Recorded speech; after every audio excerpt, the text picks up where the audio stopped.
The Poem of the Man God. Preparation for the Passion. Chapter 579.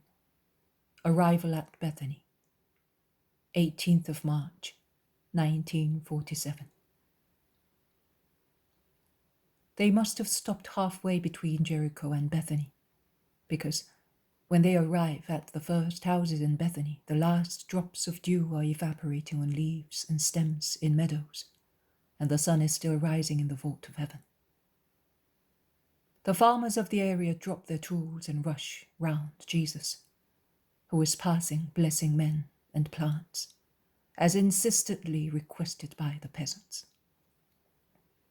And some women and children come towards him with the first almonds still enveloped in the light silver-green plush of the husks, and with the last blossoms of the late fruit trees.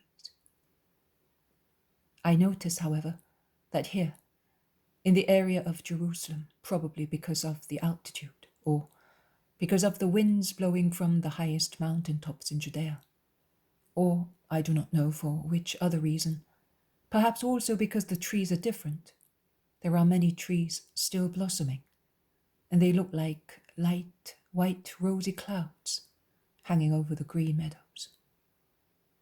The tender vine leaves quiver under the high tree trunks, like large butterflies of a precious emerald hue, tied to the rough vine shoots. While Jesus stops at the fountain, which is situated where the country ends and the village begins, and he is respectfully greeted by almost the whole population of Bethany, Lazarus arrives with his sisters, and they prostrate themselves before their Lord. Although little more than 2 days have gone by since Mary left her master, she seems not to have seen him for ages. So untiring she is in kissing his dusty feet in his sandals. "Come, my Lord, our home is awaiting you to rejoice at your presence," says Lazarus, standing beside Jesus, while they proceed slowly, as the crowds allowed them to do.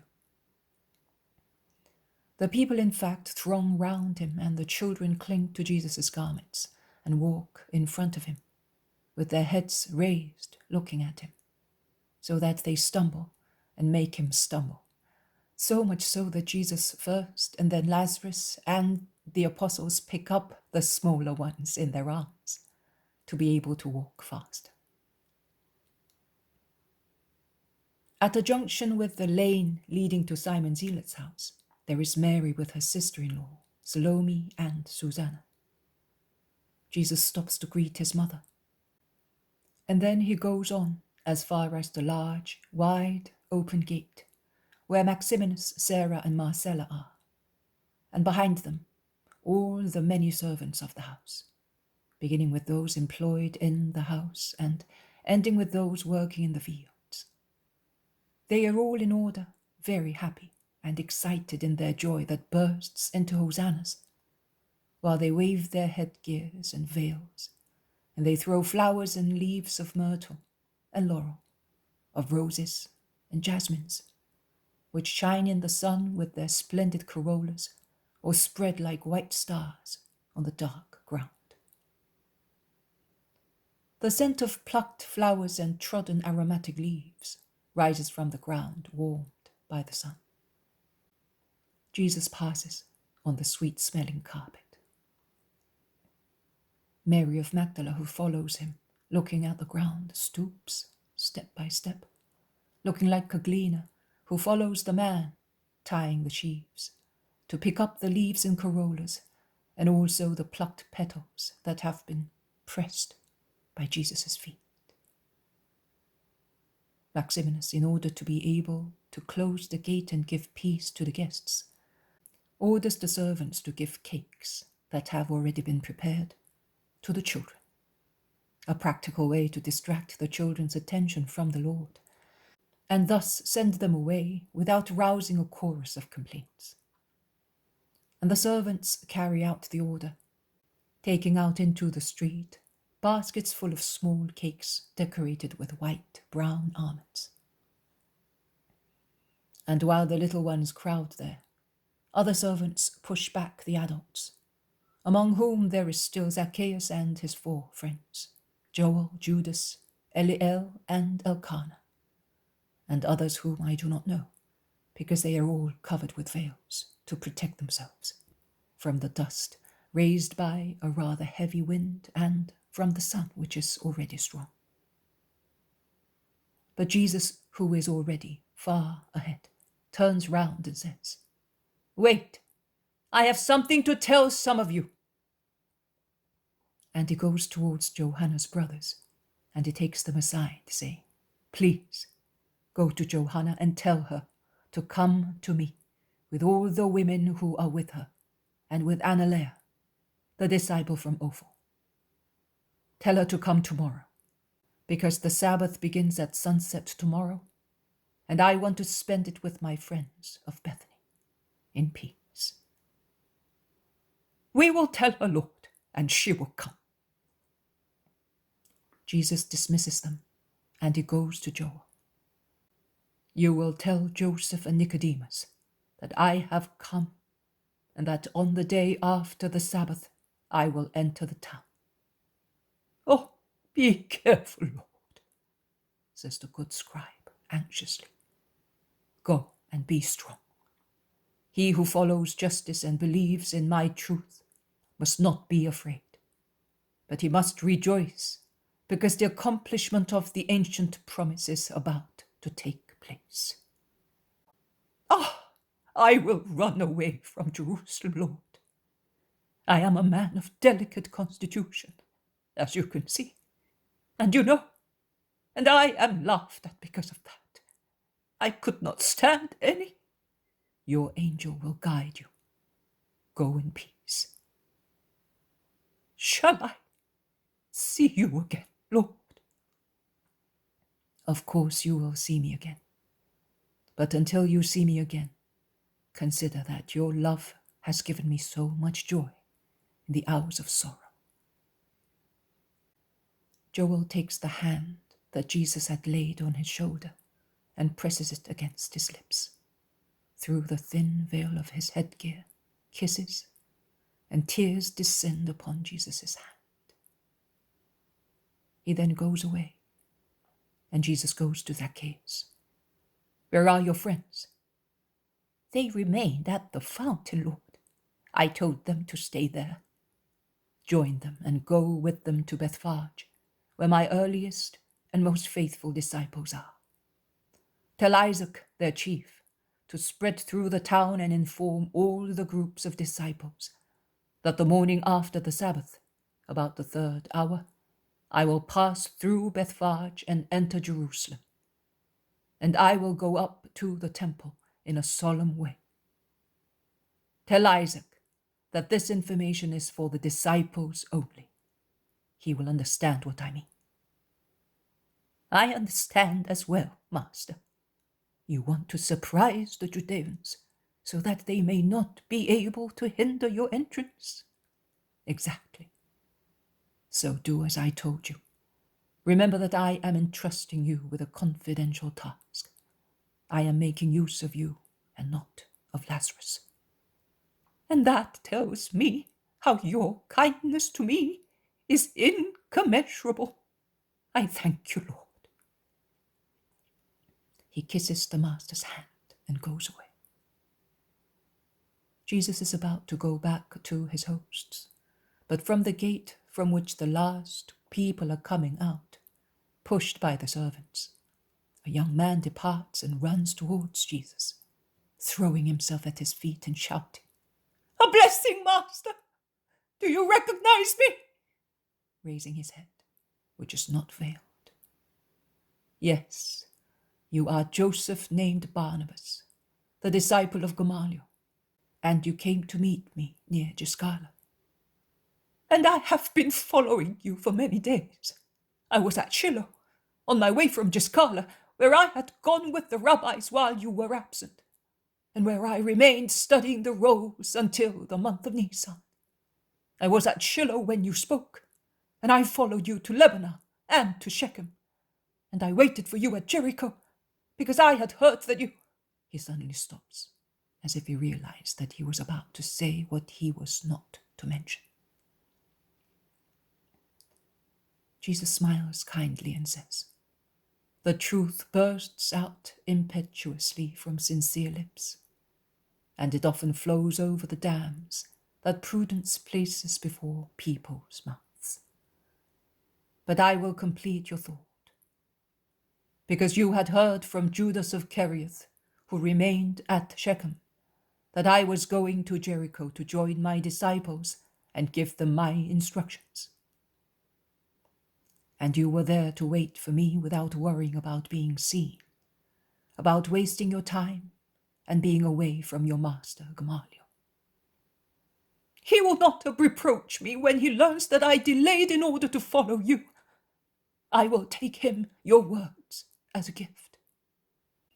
Oh, Rabbi Gamaliel does not need words. He is the wise rabbi of Israel.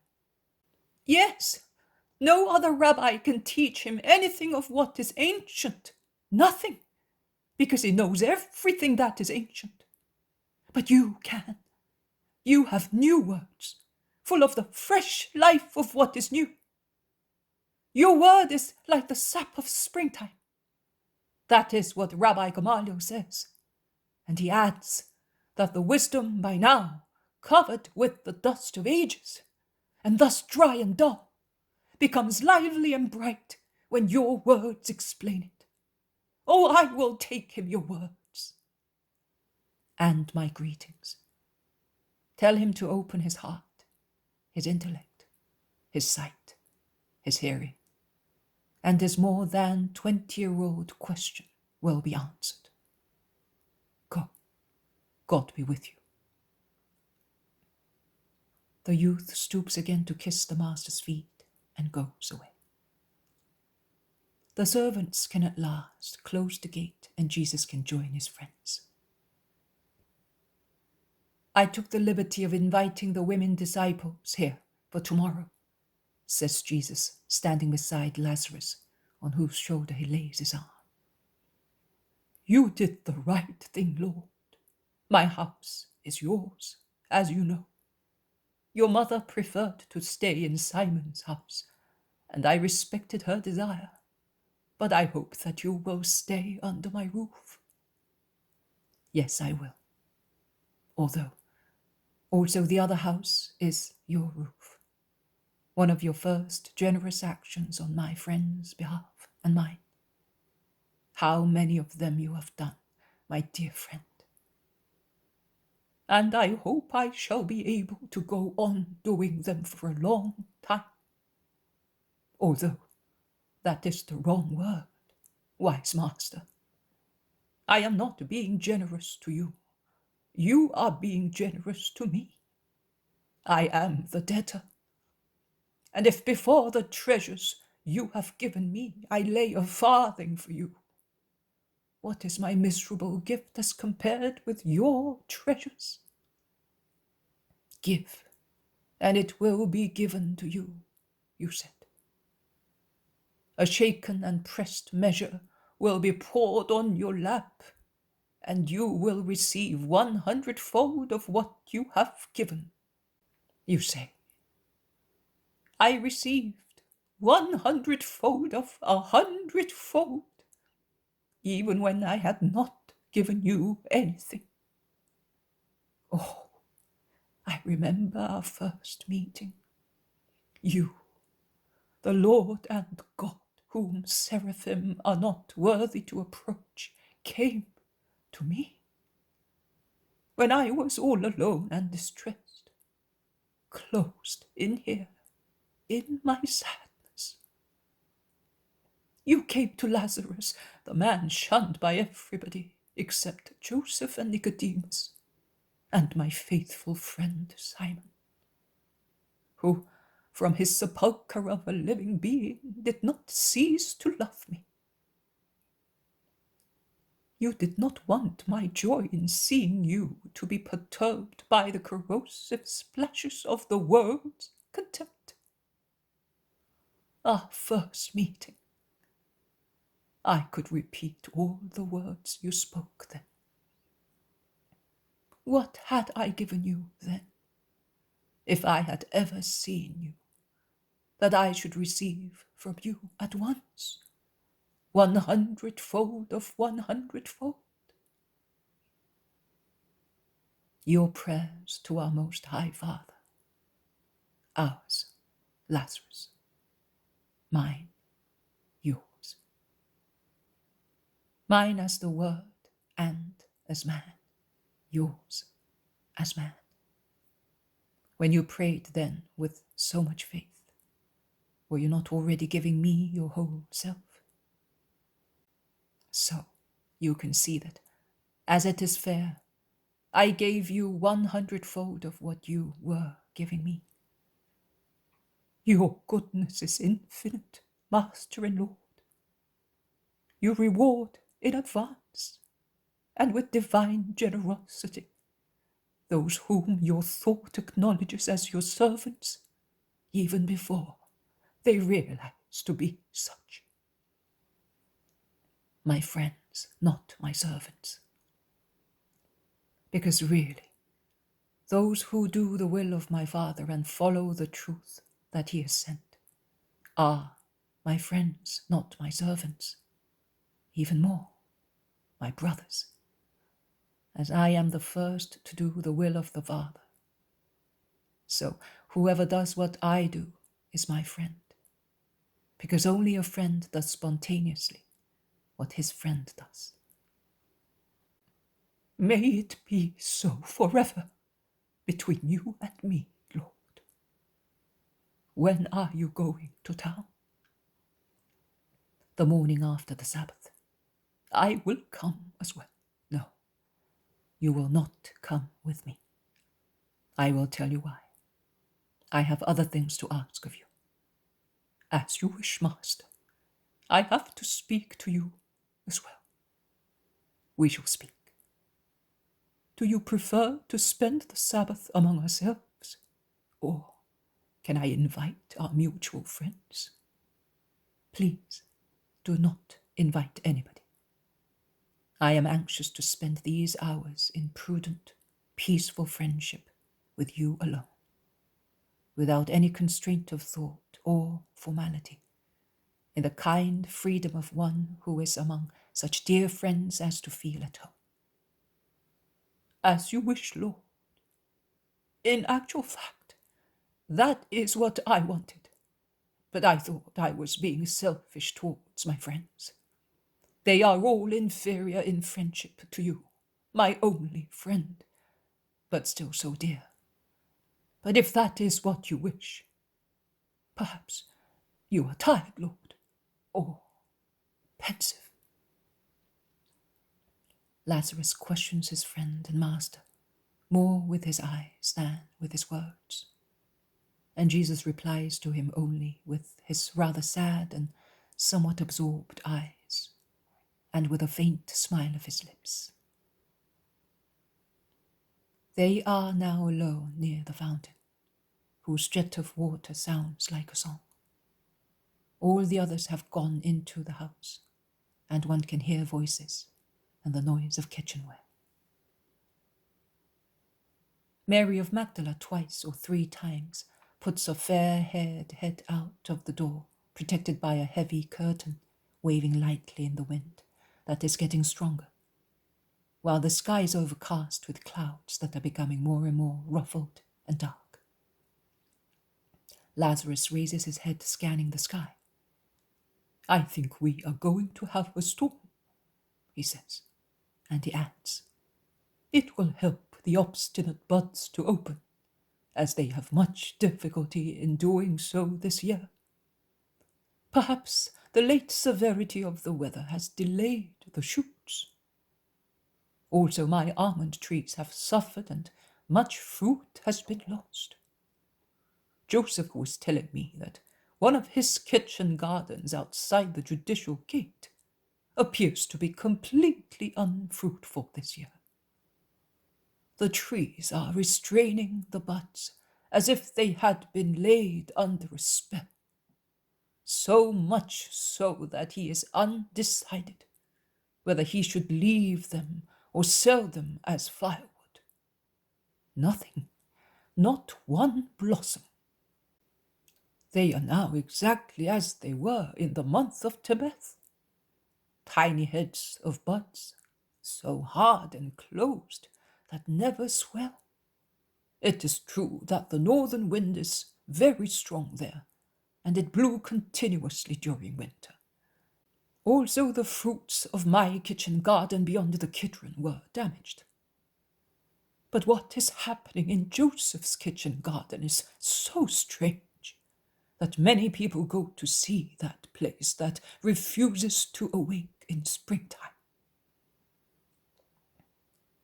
Jesus smiles. Are you smiling? Why? Because of the childishness of men, the eternal children. They are charmed by everything that appears to be strange. But the orchard will blossom at the right time. The right time is already past, Lord. When have many trees in one place not blossomed in the month of Nisan? How long has that place still to wait for the right moment? When it is time to give glory to God with their blossoming. Ah, I see. You will go there to bless that place for Joseph's sake, and it will blossom, giving new glory to God and to his Messiah by means of a new miracle. It is so. You are going there. Can I tell Joseph if I see him? If you think that you should tell him. Yes, I shall be going there. When, Lord? I should like to be there as well. Are you an eternal child too? Jesus smiles more heartily, shaking his head good-naturedly at the curiosity of his friend, who exclaims, "Oh, I am happy that I have cheered you up, Lord. I once again see your face bright with a smile, as I had not seen for a long time. So, shall I come? No, Lazarus. I shall need you here on Preparation Day." "Oh, but on Preparation Day we attend only to Passover. You, Master, why do you want to do something for which you will be rebuked? Go there some other day." "I shall be compelled to go in there, just on Preparation Day. But I shall not be the only one to do something which is not in preparation for the old Passover. Also the most severe people in Israel, such as Helkai, Doris, Simon, Sadok, Ishmael, and even Caiaphas and Annas, will do entirely new things." "So is Israel going mad?" "You have said it." "But you... Oh, here is the rain. Let us go into the house, Master. I am worried. Will you not explain to me?" "Yes. Before leaving you, I will tell you. There is your sister coming with a heavy cloth, as she is afraid we might get wet. Oh, Martha, you are always provident and active, but it is not a heavy rain." "My dear sister, nay, my sisters. They are now both like two tender girls, unaware of malice, both Mary and this one. And when Mary came from Jericho the day before yesterday, she really looked like a young girl, with the plaits hanging down her body as she had sold her hairpins to buy sandals for a boy. And the thin iron hairpins were not strong enough to support her hair. She laughed, and coming off the wagon, she said to me, 'My dear brother, I have experienced what it means having to sell in order to buy. And I have learned how even the most simple things are difficult for the poor, such as having to keep your hair tidy by means of hairpins. 20 of which are worth a drachma. I shall remember that to be even more merciful to poor people in the future. How much you have changed her, Lord." The woman of whom they are speaking while setting foot in the house is already there with amphorae and basins to serve her Lord. She will not surrender the honor of serving him to anybody, and she's not satisfied until she has restored the limbs and appetite of her master, and she sees him go, wearing fresh sandals, towards the room allotted to him, and where his mother is waiting for him with a fresh linen garment still smelling of sunshine. The poem of the Man God. Preparation for the Passion. Chapter 580. The Friday before the entry into Jerusalem. Judas of Kerioth Impenitent. 19th of March, 1947. If you wish so, you may go, wherever you like. I am staying here today with Judas and James. The women disciples are to come, says Jesus to the apostles who are gathered around him under the porch of the house. And he adds, "But make sure that you are all back here before sunset, and be prudent. Try to be unnoticed to avoid retaliations against you." "Oh, I am going to stay here. What have I to do in Jerusalem?" says Peter. "Instead, I will go. My father is certainly expecting me. He wants to offer the wine, an old promise, but always kept, because my father is an honest man. What a wonderful wine you will taste at Passover banquet. My father's vineyards at Ramah, they are famous in the area," says Thomas. "Also these wines of Lazarus are very good. I will never forget the banquet for the feast of the dedication," says Matthew, in an unintentional tone of gluttony. "In that case, your memory will be refreshed more than ever, because I think that Lazarus is giving a great banquet tomorrow. I have seen such preparations," says James of Zebedee. "Is that so? Are other people coming?" asks Andrew. "No, I asked Maximinus. He said no."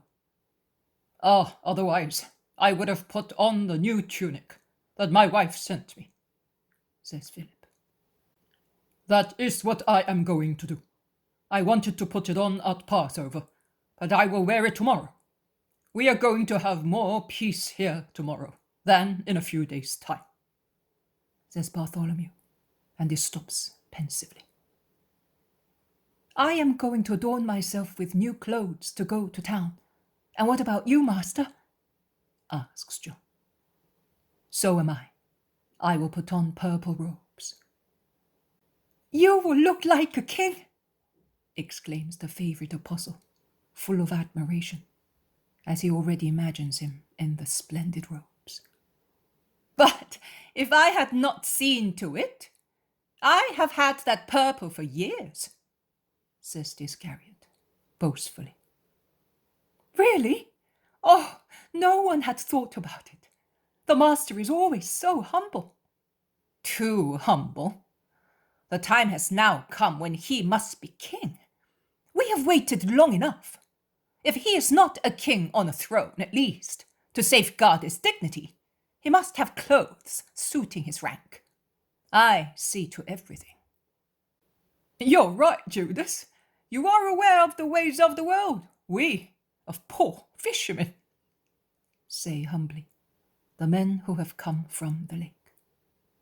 And as it always happens in the light of the world, in the false twilight of the world, Judas's base metal alloy seems nobler than the unrefined but pure, sincere, honest gold of the Galilean hearts.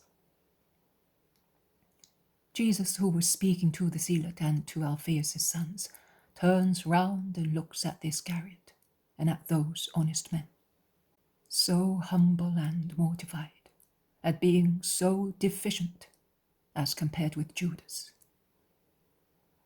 And he shakes his head without saying anything. But when he sees the Iscariot tie the laces of his sandals and sort his mantle as if he were on the point of setting off, he asks him, "Where are you going?" "To town." "I told you that I am keeping you here with James." "Ah, I thought that you were referring to your brother Judas. So, I am like a prisoner. Ha ha," he sneers. "I don't think that Bethany has chains or bars. It has only the desire of your master. And I would love to be the prisoner of it," remarks the zealot. "Oh, of course, I was joking.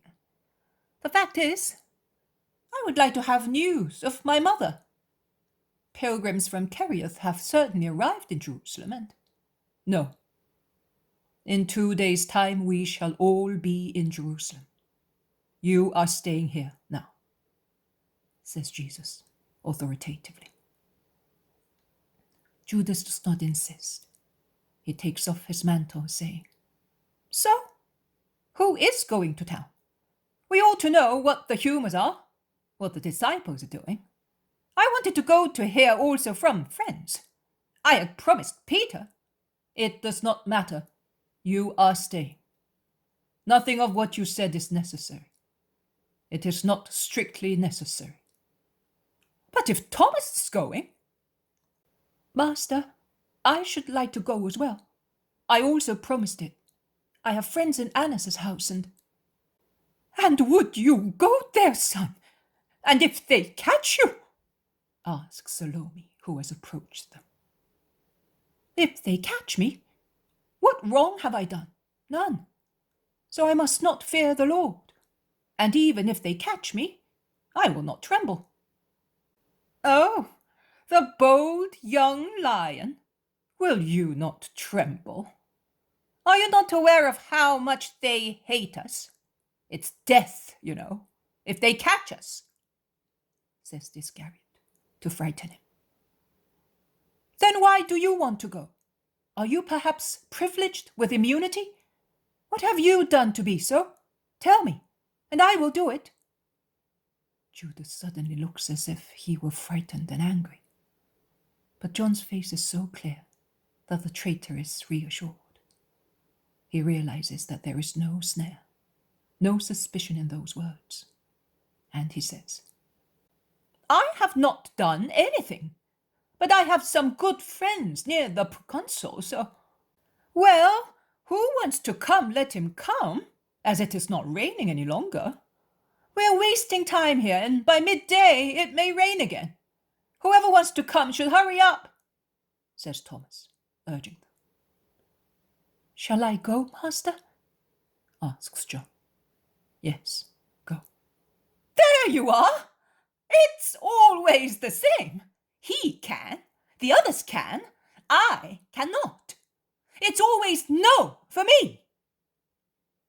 "I will try to find out about your mother," says John, to calm him. "And I will try as well. I am coming with you and Thomas," says the zealot, and he adds, "My old age will check the young ones, master. And I know those of Kerioth very well. If I see any, I will approach them. I will bring you news of your mother, Judas. Be good. Be quiet. It is Passover, Judas. We all feel the peace of this festivity, the joy of this solemnity. Why do you alone want to be so upset, so sullen, so discontented, enjoying no peace? Passover is the passage of God. Passover, for us Hebrews, is the feast of our liberation from a hard yoke. The Most High God delivered us. Now, as the ancient event cannot be repeated, its symbol remains. Individual, Passover, liberation of hearts, purification, baptism, if you wish, with the blood of the Lamb, so that enemy powers may no longer injure those who are marked with it. It is so beautiful to begin the new year with this feast of purification, of liberation, of adoration of God and Saviour. Oh, excuse me, Master. I have spoken when I should have kept quiet, because you are here to correct our hearts. Just what I was thinking too, Simon. The very same thing. That I have 2 masters now instead of 1, and they seemed too many, says the Iscariot, angrily. Peter, oh, Peter this time cannot control himself, and he flies into a rage, saying, "And if you don't stop this at once, you will have a 3rd one, and that will be me. And I'll swear to you that my arguments will be more persuasive than words." Would you beat a companion? After so many efforts to keep the old Galilean to the bottom, your true nature is surfacing again, is that so? It is not surfacing. It has always been on the surface, and very clearly I used no duplicity. The trouble is that with wild jackasses, such as you are, there is only one argument to break them in: a good flogging. You ought to be ashamed of trespassing on his kindness and our patience. Come, Simon. Come, John. Come, Thomas. Goodbye, Master. I am going as well, because if I stay, no, thank God I will no longer be able to check myself. And Peter grasps his mantle that was on a seat and puts it on in a hurry. And he is so angry that he does not realize he has put it on upside down, so that John has to tell him of his mistake and help him to put it on right. And he goes away headlong, stamping his feet on the ground to discharge some of his wrath thus. He looks like a furious young bull. The others, oh, the others are like open books in which one can read what is written. Bartholomew raises his thin face of an old man towards the sky, still cloudy, and he seems to be studying the winds, in order not to have to study faces. Jesus is in fact too sorrowful. The Iscariots too perfidious. Matthew and Philip look at Thaddeus, whose eyes, so similar to Jesus's, are flashing with wrath, and both have the same thought. They take him between them and push him away towards the inner lane leading to Simon's house, saying, "Your mother wanted us to do that job. You had better come too, James of Zebedee." And they drag away also Salome's son. Andrew looks at James of Alphaeus, and James looks at him. 2 faces reflecting the same contained sufferings. And as they do not know what to say, they take each other's hand like 2 boys and move away, sadly. Salome is the only woman disciple there, and she dare not move or speak. Neither can she make up her mind to go away, as if she wished to check other words of the worthless apostle with her presence. Fortunately, none of Lazarus's family are present. The Blessed Virgin is also absent. Judas sees that he is alone with Jesus and Salome. As he does not want to be with them, he turns his back on them and goes away towards the jasmine bower. Jesus looks at him go away. He watches him. He notices that after pretending to sit down in the bower, Judas slips away on the quiet from the rear side and disappears among the hedges of roses, laurels, and boxes that separate the true garden from the beds of spices where the beehives are. It is possible to go out there through one of the secondary gates, opening the walls of the large garden, a real park, two sides of which border on very tall hedges, as wide as an avenue, with openings facing gates here and there to give access to the meadows, fields, orchards, and olive groves, as well as Simon's house, that linked the garden to the farms, uniting and separating them at the same time. While on the other two sides there are powerful massive walls opening onto two roads, a secondary one and a main one, that form a crossroad, and the former cutting through Bethany runs towards Bethlehem. Jesus straightens himself up as much as possible and changes position as much as is necessary to see what the Iscariot is doing, and his eyes are blazing. Mary Salome sees them and she understands, although she cannot see, not being very tall. She realizes what is happening towards the end of the park and she whispers, "Lord, have mercy on us." Jesus hears her whisper and he turns round for a moment to look at his good, simple disciple. She may have had a thought of motherly pride when she asked for a place of honor for her sons, but at least she was in a position to do so, as they are good apostles, and she humbly accepted the reproof of the Master, and she did not feel offended by it. Neither did she go away from him.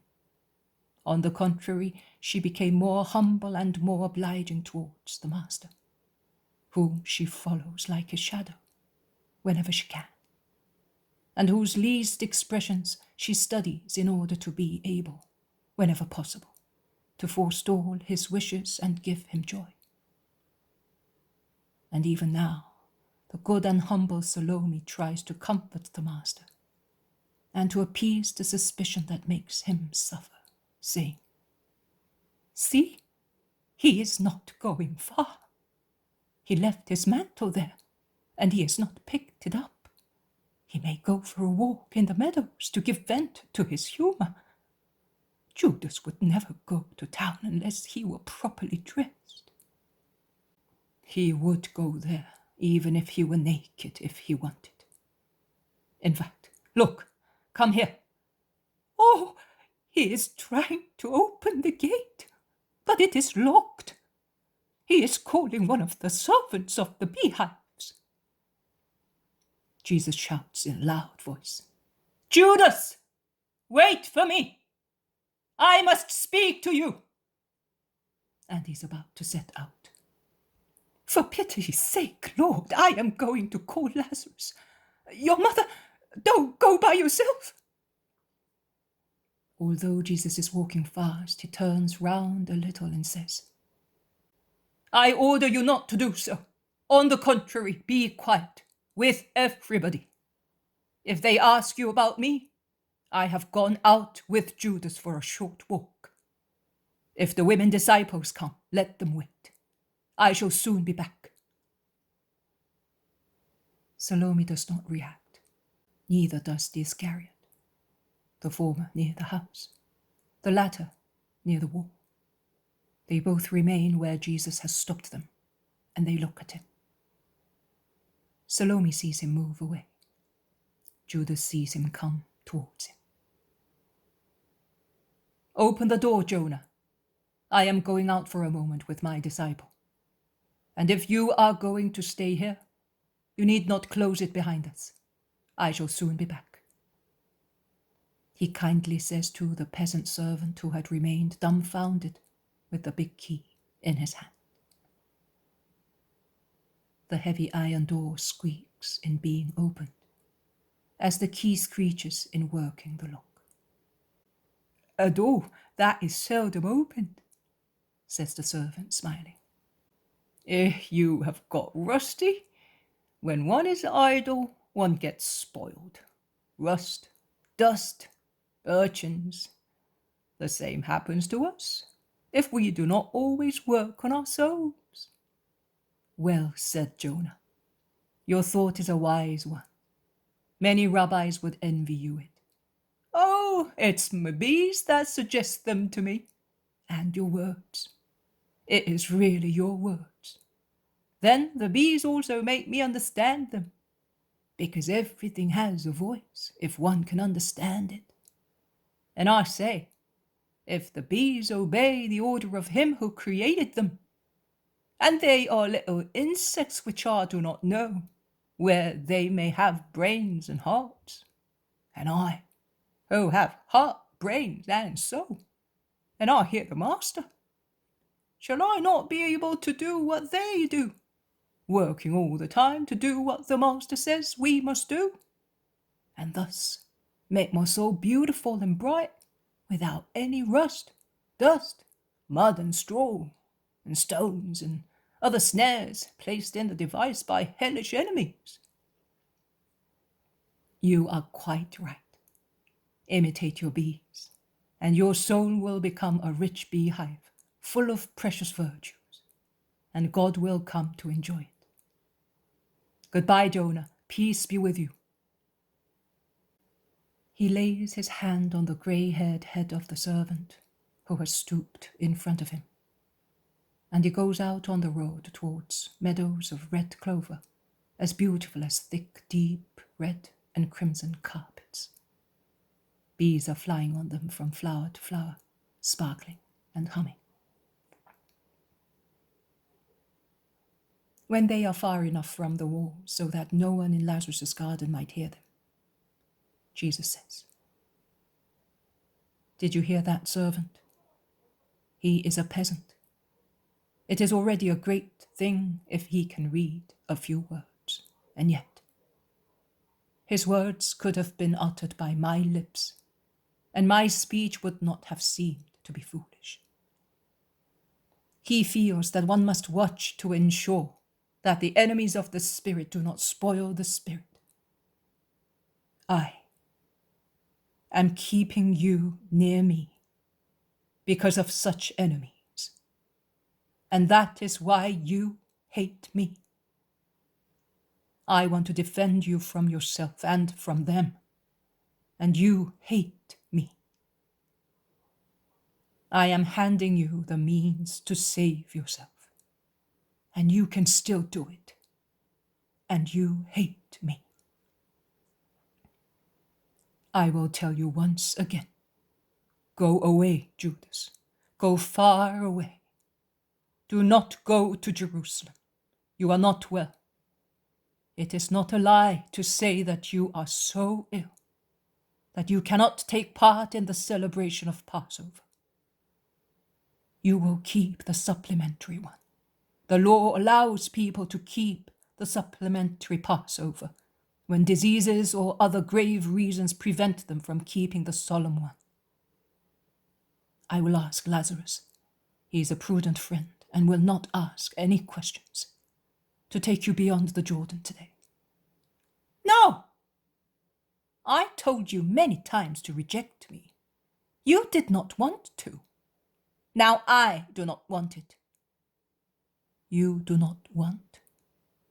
You do not want to be saved? You take no pity on yourself, on your mother? You said to me, have you no mercy on me?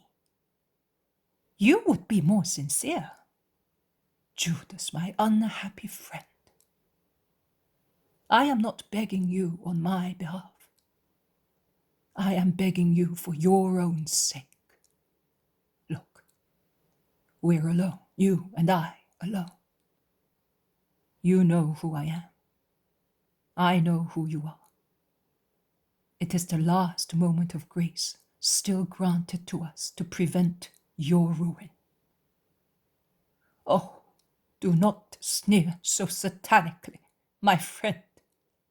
Do not laugh at me as if I were mad, because I say your ruin and not mine. Mine is not a ruin, yours is. We are alone, you and I. And above us there is God. God who does not hate you yet. God who is witness to this supreme struggle between good and evil, competing for your soul. Above us, there is the Empyrean watching us. The Empyrean that will soon be filled with saints. They are already exulting in their place of expectation because they feel that joy is coming. Judas, your father, is among them. He was a sinner. He's not there. He was a sinner, but not a damned soul. So joy is approaching him as well. Why do you want to grieve him in his joy? He is past grief. He is dead. No, he is not past the grief of seeing you guilty. You. Oh, do not make me say that word. Yes, say it. I have been saying it to myself for months. I am damned. I know. Nothing can be changed. Everything, Judas. I am weeping. The last tears of the man. Do you want to have them shed? Judas, I beg you, consider, my friend. Heaven is assenting to my prayers, and you, will you let me pray in vain? Consider who is praying in front of you, the Messiah of Israel, the Son of the Father. Judas, listen to me. Stop while you can. No! Jesus covers his face with his hands and drops to the ground at the border of the meadow. He weeps noiselessly, but bitterly. His shoulders are shaken by his deep sobbing. Judas looks at him, there, at his feet, heartbroken, weeping, and out of the desire to save him. And he's moved for a moment. Laying aside the hard tone of a real demon he had previously, he says, I cannot go away. I have given my word. Jesus raises his distressed face and interrupts him, saying, To whom? To whom? To some poor men. And you are worried about them, about being considered dishonorable by them. And had you not given yourself to me for 3 years?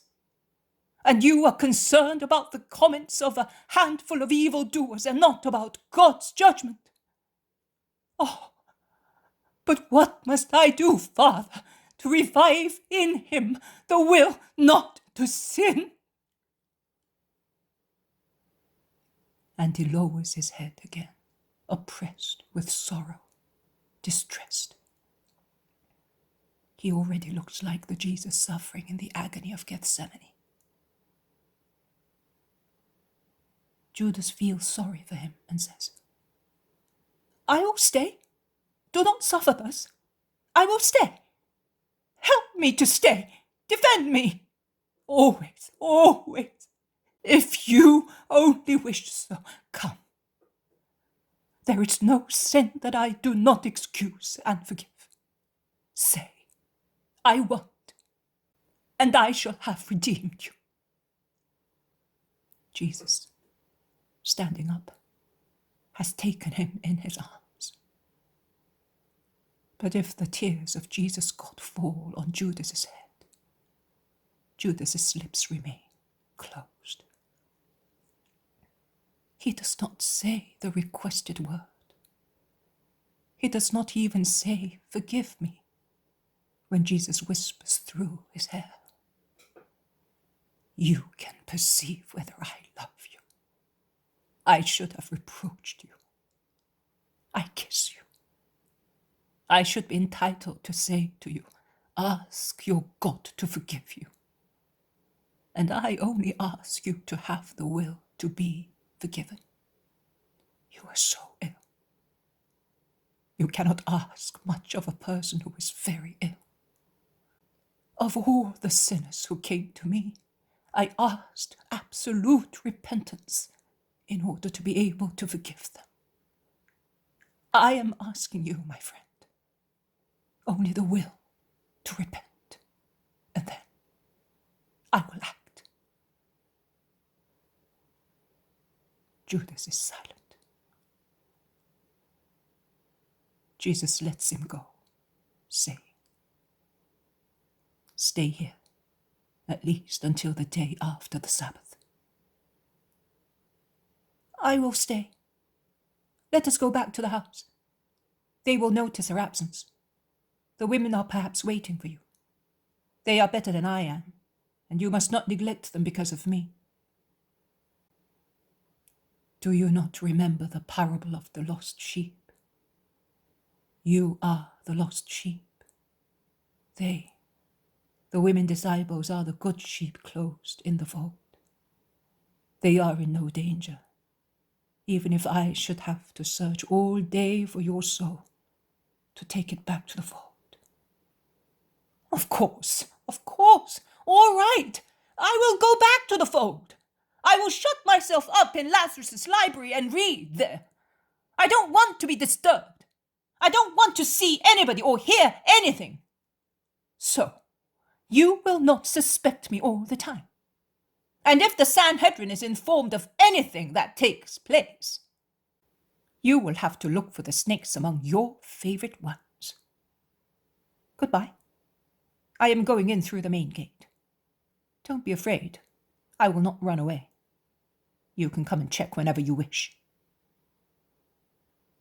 And turning his back on him, he strides away.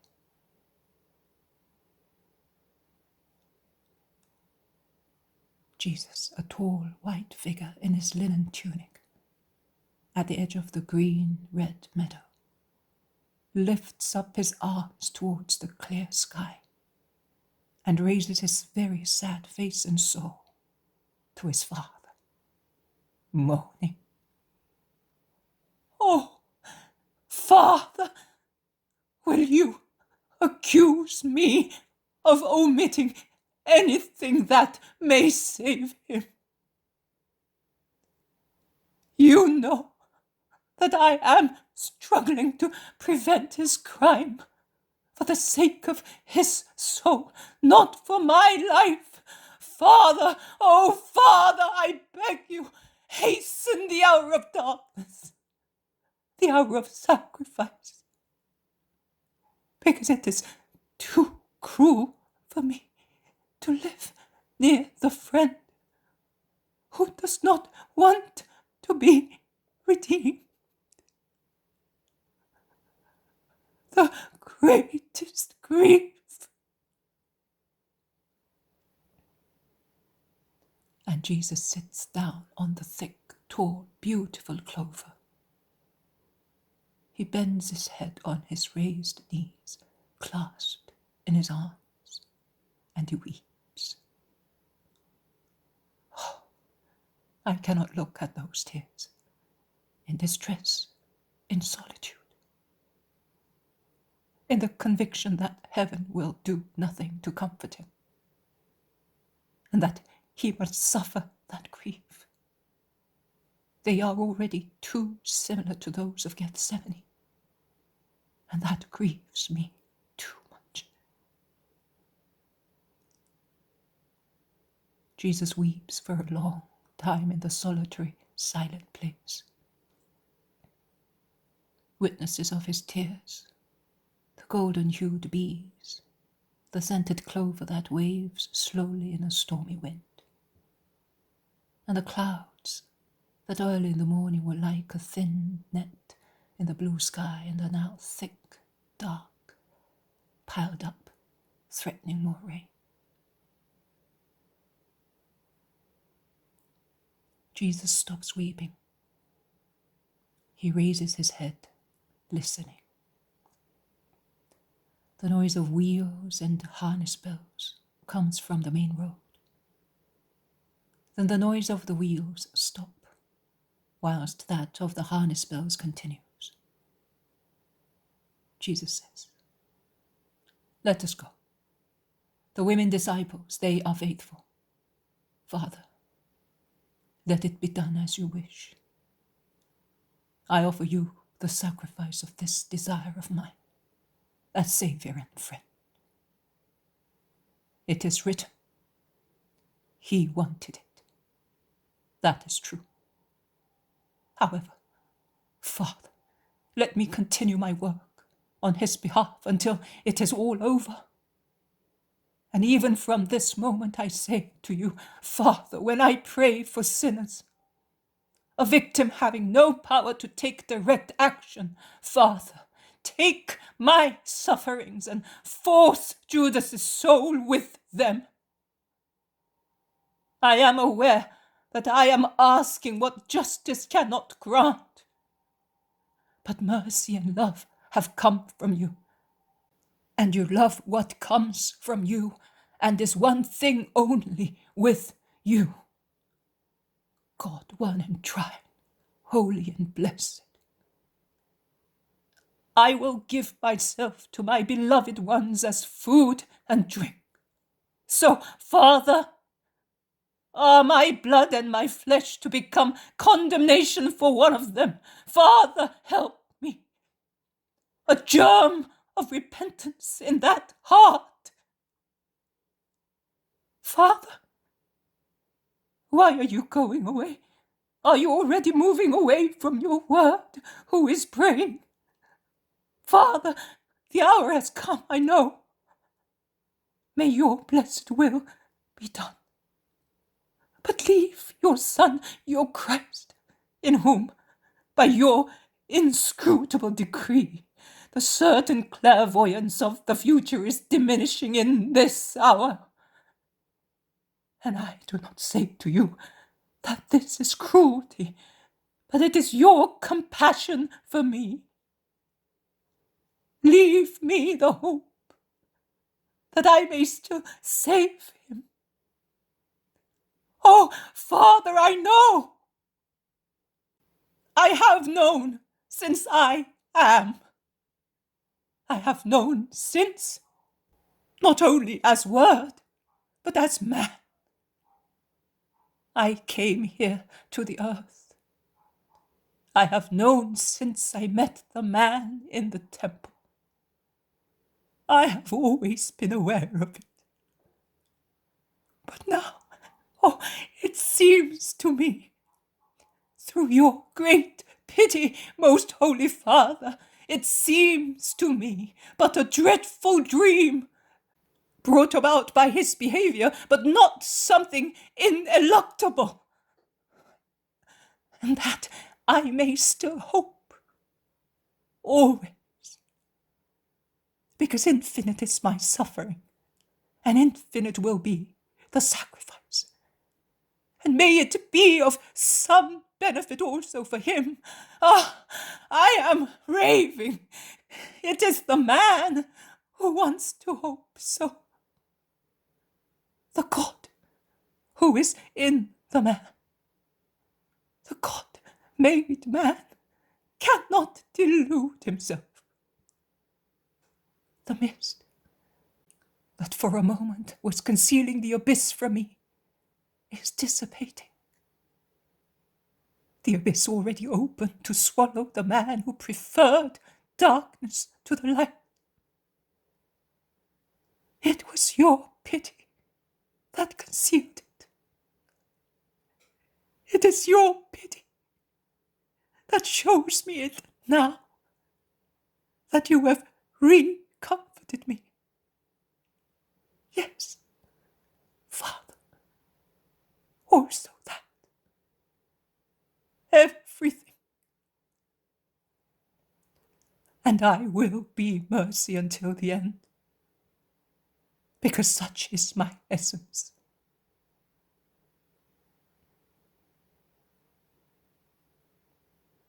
He is still praying, silently, his arms stretched out crosswise, and his distressed face calms down more and more, assuming the appearance of solemn peace. it becomes almost bright with the light of interior joy, although there is no smile on his closed lips. It is the joy of his spirit in communion with his Father, a joy that leaks out from the veils of the flesh and cancels the marks that grief had impressed and painted on the Master's face, which had become the more emaciated and spiritualized, the more he advanced towards sorrow and sacrifice. In these last mortal days, the face of Christ is no longer a face of the earth, and no artist will ever be able to give us that face of man, God, carved into supernatural beauty by perfect, total love and sorrow, even if the Redeemer should show himself to the artist.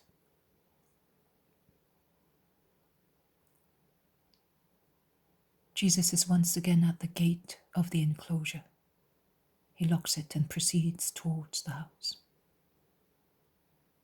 The servant met previously sees him and runs to take the big key that Jesus is holding in his hand. He goes on. He meets Lazarus, who says, "Master, the women have come. I took them into the White Hall, because in the library there is Judas, who is reading and is not well." "I know. Thank you for the women. Are there many?" "Johanna, Nike, Eliza, and Valeria with Plautina, and another friend or freedwoman, I do not know, whose name is Marcella, and an old woman who says she knows you, Anne of Meron, then Annalea, and there is another young girl with her named Sarah. They are with the women disciples, your mother and my sisters." "And these voices of children?"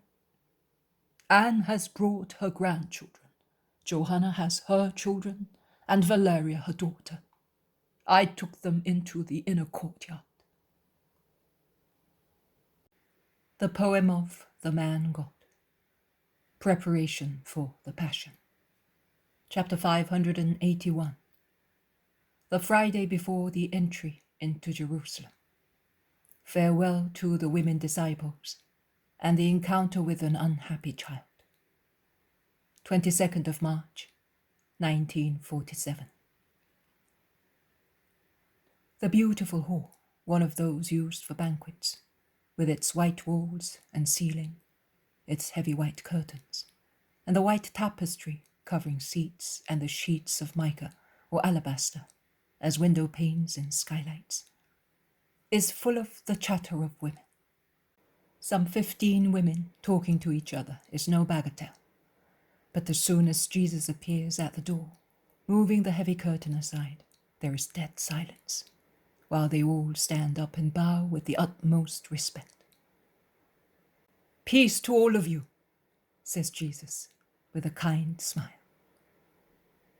Of the storm of grief that has just subsided, there is no trace on his face, which is clear, bright, peaceful, as if nothing grievous had happened or were about to happen with his full knowledge.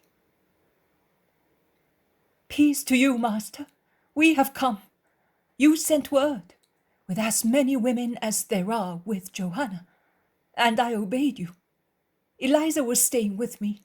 I have kept her with me these days, and also this woman, who says is your follower, was with me. She had come looking for you, because it is well known that I am your happy disciple. And Valeria is also with me in my house, since I came to my mansion. With Valeria there was Plautina, who had come to visit her, and this woman was with them. Valeria will speak to you about her. Annalea came later, when she heard of your wish, with this young girl, who I think is a relative of hers. We arranged to come, and we did not forget Nike. It is so beautiful to feel that we are all sisters in one faith only, in you.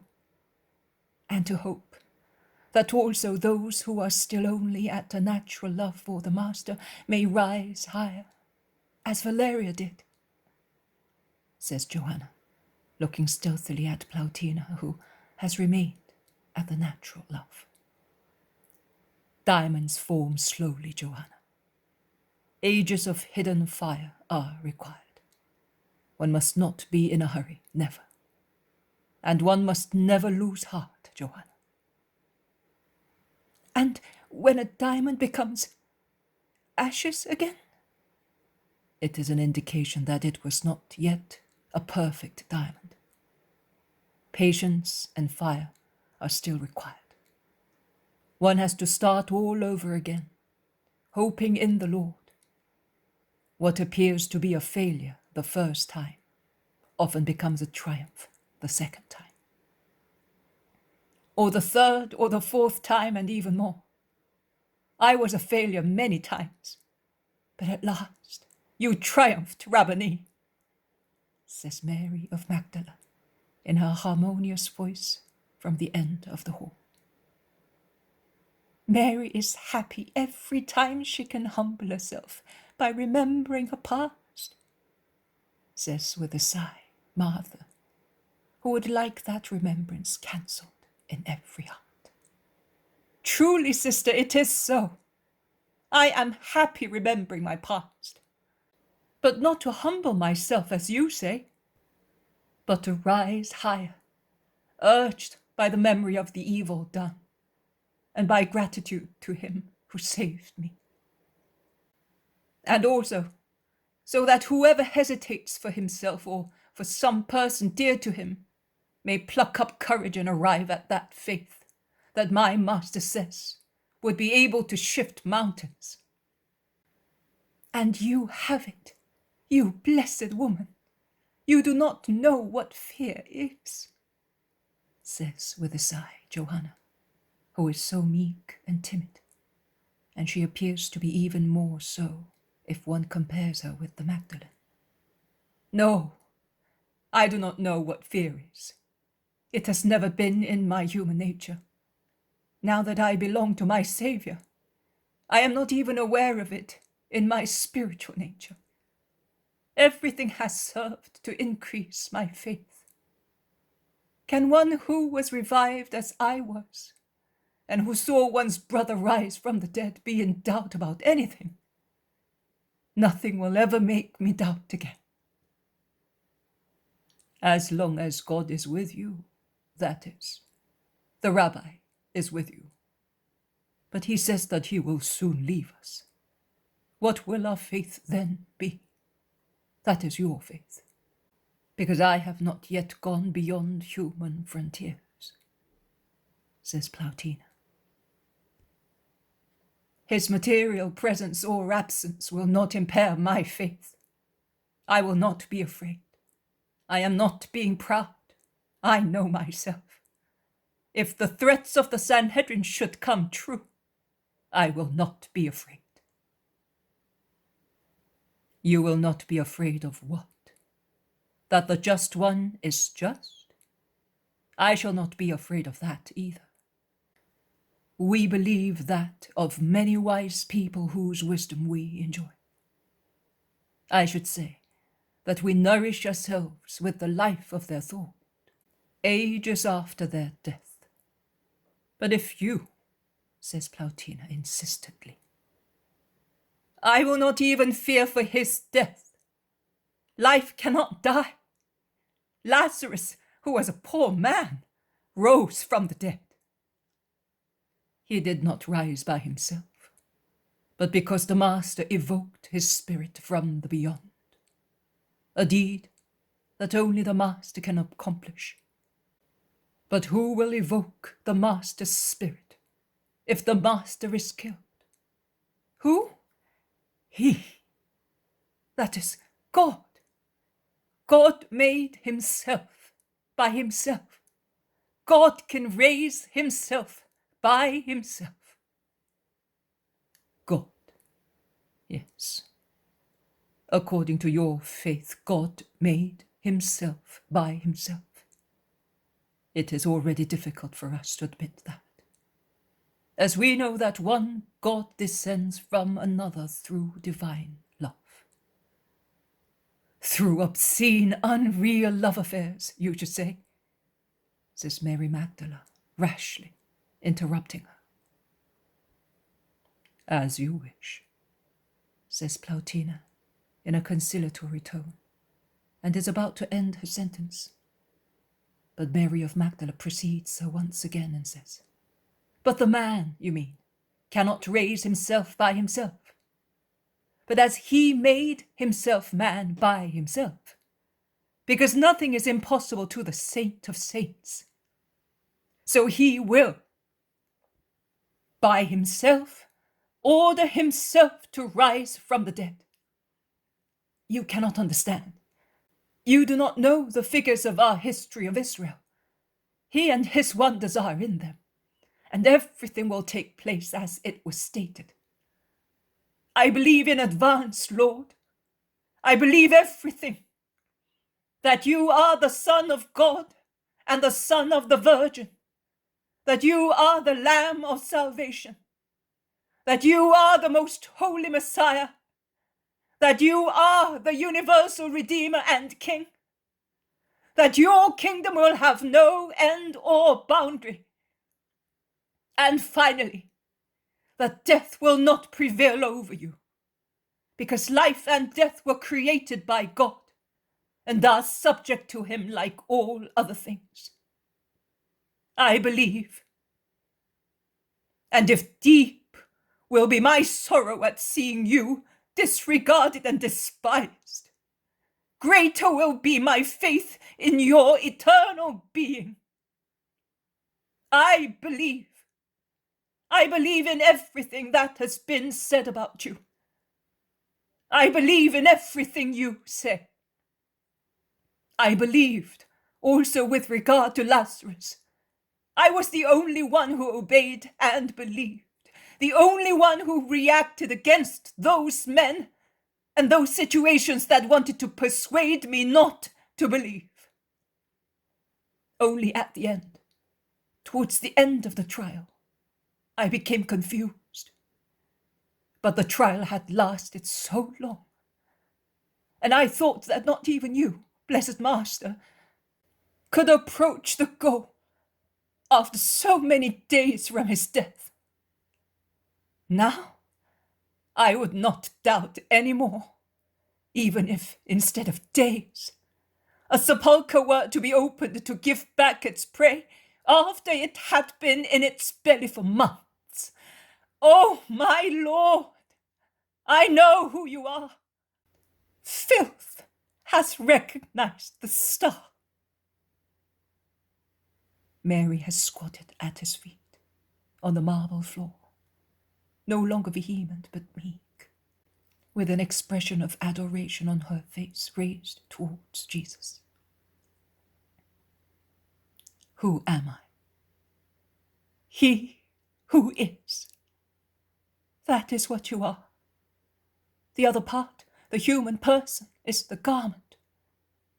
The necessary garment that has been put on your brightness and your holiness, so that it might come among us to save us.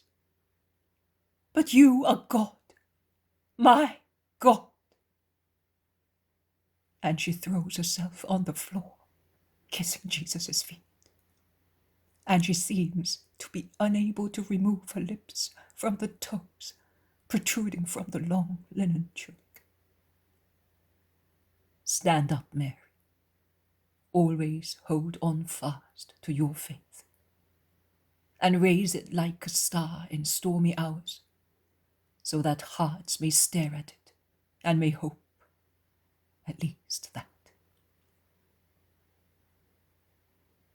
He then turns round to all the women disciples and says, I sent for you, because during the next days we shall not be able to be together very often and in peace. The world will be around us, and the secrets of hearts are more modest than the secrets of bodies. Today, I am not the master. I am the friend. Not all of you have hopes or fears to tell me, but you all liked to see me once again in peace. And I sent for you, you cream of Israel, and of the new kingdom, and you, cream of the Gentiles, who are leaving the place of darkness to enter life. Keep this in your hearts for the following days, that the honor given by you to the persecuted King of Israel, to the accused innocent, to the master who is not listened to, mitigates my sorrow. I ask you to be closely united, you of Israel, you who have come to Israel, you who are coming towards Israel. Assist one another. Let those whose spirits are stronger help the weaker ones. And let the wiser ones succor those who know little or nothing at all, and are only craving for fresh wisdom, so that their human desire may evolve into a supernatural desire of truth through the care of their more advanced sisters. Be merciful to one another. Let those whom ages of divine law have formed in justice be indulgent to those whom Gentilism has brought up differently. Moral habits cannot be changed between today and tomorrow, but in exceptional cases, when a divine power intervenes to work the change in order to favor a very good will. Do not be surprised if in the disciples coming from other religions, you notice stoppages in progressing and returns to the old ways. Bear in mind Israel herself in her behavior towards me, and do not expect from the Gentile ladies the docility and virtue that Israel was not able to have and did not want to have towards the Master. Consider yourselves sisters, sisters that destiny has gathered round me in this last period of my mortal life. Do not weep, and it has gathered you, taking you from different places, thus with different languages and habits, which make it rather difficult to understand one another from a human point of view. But really, love has one language only, which is this: to do what the beloved one teaches, and do it to give him honor and joy. Thus, you can all understand one another, and let those who understand more help the others to understand. Then, in the future, in a more or less remote future and under different circumstances, you will be separated again through the regions of the earth. And some will go back to their native countries, and some will go into an exile that will not be hard to bear. Because those who will undergo the trial will already have reached that perfection of truth that will make them understand that the exile from the true fatherland does not consist in being led here or there. Because heaven is the true fatherland. Because those who are in the truth are in God and have God within themselves. They are already in the kingdom of God, and the kingdom of God knows no frontiers. And those who from Jerusalem are taken, for instance, to Iberia, or to Pannonia, or to Gaul, or to Illyria. Do not leave that kingdom. You will always be in the kingdom if you always remain in Jesus, or if you come to Jesus. I have come to gather all the sheep, those of the paternal flock, those belonging to other people, and also those without any shepherd, the wild ones, the ones that are more lost than wild, sunken into such obscure darkness as not to allow them to see not even an iota, not only of the divine law, but also of moral law. Unknown people who are expecting to become known in the hour destined by God for that, and who will then be part of the flock of Christ. When, oh, years and ages are alike when compared with the eternal. But you will anticipate those who will go with future shepherds to gather wild sheep and lambs in Christian love, in order to lead them to divine pastures. And let these places be your first proving ground. The young swallow that raises its wings to fly does not throw itself into great adventures all at once. It tries to fly first from the eaves gutter to the vine shading the terrace. Then it goes back to its nest, and it dashes once again to the terrace beyond its own, and goes back. And then again farther away, until it feels the nerves of its wings become strong and its bearings safe. Then it plays with wind and space, and it goes and comes twittering, chasing insects, skimming waters, rising towards the sun, until, at the right time, it safely opens its wings for the long flight towards warmer zones, rich in new food.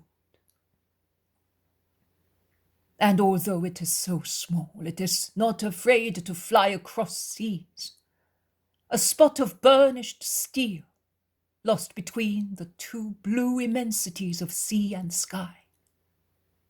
A spot moving on fearlessly, whereas previously it was afraid of the short flight from the eaves gutter to the leafy vine shoot.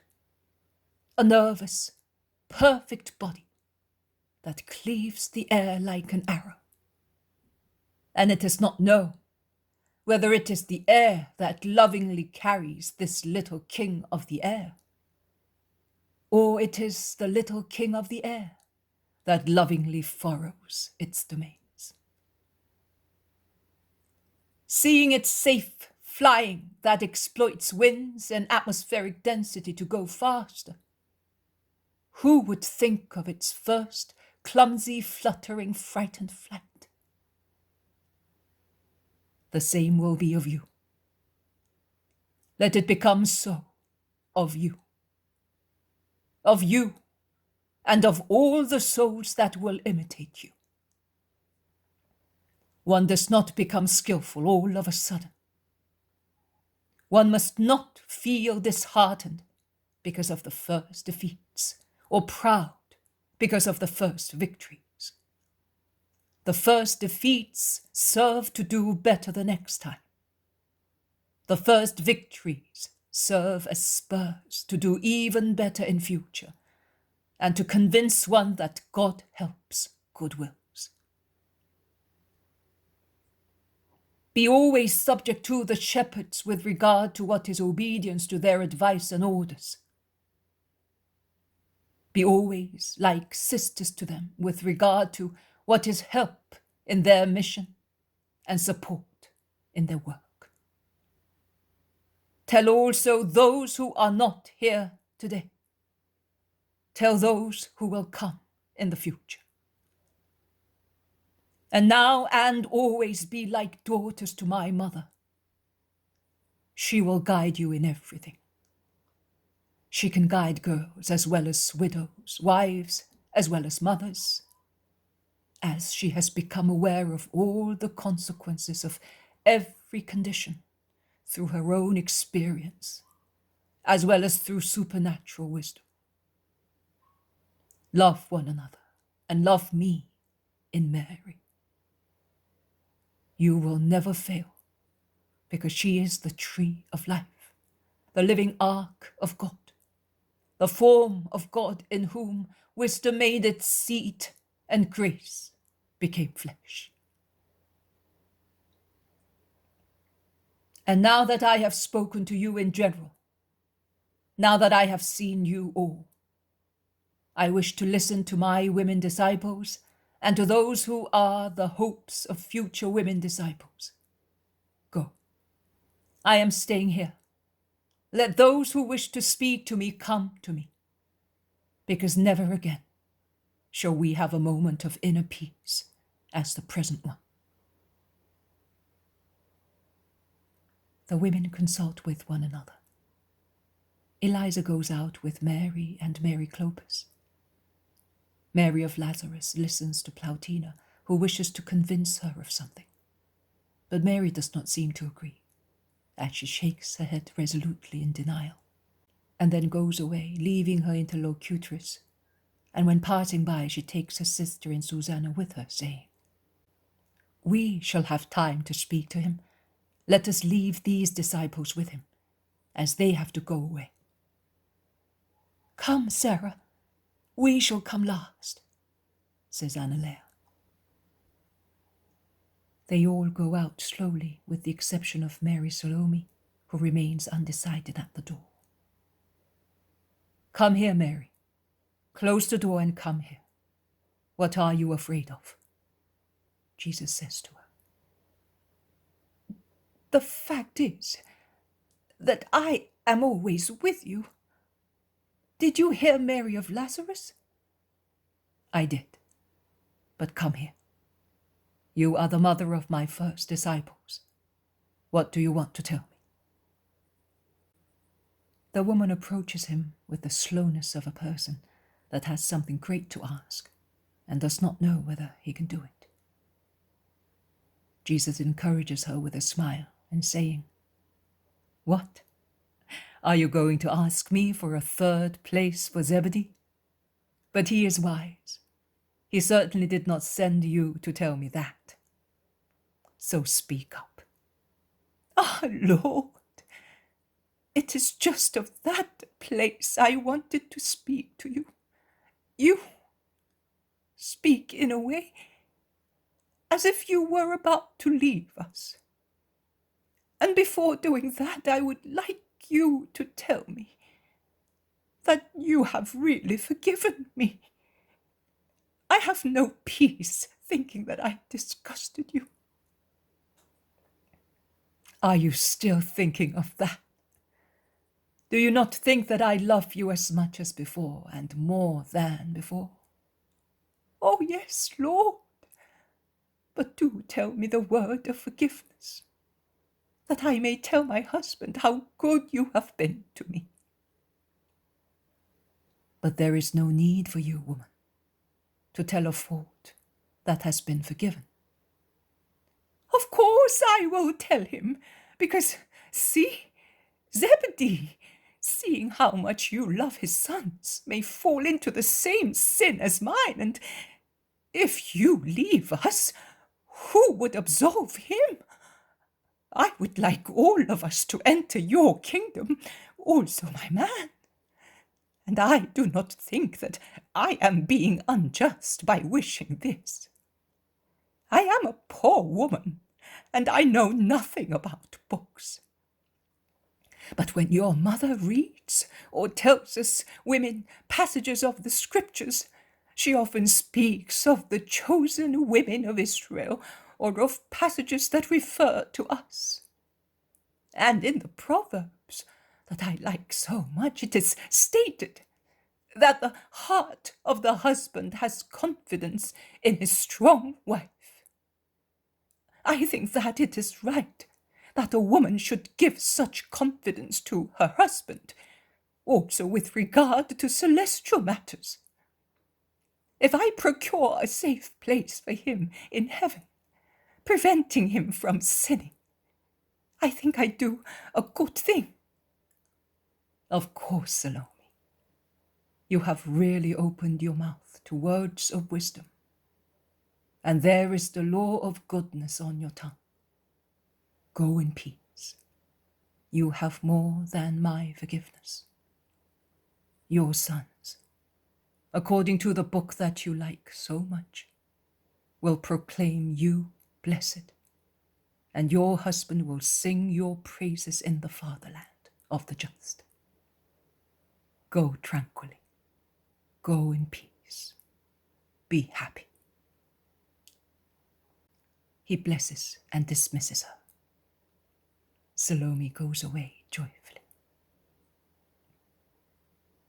Old Anne of the house near Merom goes in, holding by the hand 2 little boys, and with a shy, pale little girl following her with lowered head, and already acting as a little mother, guiding a little boy who can hardly walk.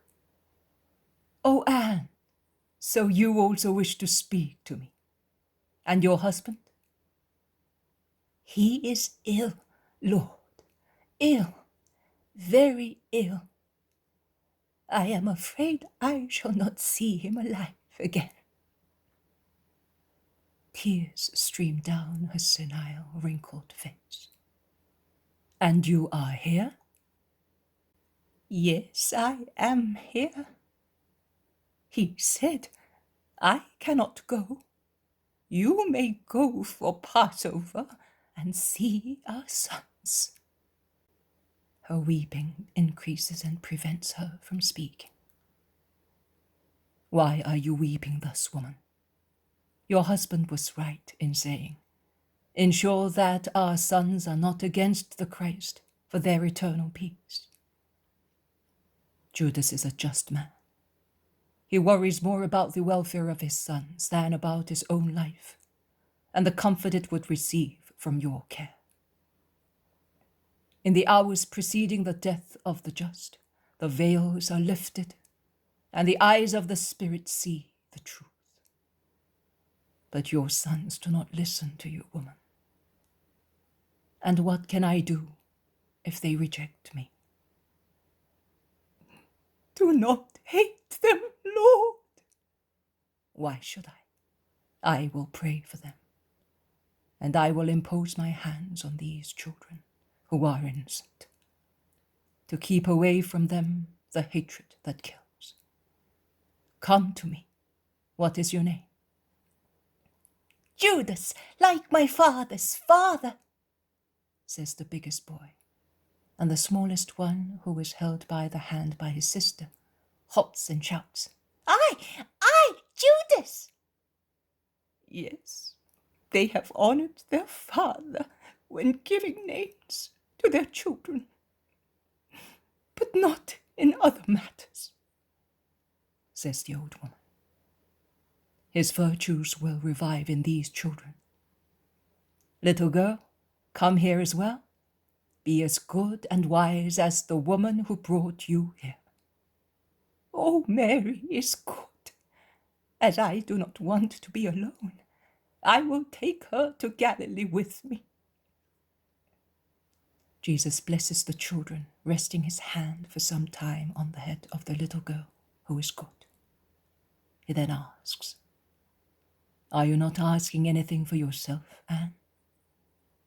"That I may find my Judas alive, and that I may have the strength to tell a lie, saying that his sons—" "No, do not lie, never. Not even to let a dying man die in peace. You will say to Judas, 'The Master says that he blesses you, and with you he blesses your blood. Also these innocent children are his blood, and I have blessed them.' But if he asks whether our sons, you will say, 'The Master has prayed for them, Judas will rest in the certainty that my prayer is powerful, and the truth will be spoken without disheartening who is dying. Because I will pray also for your sons, you may go in peace too, Anne. When are you leaving the town? The day after the Sabbath, so as not to be stopped on the road because of the Sabbath. All right. I am glad that you will be here after the Sabbath. Remain closely united to Eliza and Nike. Go, and be strong and faithful. The woman is almost at the door when Jesus calls her again, saying, Listen, your little ones are with you for a long time, are they not? They are always with me while I am in town. During these days, leave them at home, if you go out to follow me. Why, Lord? Are you afraid of a persecution? Yes. And it is better if innocents do not hear and see. But what do you think will happen? Go, Anne. Go. Lord, if they should do to you what is rumored, my sons certainly, and then the house will be worse than the street. Do not weep. God will provide. Peace be with you. The old woman goes away, weeping. For a short time, no one goes in. Then Johanna and Valeria go in together. They are panting, Johanna in particular. The other woman is pale and she sighs, but she is strong. Master, Anne frightened us. You told her. Oh, but it is not true. Cusa may be undecided. He may be shrewd, but he's not a liar. He assured me that Herod has no intention of harming you. I do not know about Pontius. And she looks at Valeria, who is silent. She then resumes. I was hoping to understand something from Plautina, but I did not understand much. Nothing, you should say, except that she has not advanced by one step from the limit where she was. She did not speak to me either. But if I am not wrong, the Roman indifference, which is always so strong, when an event can have no repercussion on their fatherland or on their egos, has badly benumbed those who once seemed so willing to rouse themselves. Their indifference, the indolence of their spirits, so different by now from mine, separates us as a cleft separates two clots previously united, more than the fact that I have approached the synagogue. They are happy. They are happy their way, and human happiness does not help to keep one's mind sharp. And to wake the spirit, Valeria, says Jesus. It is so, Master. There is another matter. Did you see that woman who was with us? She belongs to my family. She's a widow and lonely, and she was sent by my relatives to convince me to go back to Italy. Oh, with many promises of future joys. They are joys that I no longer appreciate, and thus they no longer seem to me to be such, and I despise them. I will not go to Italy. Here I have you. I have my little daughter, whom you saved for me, and whom you taught me to love for her soul. I will not leave these places. Marcella, I brought her with me, so that she would see you and understand that I am not staying here for a dishonorable love for a Hebrew. It is dishonorable for us, but because in you I found comfort in my grief of a repudiated wife. Marcella is not ill-natured. She has suffered and she understands, but she is still unable to understand my new religion. And she reproaches me a little, because she thinks that my religion is a chimera. It does not matter. If she wants, she will come where I already am. If not, I will stay here with Tusnilde. I am free. I am rich. I can do what I like. And not doing wrong, I will do what I want. And when the Master will not be here, his disciples will remain. Plautina, Lydia, and even Claudia, who, after me, is the one who follows your doctrine and honors you more, have not yet understood that I am no longer the woman that they knew, and they still think they know. But I am sure that I know myself by now, so much so that I say that if I lose much by losing the Master, I shall not lose everything, because faith will remain, and I shall remain where it was born. I do not want to take Fausta where nothing speaks of you. Here, everything speaks of you, and you will certainly not leave us without a guide, as we have decided to follow you. Why should I, the Gentile, have such thoughts, while many of you, and you too, look as if you were dismayed, thinking of the day when the Mass will not be among us? Because, Valeria, they have become accustomed to ages of immobilism. They think that the Most High is there in his house, above the invisible altar, that only the high priest can see in solemn occasions. That has helped them to come to me. They also could at last approach the Lord. But now they tremble at the thought of no longer having either the Most High in his glory or the word of the Father among them. It is necessary to be indulgent and to raise one's spirit, Johanna, and I shall be in you. Remember that. I shall go away, but I will not leave you orphans.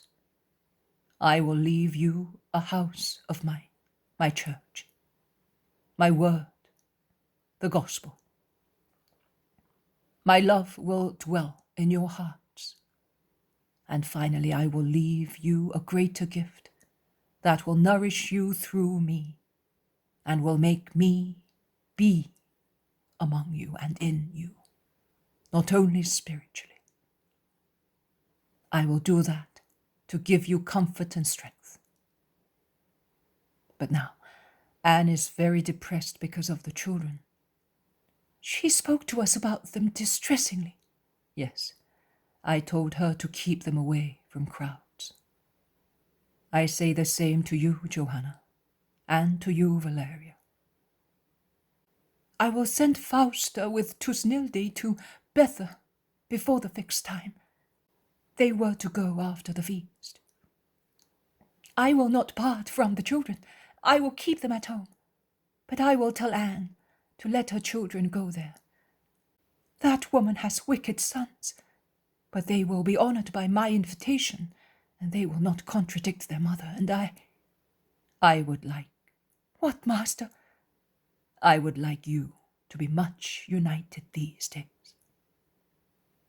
I will keep my mother's sister with me, Salome and Susanna, and Lazarus' sisters. But I would like you to be united, much united. But can we not come where you are? During these days, I shall be like lightning that flashes brightly and disappears. I will go up to the temple in the morning, and then I will go out of town. You could meet me only every morning at the temple. Last year you stayed with me. This year I will not stay in any house. I shall be like lightning that passes. But Passover, I wish to consume it with my apostles, Johanna. If your master wants that, he certainly wants it for a just reason. That is true, so I shall be alone. Because my brothers told me that they want to be free during these days, and Cusa. Master, I am going away. It is pouring. I am going to the children as I hear them gathered under the porch, says Valeria, and she prudently withdraws. There is a heavy rainfall also in your heart, Johanna. That is true, Master. Cusa is so strange. I no longer understand him. A continual contradiction. Perhaps he has friends who are influencing his mind, or he has been threatened, or he is afraid for his future. He is not the only one.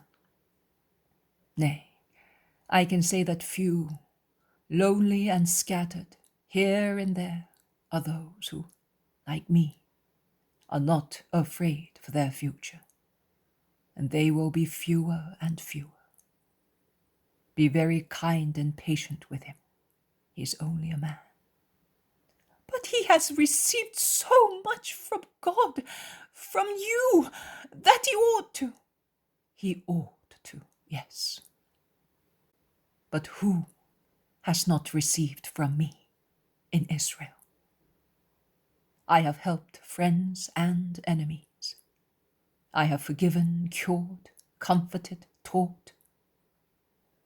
You can see, and you will see more clearly, how God only is immutable. How different are the reactions of men, and how often he who has received more is most willing to strike his benefactor. One will truly be able to say that he who shared my bread with me raised his foot against me. I will not do that, Master. You will not, but many will. Is my husband perhaps one of them? If it were so, I would not go back to my house this evening. No, he is not among them this evening. But even if he were, your place is there. Because if he sins, you must not sin. If he wavers, you must support him. If he tramples on you, you must forgive him. Oh, trample on me? No, he loves me. But I would like him to be more resolute. He can influence Herod so much. I would like him to wring a promise from the Tetrarch in your favor, as Claudia is trying to wring it from Pilate. But Cusa has only been able to bring me vague words of Herod, and to assure me that Herod only wishes to see you work some miracles, and that he will not persecute you. He thus hopes to silence his remorse for John. Cusa says, my king always says, even if heaven ordered me, I would not lift my hand. I am too frightened. He speaks the truth. He will not lift his hand against me. Many in Israel will not do that, because many are afraid to condemn me materially. But they will ask other people to do so. And if in the eyes of God there were a difference between him who strikes, urged by the will of the people, and him who makes one strike. Oh, but people love you. Great celebrations are being prepared for you. And Pilate does not want tumults. He has reinforced the troops these days. I hope so much that I do not know what I hope, Lord. I hope and I despair. My thoughts are inconstant like the weather these days, with alternating sunshine and showers. Pray, Johanna, and be at peace. Always bear in mind that you have never grieved your master, and that he remembers that. Go. Johanna, who has become pale and thin these last few days, goes out pensively. And Ananias' gentle face appears. Come in. Where is your companion? In there, Lord. She wishes to go away. They are about to leave. Martha has understood my wish, and she will keep me here until sunset tomorrow evening. Sarah is going home to say that I am staying here. She would like your blessing but I will tell you later. Let her come. I will bless her. The young woman goes out and comes back with her companion, who prostrates herself before Jesus. Peace be with you, and may the grace of the Lord lead you onto the road where he has led this girl who preceded you. Be affectionate to her mother, and bless heaven that spared you ties and sorrows in order to have you completely for itself. One day, more than now, you will bless the Lord for being sterile through your own will. Go. The young woman goes away deeply moved. You have told her what she hoped to hear. Those words were her dream. Sarah always said, I like your destiny. Although it is so unknown in Israel, I want it too, as I no longer have my father, and as my mother is as sweet as a dove. I am not afraid of not being able to follow it. But in order to be able to accomplish it, and that it may be holy for me, as it is for you, I would like to hear it from his lips. Now you have told her, and I have peace too. Because at times I was afraid that I might have elated a heart. Since when had she been with you? Since. When the order of the Sanhedrin came, I said to myself, the Master's hour has come, and I must prepare myself to die. Because I asked you, Lord, today I am reminding you, if you are going to the sacrifice, I, victim, with you. Are you still firmly wanting the same thing? Yes, Master. I could not live in a world where you were not, and I could not survive your torture. I am so afraid for you. Many among us delude themselves. I don't. I feel that the hour has come. The hatred is too strong, and I hope that you will accept my offer. I have but my life to give you, because I am poor, as you know. My life and my purity. That is why I convinced my mother to send for her sister, that she may not remain alone. Sarah will be a daughter to her in my stead, and Sarah's mother will comfort her. Do not disappoint my heart, Lord. The world has no attraction for me. It is like a jail, in which many things disgust me terribly. It is perhaps because one who has been on the threshold of death has understood that what represents joy for many people is nothing but emptiness that does not satisfy. It is certain that I wish nothing but sacrifice, and to precede you, that I may not see the hatred of the world cast on my Lord like a weapon of torture, and to resemble you in sorrow. Then we will lay the cut lily on the altar where the lamb is sacrificed, and it will become red with the blood of redemption. And only the angels will be aware that love was the sacrificer of a completely white ewe lamb. And they will mark the name of the first victim of love, of the first continuator of the Christ. When, Lord? Keep your lamp ready and put on your wedding dress. The bridegroom is at the door. You will see his triumph, but not his death. But you will triumph with him, entering his kingdom. I am the happiest woman in Israel.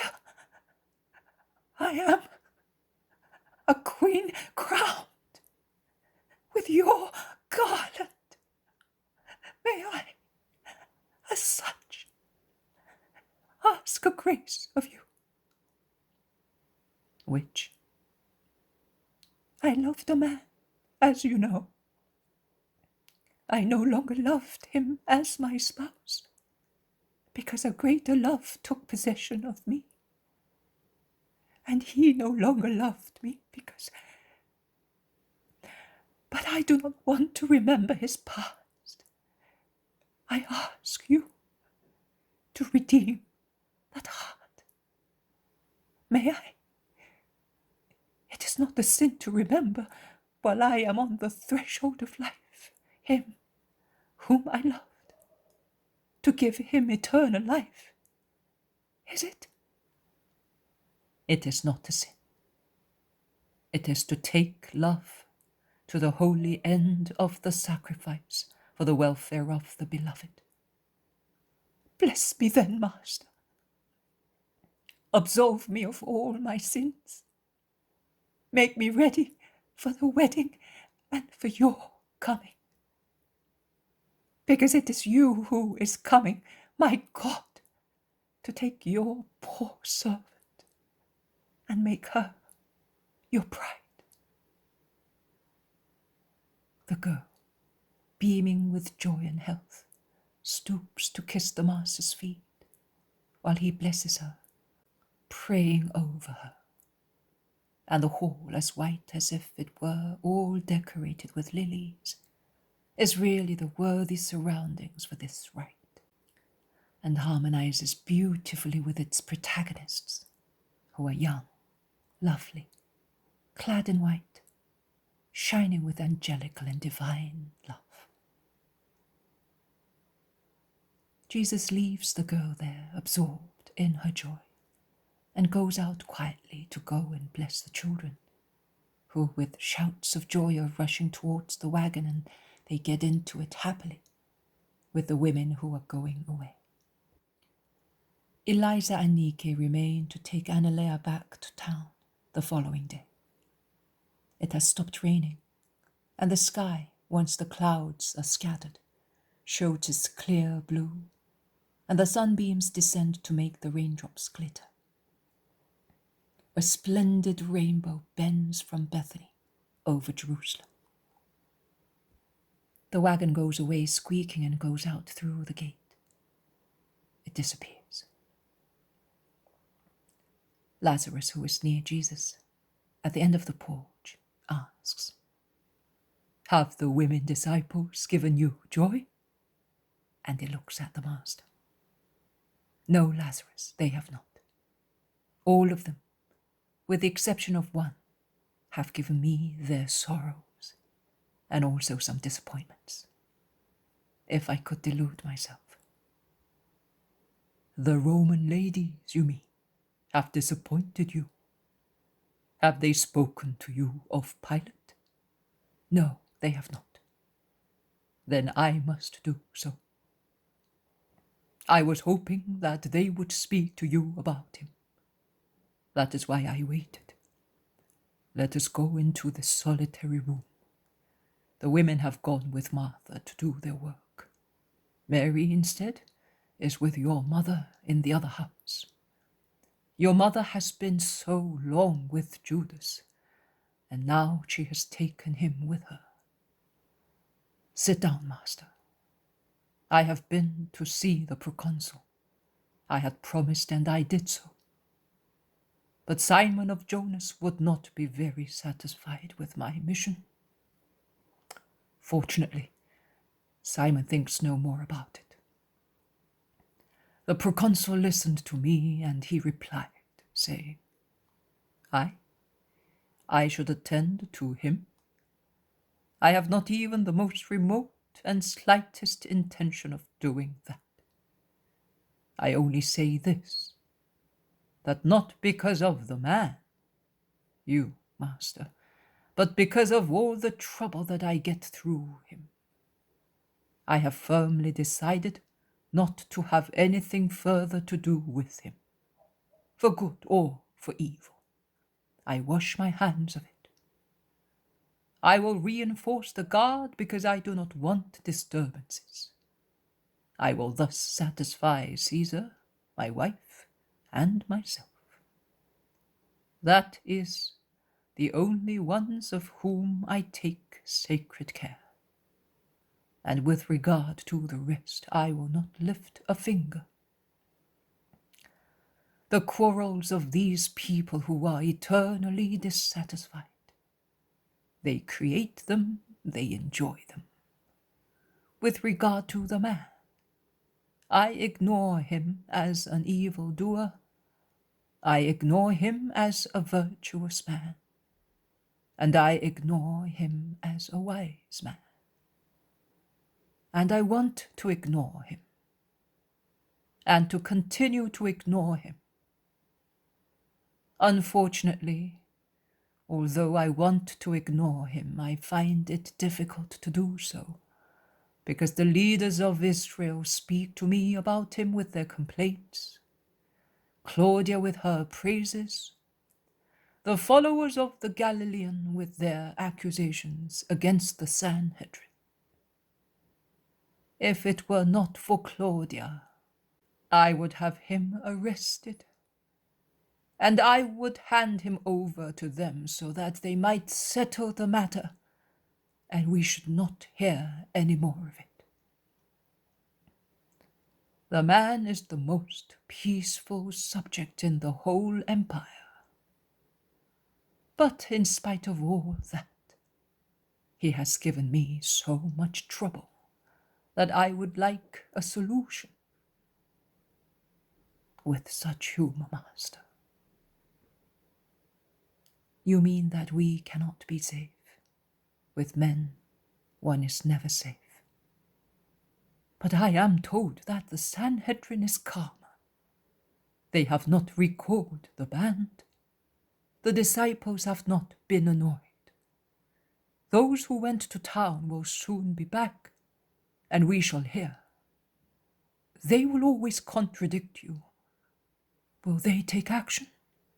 The crowds loved you too much to challenge them imprudently. Shall we go along the road towards those who are coming back? Suggests Jesus. Let us go. They go out into the garden, and they are halfway when Lazarus asks, But when have you had something to eat, and where? At the first hour. But it is almost sunset. Let us go back. No, I do not feel it is necessary. I prefer to go. I can see a poor child over there, clinging to the gate. Perhaps he is hungry. His clothes are worn out and he's wan. I have been watching him for some time. He was already there when the wagon left. And he ran away, not to be seen, probably driven away. Then he came back and has been looking insistently towards us and the house. If he is hungry, I had better go and get some food. Go on, master. I will join you at once. And Lazarus runs back, while Jesus quickens his pace towards the gate. The boy, a sickly-looking, irregular face, in which only the eyes shine beautiful and lively, looks at him. Jesus smiles at him, and while opening the lock of the gate, he says to him kindly, "Whom are you looking for, child?"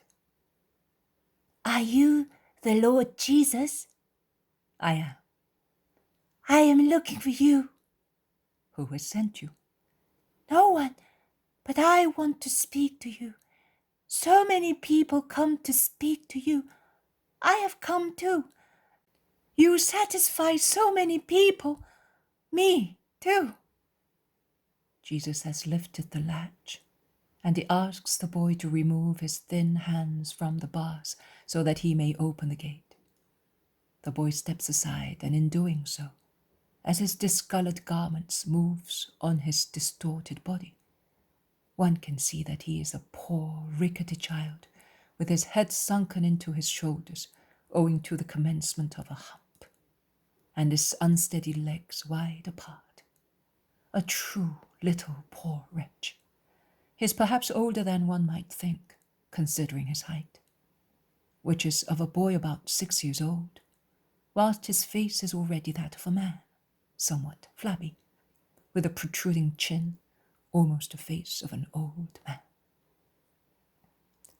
Jesus bends to caress him and says, "So, tell me what you want.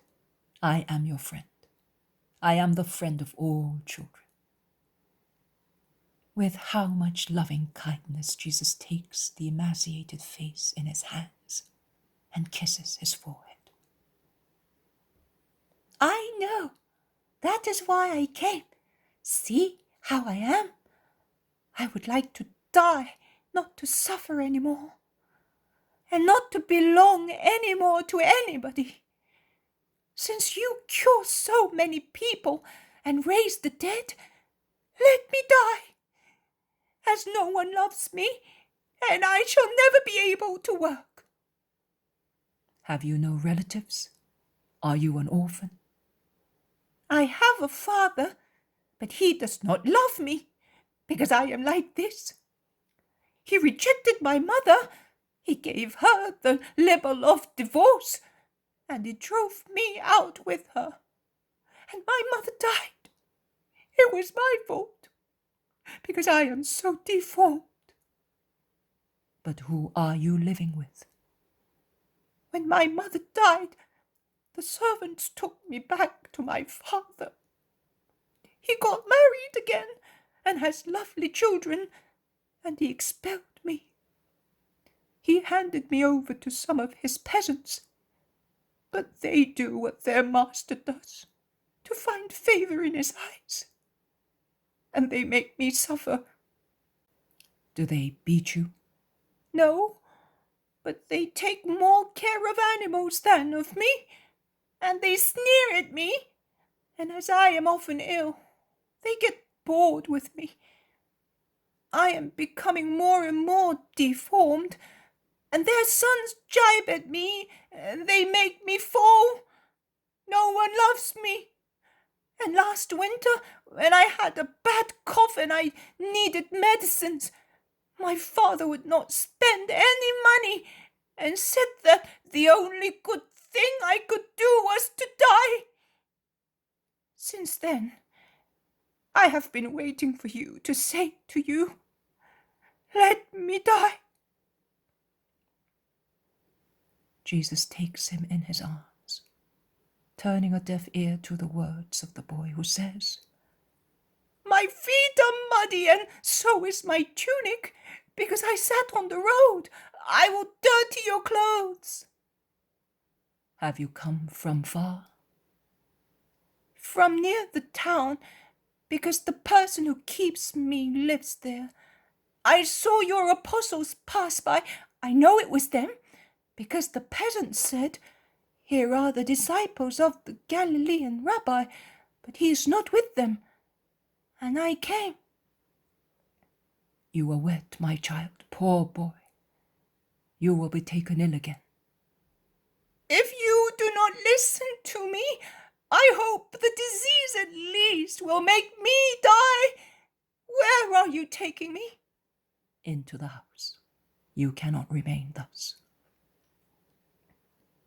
Jesus goes back into the garden with the deformed boy in his arms, and he shouts to Lazarus, who is coming, "Close the gate, please. I am carrying this little fellow who is wet through in my arms." "But who is he, Master?" "I do not know. I do not even know his name." "Neither will I tell you. I don't want to be known. I want what I told you. My mother used to say to me, 'Son, my poor son, I am dying, but I wish you died with me, because in the next world you would no longer be so deformed as to suffer in your bones and in your heart.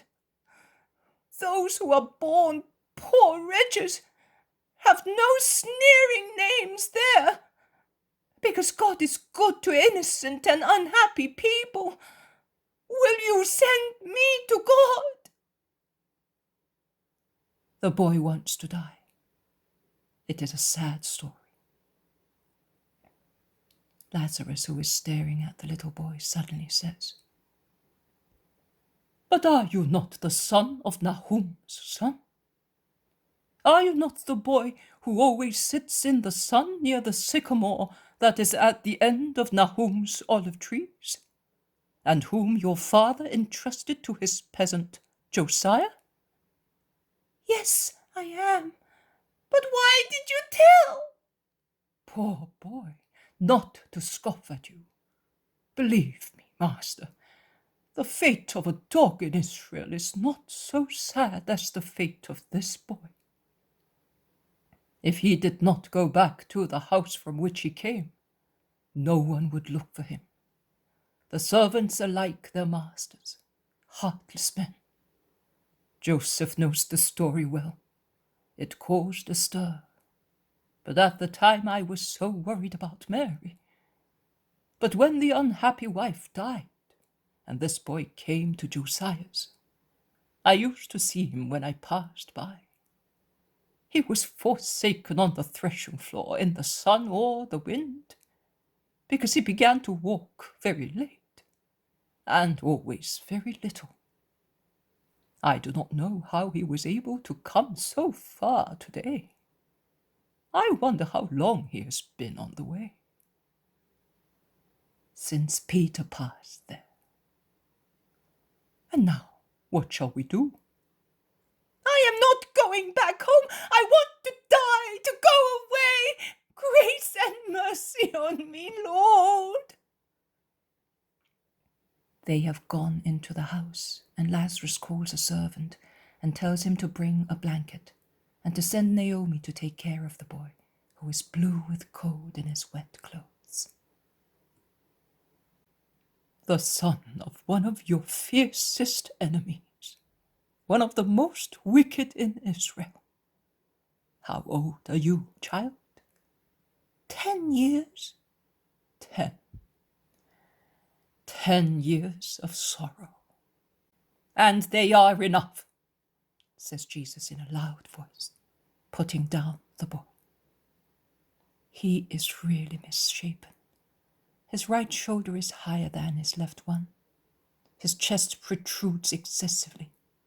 His thin neck is sunken between his raised collarbones. His bow legs. Jesus looks at him pitifully while Naomi undresses him and dries him before enveloping him in a warm blanket. Lazarus also looks at him piteously.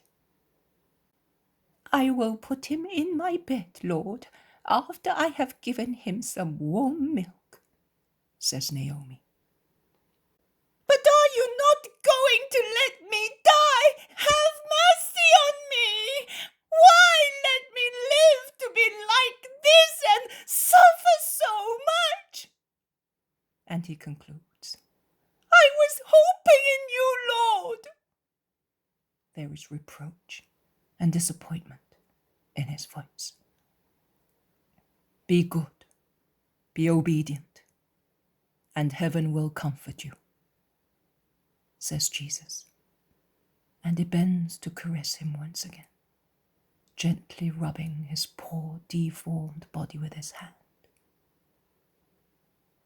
Take him to bed and watch over him, then we will see. The boy is taken away while he weeps. And they are the ones who think they are holy, exclaims Lazarus, thinking of Nahu. Peter is heard calling his master. Oh, master, are you here? All is well, no trouble. Oh, on the contrary, much calm. No one disturbed the temple. John received good news. The disciples have been left in peace. People are waiting for you joyfully. I'm glad. And what have you done, master? They go away together speaking, while Lazarus goes where Maximinus calls him. The poem of the Man God. Preparation for the Passion. Chapter 582. The Sabbath before the entry into Jerusalem. Parable of the two lamps, and the parable applied to the miracle on Shalem. 26th of March, 1947. The weather has cleared up after the past wet days, and the bright sun is shining in a very clear sky. The earth, cleaned by rains, is as clear as the atmosphere. It is so fresh and clean that it seems to have been created only a few hours ago. Everything is bright, and everything sings in the clear morning. Jesus is walking slowly along the farthest paths in the garden. Only an odd gardener watches the solitary walk in the early morning hours. But no one disturbs the master. On the contrary, they withdraw silently to leave him alone. Moreover, it is the Sabbath, the day of rest, and the gardeners are not at work, but through a habit as long as their lives, they are out, watching plants, beehives, flowers, for which there is no Sabbath, and which smell, rustle and buzz in the sunshine and in the April breeze. Then the garden slowly becomes busy. The first to appear are the servants employed in the house, then the maidservants, then the apostles and the women disciples, and Lazarus is the last one. Jesus joins them, greeting them with his usual salutation. "How long have you been here, Master?" asks Lazarus, shaking some dewdrops off Jesus' hair. "Since dawn. Your birds called me to praise God, and I came out here. To contemplate God in the beauty of creation is to honor him, and to pray with a moved spirit. And the earth is beautiful. And in these early hours of the day, on a day like this one, it appears to us as fresh as it was in the first days of its existence. Real Passover weather, and it has improved. It will last because it cleared up during the first phase of the moon with a favourable wind," states Peter. "I'm glad to hear that. Passover with rain is sad." "Even worse, it is detrimental to crops. The corn needs sunshine now that harvest time is approaching," says Bartholomew. "I am happy to be here at peace. This is the Sabbath, and nobody will come. There will be no strangers among us," says Andrew. "You are wrong. There is a guest, a young guest. He is still sleeping, Master. A soft bed and a full stomach are letting him have a long sleep. I went in to see him. Naomi is watching over him," says Lazarus. "But who is he? When did he come? Who brought him? Because you were speaking as if it were a boy," ask both men and women. "It is a boy, a poor boy. His grief brought him here. He was over there, clinging to the bars of the gate and looking at the house, and the master brought him in." "We knew nothing about it. Why?" "Because the child was in need of peace. replies Jesus, and his countenance is absorbed in deep thought as he concludes. And in Lazarus' house they know how to be silent. A servant comes to tell Martha something and then withdraws, but comes back soon with other servants, carrying trays with jugs of milk, cups and bread with butter and honey. They all help themselves, sitting on the seats scattered here and there. Then they wish to gather once again round the Master, and they ask him to tell them a parable, a beautiful parable, they say, as serene as this day of Nisan. I will not tell you one, but two. Listen. A man one day decided to light 2 lamps to honor the Lord on a feast day. So he took 2 vases of the same size.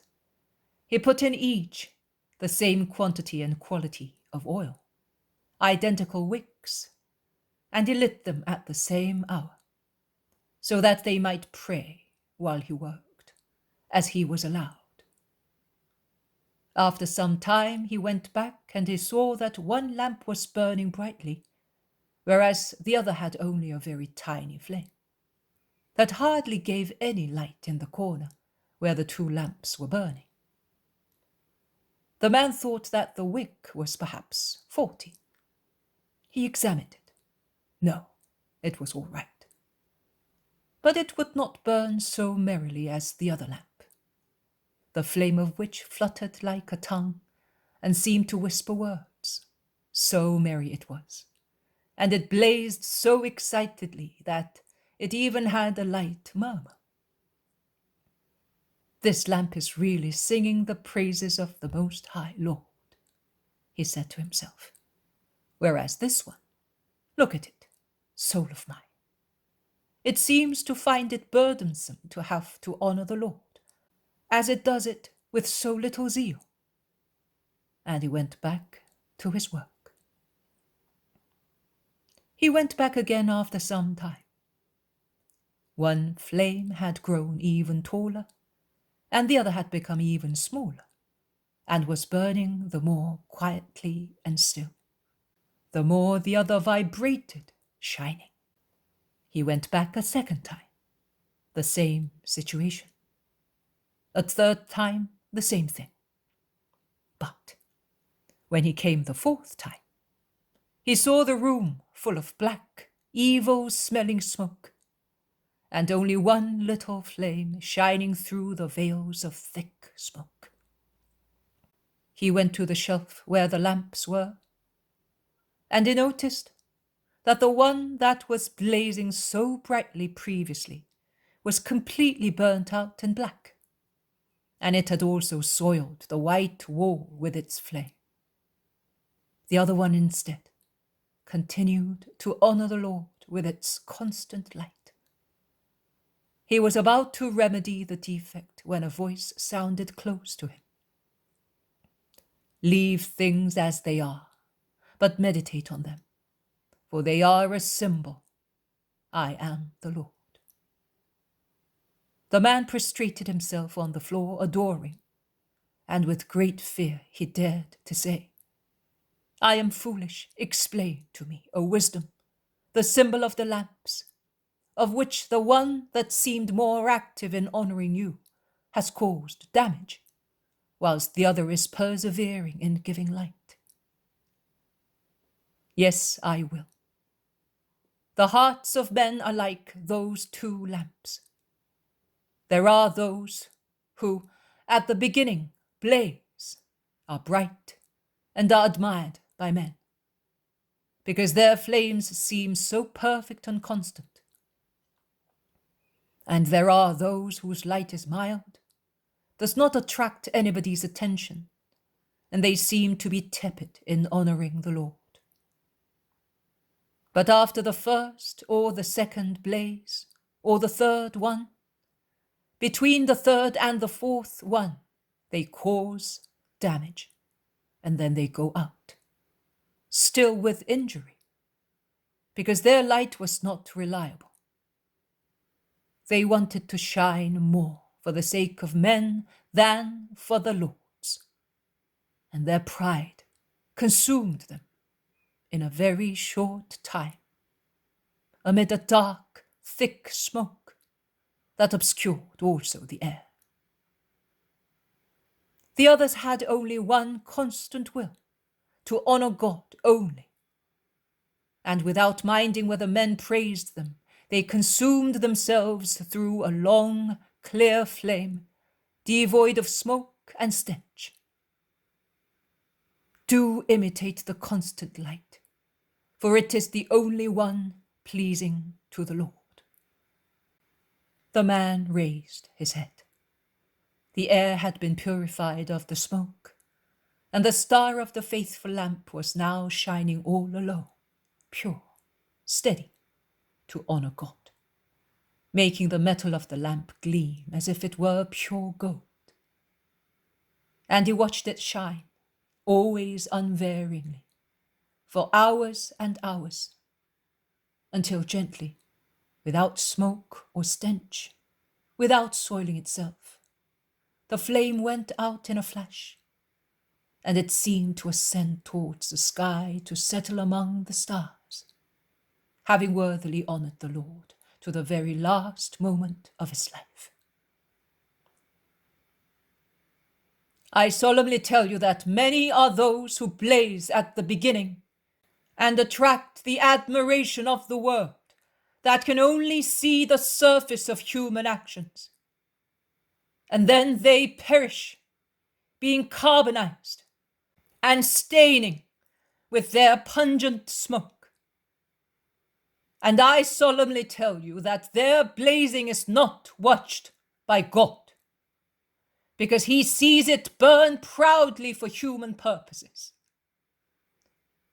Blessed are those who know how to imitate the second lamp, and not to get carbonized, but to ascend to heaven with the last throb of their constant love. What a strange parable, but true. Lovely, I like it. I should like to know whether we are the lamps that rise to heaven. The apostles exchange their feelings. Judas finds the opportunity to bite, and his biting words are addressed to Mary of Magdala and John of Zebedee. Be careful, Mary, and you, John. You are the blazing lamps among us. Let no evil befall you. Mary of Magdala is about to reply to him, but she bites her lips not to utter the words that had come up from her heart. She looks at Judas.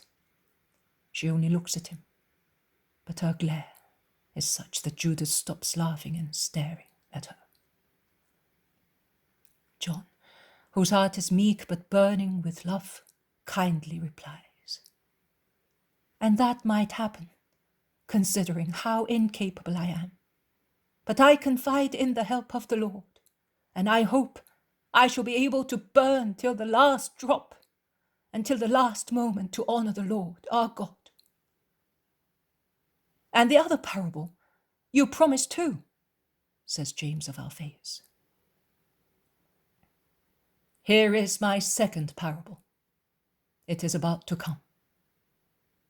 And he points at the door of the house, where the curtain covering it is swaying slowly in the breeze, and then is drawn by the hand of a servant to let old Naomi enter.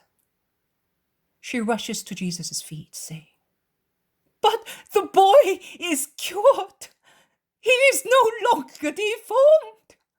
You cured him during the night. He had waked up, and I was preparing the bath to wash him before putting on him the tunic and garment I had sewn during the night, using a tunic cast off by Lazarus. But when I said to him, Come, child, and I removed the blankets, I saw that his little body, so misshapen yesterday, was no longer so. And I shouted. Sarah and Marcella rushed in, But they did not even know that the boy was sleeping in my bed, and I left them there, and I ran here to tell you." Everybody's curiosity is roused. Questions, anxiety to see. Jesus calms the whispering with a gesture. He says to Naomi, "Go back to the boy, wash him, dress him, and bring him here to me." He then addresses his disciples. Here is the second parable, and it could be entitled, "True justice takes no vengeance and makes no distinction." A man, nay, the man, the Son of Man, has friends and enemies. Few friends, many enemies. And he is aware of the hatred of his enemies, and knows their thoughts and wills, that will not hesitate in front of any action, no matter how horrible it may be. And in that respect they are stronger than his friends, in whom dismay or disappointment or excessive confidence act as battering rams that shatter their fortress to pieces.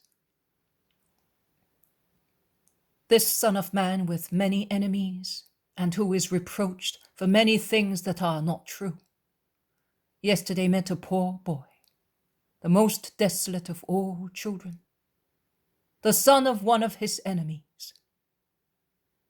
And the boy was deformed and crippled, and asked for a strange grace, to die. Everybody asks honors and joy, health and life of the Son of Man. This poor boy asked to die in order not to suffer any longer. He has already experienced all the sorrows of the flesh and of the heart, because the man who procreated him and who hates me without any reason also hates the unhappy, innocent wretch whom he generated. And I cured him so that he may no longer suffer, and in addition to physical health, he may achieve spiritual salvation.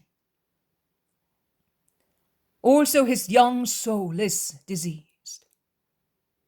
The hatred of his father and the mockery of men have injured it and deprived it of love. He is left with faith only in heaven and in the Son of Man, and he asks them to let him die. Here he is. Now you will hear him speak. The boy, tidy and clean in the new white woolen tunic that Naomi made for him quickly during the night, comes forward, held by the hand by the old nurse. He is small, although, not being any longer bent and lame, he looks taller than he did yesterday. His face is irregular and somewhat flabby, typical of a child whom sorrow has made prematurely adult. But he is no longer deformed. His bare feet walk steadily on the floor with a step that no longer has the halting of lame people, and his shoulders, although very thin, are straight. His slender neck overhangs them and looks long as compared with yesterday, when it was sunken between his asymmetric clavicles. But this is the son of Annas of Nahum. What a wasted miracle! Do you think that by doing so you will make friends with his father and Nahum? You will make them more resentful, because they were only looking forward to the death of this boy, the offspring of an unfortunate marriage, exclaims Judas of Kerioth. I do not work miracles to make friends, but out of pity for people and to honor my Father. I never make differences or calculations when I bend pitifully over human miseries. I do not revenge myself on those who persecute me. Nahum will consider your action a revenge. I knew nothing about this boy. I do not even know his name. They call him Methuselah or Methusalem out of contempt. My mother called me Shalem. She loved me. She was not bad like you and like those who hate me, says the boy, his eyes shining with the light of impotent wrath that men and animals have when they have been tormented too long. Come here, Shalem, here with me. Are you happy that you are cured? Yes, but I preferred to die. I shall not be loved just the same. It would have been beautiful if my mother still lived. But thus, I shall always be unhappy. He is right. We met this boy yesterday. He asked us whether you were at Bethany, at Lazarus's. We wanted to give him some alms because we thought that he was a beggar, but he did not want any. He was at the edge of a field, says the zealot. Did you not know him either? That is strange, says Judas of Kerioth. It is even more strange that you know such things so well. Are you forgetting that I was among persecuted people, and then among lepers, until I came with the Master? And are you forgetting that I am a friend of Nahum's, who is Anas's trustee? I never hid that from you. Well, that does not matter. What matters is to know what we are now going to do with this child. His father does not love him, that is true, but he always has rights over him. We cannot take his son away from him, thus, without telling him. We must be careful and not upset them, since they seem to be more unfavorably disposed towards us, says Nathanael.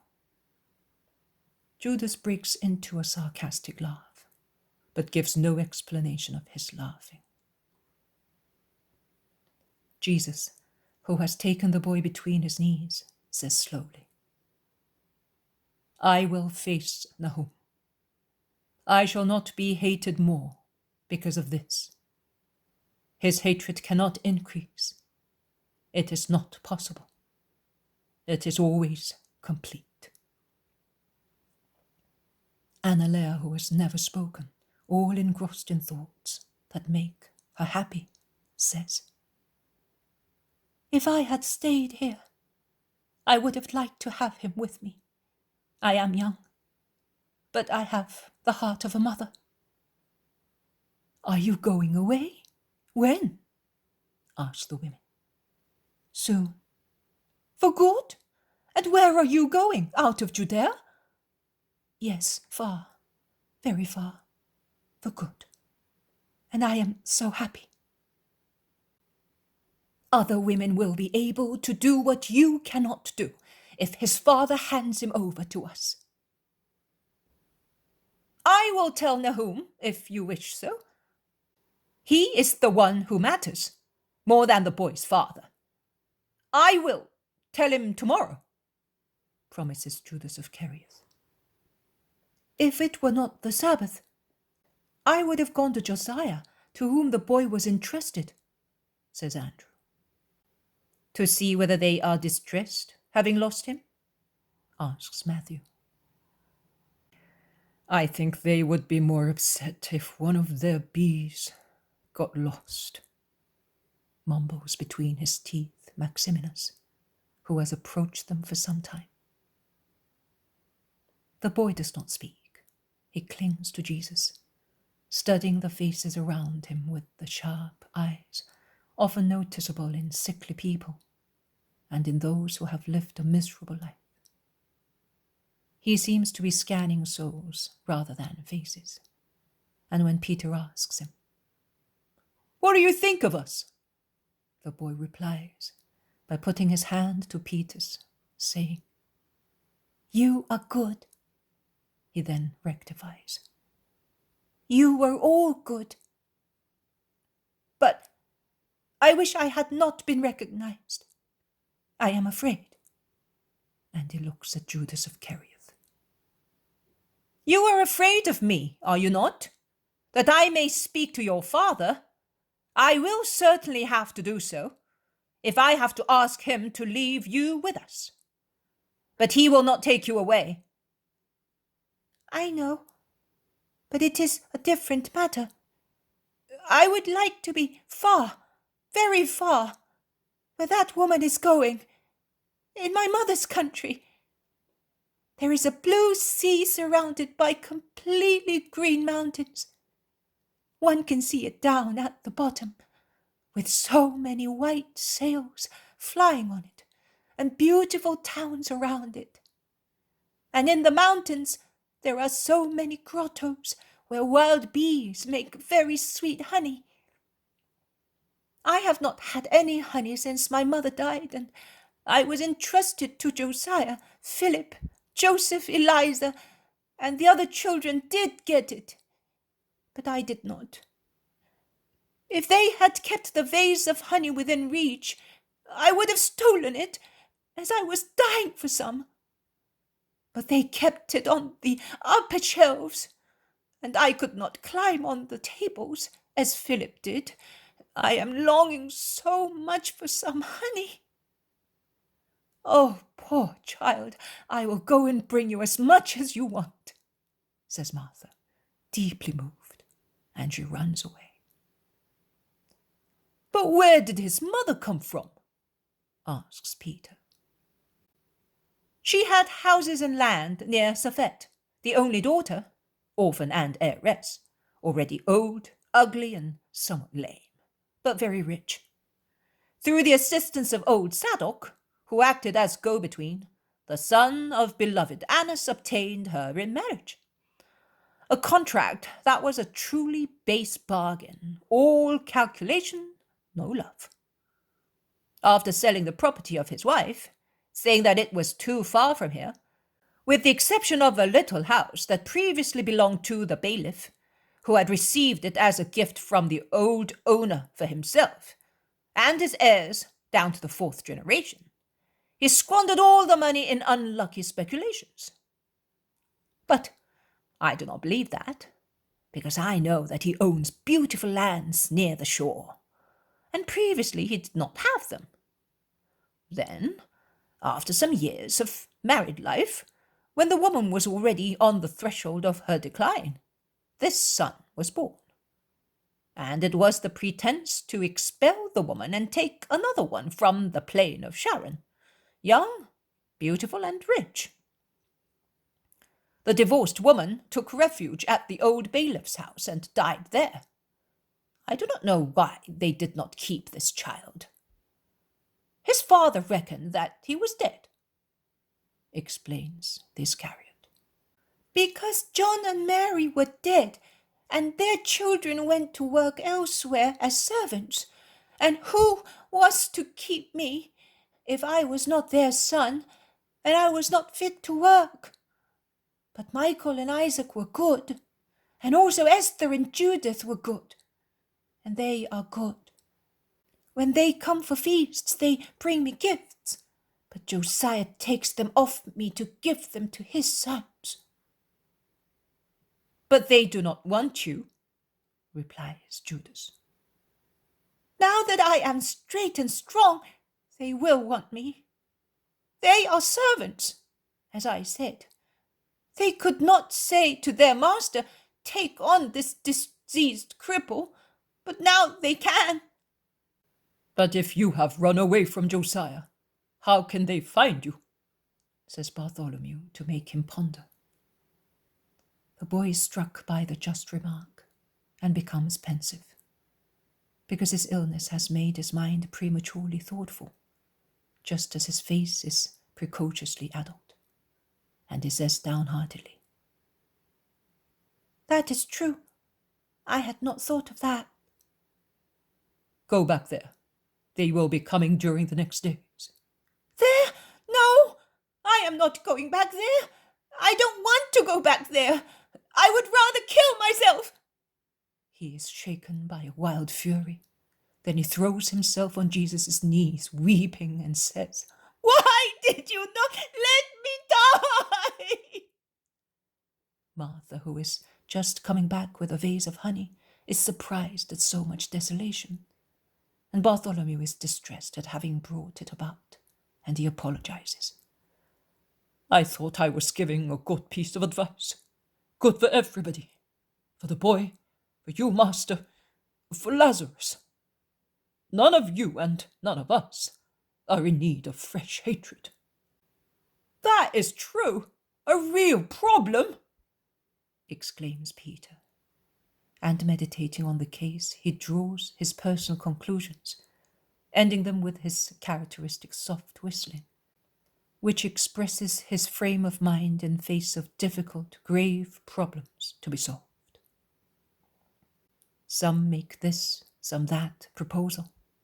To go to Nahum, to go to Josiah, and tell him to send Michael and Isaac to Lazarus, or elsewhere, wherever the boy will be, because it is wise not to have Lazarus hated, more than he already is hated, because of his friendship with Jesus.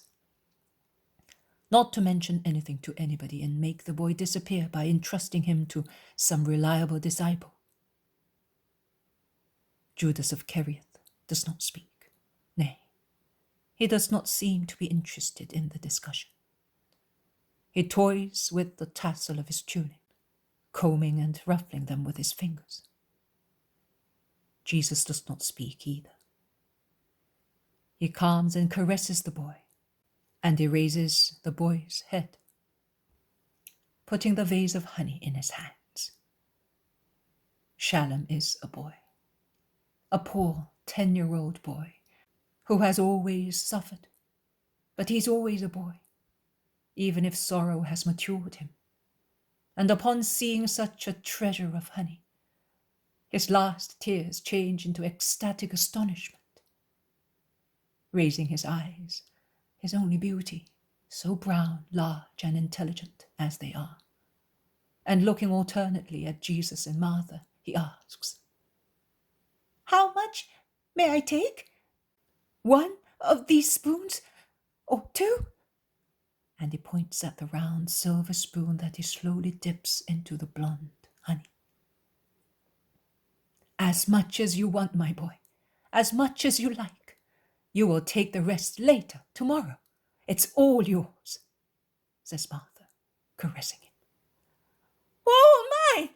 Oh, I have never had so much honey! Oh, mine! Oh!" And he gratefully presses the vase to his chest, as if it were a treasure.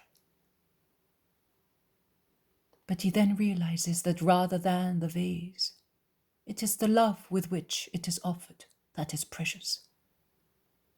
And he lays the little vase on Jesus' knees, and he lifts his arms as he wants to embrace the neck of Martha, who is bent over him, and kiss her.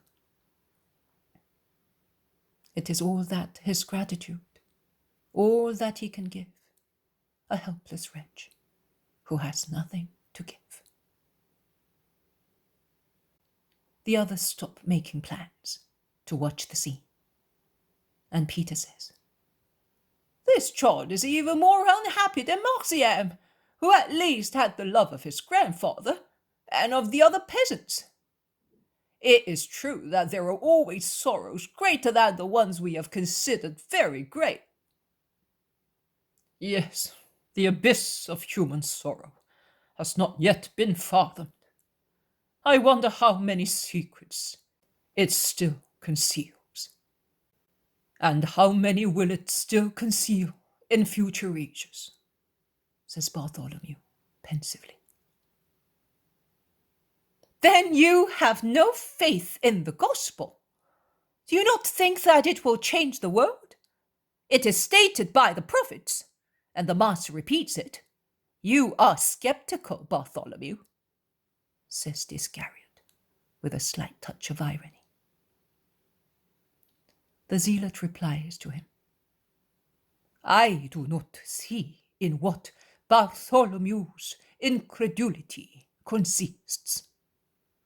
The Master's doctrine will give solace to all misfortunes. It will even modify the cruelty of customs and habits. But it will not eliminate sorrow. It will make it bearable through the divine promises of future joys. In order to abolish sorrow, or at least great part of sorrow. Because diseases, deaths, and natural cataclysms would still remain. It would be necessary for all men to have the heart that the Christ has. But the Iscariot interrupts him, saying, that in fact must happen. Otherwise, to what avail would the Messiah have come to the earth? Let us say that should happen. But tell me, Judas, has that happened among us? We are 12, and for 3 years we have lived with him. We have taken his doctrine like the air we breathe. So, are we 12 all saints? What do we do that is different from what Lazarus does, from what Stephen, Nicolaus, Isaac, Manaen, Joseph and Nicodemus, the women and children do? I am speaking of the just people of our fatherland. All of them, whether they are wise and rich, or poor and ignorant, do what we do. A little good, a little bad, but without renewing themselves completely. Nay, I tell you that many surpass us. Yes, many followers surpass us, the apostles. And would you expect the whole world to assume hearts like the Christ's, if we, his apostles, have not done so? We have more or less improved ourselves. At least, let us hope so. Because it is only with difficulty that man knows himself, or the brother who lives beside him. The veil of the flesh is too opaque and thick, and the thought of man too carefully avoids being penetrated, for man to understand man. Whether we examine ourselves or other people, we always remain at the surface, both when we examine ourselves, because we do not want to hurt our pride or suffer feeling that we must change, and when we examine other people, because our pride of examiners makes us unjust judges, and the pride of the person we scrutinize closes him, as an oyster closes its valves, with regard to what is inside him, says the zealot. You are quite right, Simon. You have really spoken words of wisdom, says Judas Thaddeus, approving. And the others in chorus agree. Then why did he come if nothing is to be changed? Replies the Iscariot. Jesus begins to speak. Much will be changed, not everything. Because also in the future there will be against my doctrine what is already active, the hatred of those who do not love the light. Because against the strength of my followers there will be the power of Satan's followers. How many? In how many appearances? How many new heretical doctrines will always be opposed to my doctrine, which is immutable, because it is perfect? How much sorrow will germinate from them? You do not know the future. You consider great the sorrow now existing in the world. But he who knows, sees, honors that would not be understood, even if I explained them to you. What a tragedy if I had not come. If I had not come to give future generations a code that checks instincts in the better people and contains a promise of future peace. How dreadful it would be if man did not have, through my coming, spiritual elements capable of keeping him alive in the life of the Spirit and assuring him of a reward. If I had not come, in the long run, the earth would have become a huge earthly hell, and the human race would have torn itself to pieces and would have perished, cursing the Creator. The Most High has promised never to send universal punishments again, like the deluge. A promise of God never fails, says Judas. Yes, Judas of Simon, that is true. And never again will the Most High send universal calamities like the deluge. But men themselves will create scourges that will be more and more dreadful, in comparison with which the deluge and the rain of fire that destroyed Sodom and Gomorrah are still merciful punishments. Oh!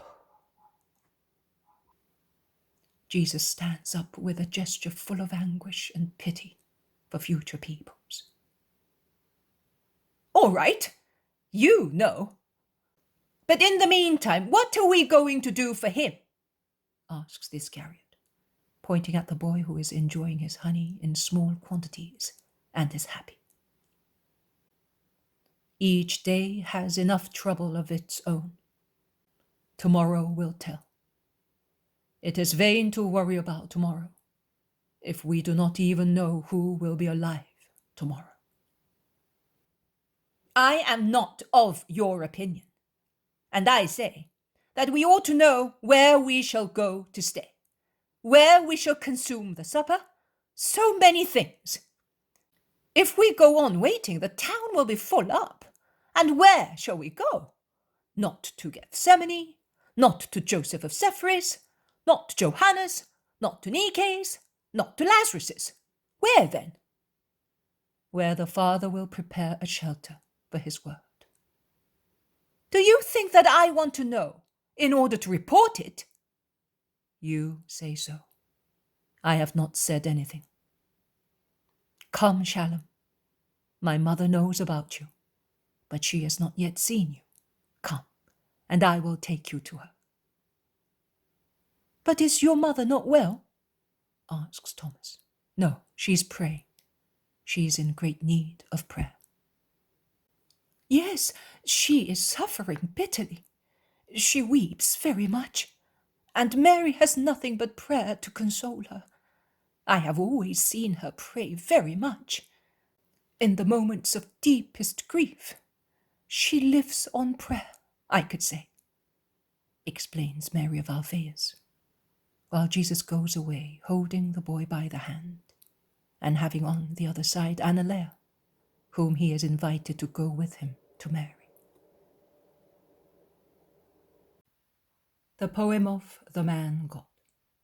Preparation for the Passion. Chapter 583. The Sabbath before the entry into Jerusalem. Pilgrims and Judaeans at Bethany. 27th of March, 1947. Love and hatred urge many pilgrims who have gathered in Jerusalem, as well as many inhabitants of Jerusalem, to come to Bethany without awaiting that sunset is over. On the contrary, the sun has just begun to set when the first visitors arrive at Lazarus' house. And as Lazarus, when called by the servants, is surprised at such transgression of the Sabbath, because the first to arrive are the best known among the strictest Judeans, they give him this truly Pharisaic answer. From the sheep gate, we could no longer see the sun's disk. So we set off, thinking that we would certainly not exceed the prescribed distance before the sun had set behind the temple domes. An ironical smile appears on Lazarus' thin face, because he is healthy and handsome, but he is certainly not fat. And he replies to them kindly, but lightly sarcastically. And what do you want to see? The master respects his Sabbath, and he is resting. And in order to consider that the rest has ended, he is not satisfied with just not seeing the sun's disk, but he waits until the last sunbeam disappears to say, the Sabbath is over. We know that he is perfect, we know. But if we have made a mistake, that is another reason for seeing him, only for a moment, so that he may absolve us. I am sorry, but I cannot. The master is tired and is resting. I will not disturb him. But more people come. They are pilgrims from everywhere, who beg and insist on seeing Jesus. Hebrews are mingled with Gentiles, and proselytes with the latter. They watch and scan Lazarus as if he were something unreal. And Lazarus puts up with the annoyance of such unsought celebrity, replying patiently to those who ask him questions. But he does not order the servants to open the gate. Are you the man raised from the dead? Asks one who, by his appearance, is certainly of mixed race, because he has only the typical, rather big hooked nose of the Jews, whereas his accent and the style of his garments indicate that he is a foreigner. I am, to give glory to God who raised me from the dead, to make me a servant of his Messiah. But was it true death? Ask other people. Ask those Jewish notables. They came to my funeral, and many were present at my resurrection. But what did you feel? Where were you? What do you remember? When you became alive again, what happened to you? How did he raise you? Is it not possible to see the sepulchre where you were? What did you die of? Are you really well now? Have you no longer the marks of the sores? Lazarus tries to reply to everybody patiently. But if it is easy for him to say that he is really well, and that also the marks of the sores have disappeared by now, in the months that have elapsed since he was raised from the dead. He cannot say what he felt and how he was raised. And he replies, I do not know. I found myself alive in my garden, among my servants and sisters. When I was freed of the shroud, I saw the sun, the light. I was hungry. I had some food. I enjoyed life and the great love the rabbi had for me. Those who were present know the rest better than I do. There are 3 over there who are talking, and 2 there who are just arriving. The latter are John and Eleazar, the members of the Sanhedrin, whereas the 3 talking to one another are 2 scribes and a Pharisee, whom I have in fact seen at Lazarus' resurrection, but whose names I do not remember. They will not speak to us because we are Gentiles. As you are Judeans, you can go and ask them. And you, show us the sepulchre where you were. They could not be more insistent. Lazarus makes up his mind. He says something to the servants, then he addresses the crowd. Go along that road that runs between this house and that other one of mine. I will come and meet you to take you to the sepulchre, although there is nothing to be seen except an opening in the layer of rock. It does not matter. Let us go. Lazarus, stop. Can we come as well? Or are we forbidden what strangers are allowed? Asks the scribe. No, Archelaus, you may come if you do not think that you will be contaminated by approaching a sepulchre. It will not contaminate us, because there is no dead body in it. But there was one for 4 days. One is considered unclean for much less in Israel. You say that one is unclean when one's garments just grazes someone who has touched a corpse. And my sepulchre still puffs whiffs of death, although it has been open for such a long time. It does not matter. We will purify ourselves. Lazarus looks at John and Eleazar, the 2 Pharisees, and says to them, Are you coming as well? Yes, we are. Lazarus goes quickly towards the side, delimited by hedges as tall and thick as walls, and he opens a gate enclosed in one of them. And he looks along the road leading to Simon's house, beckoning those who are waiting to come forward. He leads them towards the sepulchre. Rose bushes in bloom are arched over the entrance, but are not sufficient to suppress the horror emanating from an open tomb. On the slanting rock under the flowery arch, one can read the words, Lazarus, come out. The evil-minded visitors see them at once and ask immediately, Why did you have those words carved there? You should not have done that. Why? In my house I do what I like, and no one can accuse me of sin if I decided to have fixed on the rock, so that they are indelible, the words of the divine cry that gave life back to me. When I shall be in there, and I shall no longer be able to celebrate the merciful power of the rabbi, I want the sun to read them still there on the rock, and the plants to learn them from the winds, birds and flowers to caress them, continuing thus on my behalf to bless the cry of the Christ who raised me from the dead. You are a heathen. You are an impious person. You are cursing our God. You are singing the praises of the witchcraft of Beelzebub's son. Be careful, Lazarus.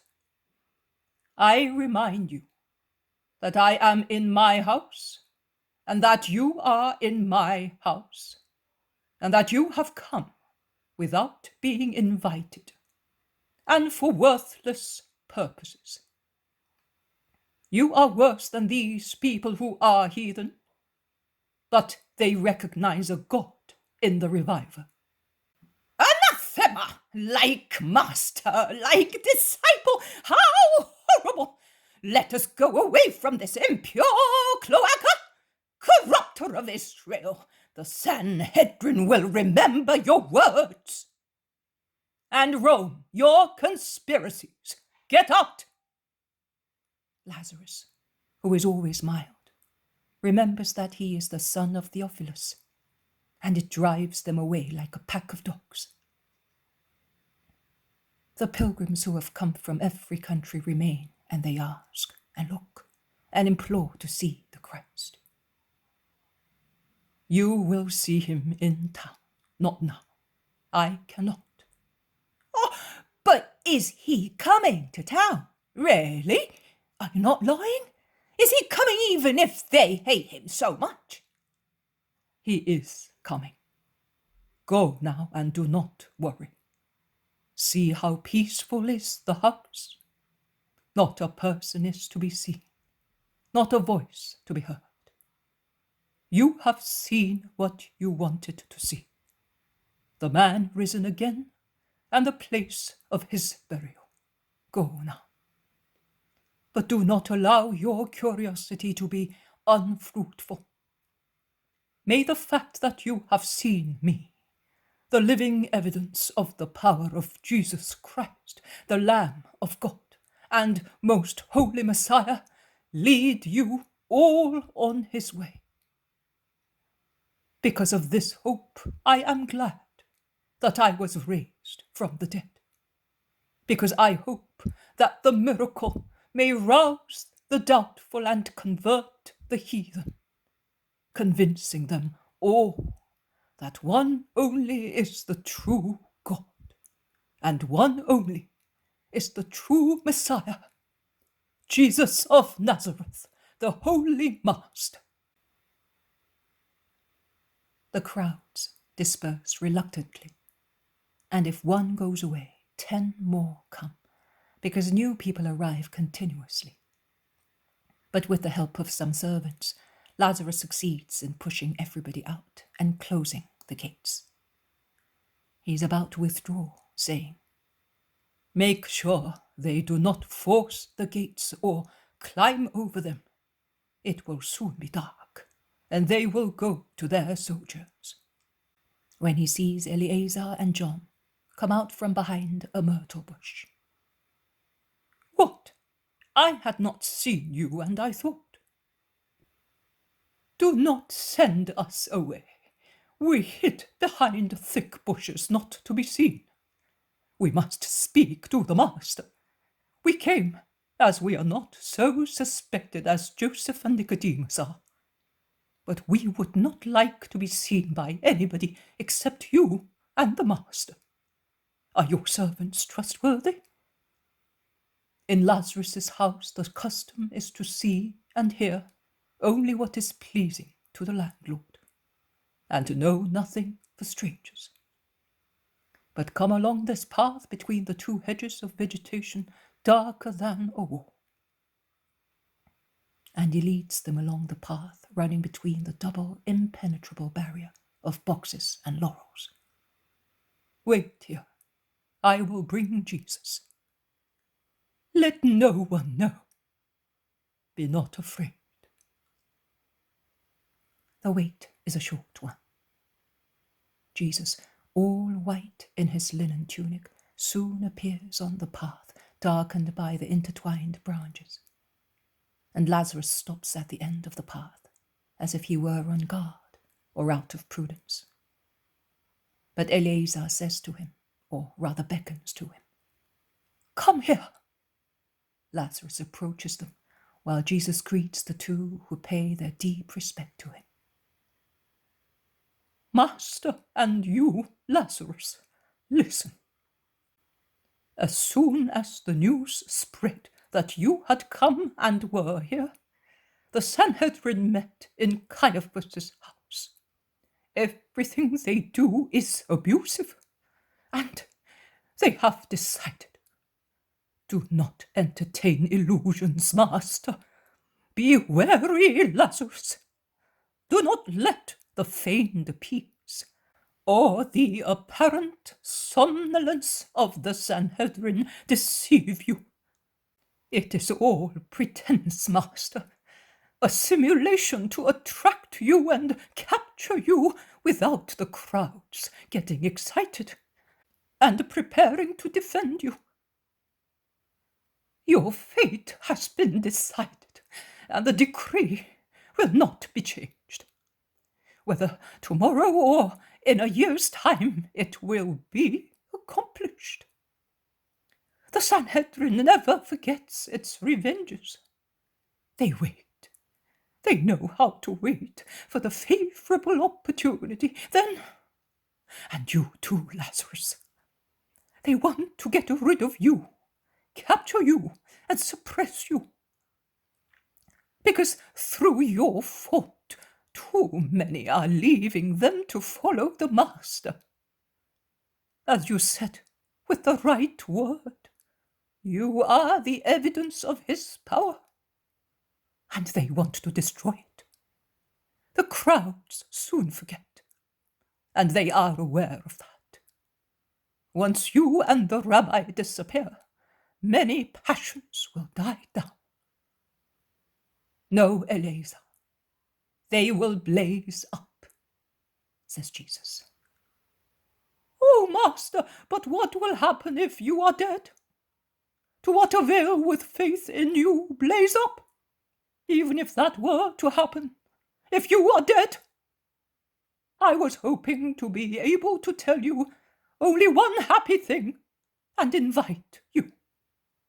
My wife will soon give birth to the son who is thriving through your justice, as you brought peace again to two stormy hearts. He will be born by Pentecost. I would like to ask you to come and bless him. If you enter under my roof, no misfortune will ever be in it, says John the Pharisee. I give you my blessing now.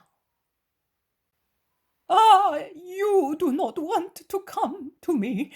You do not believe that I am loyal. I am, Master.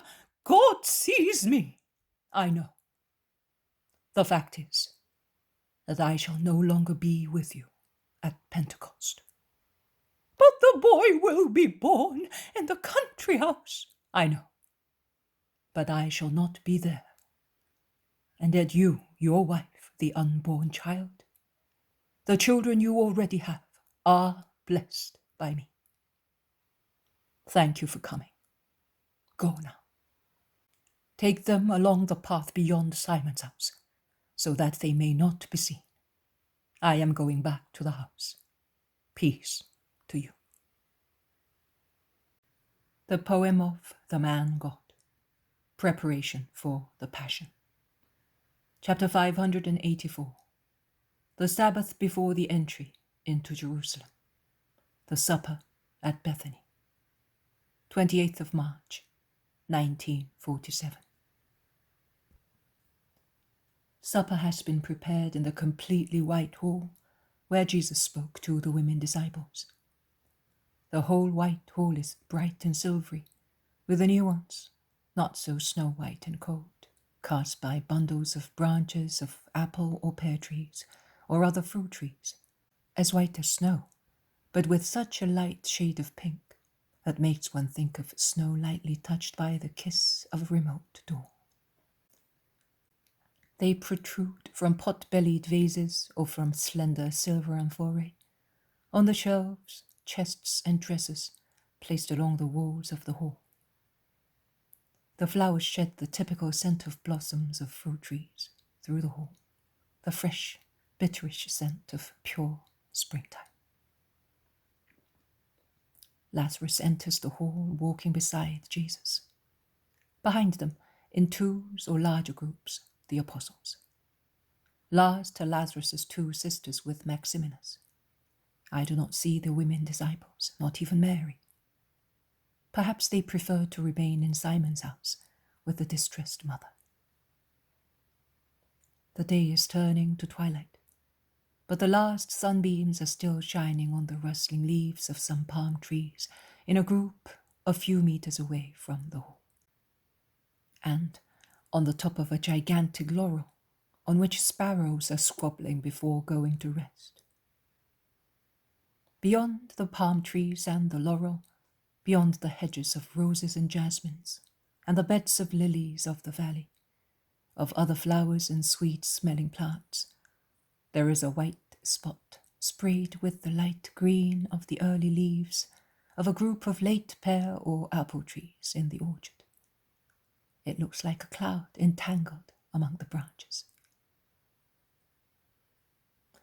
Jesus, passing near an amphora full of branches, remarks, "They already had the first little fruits.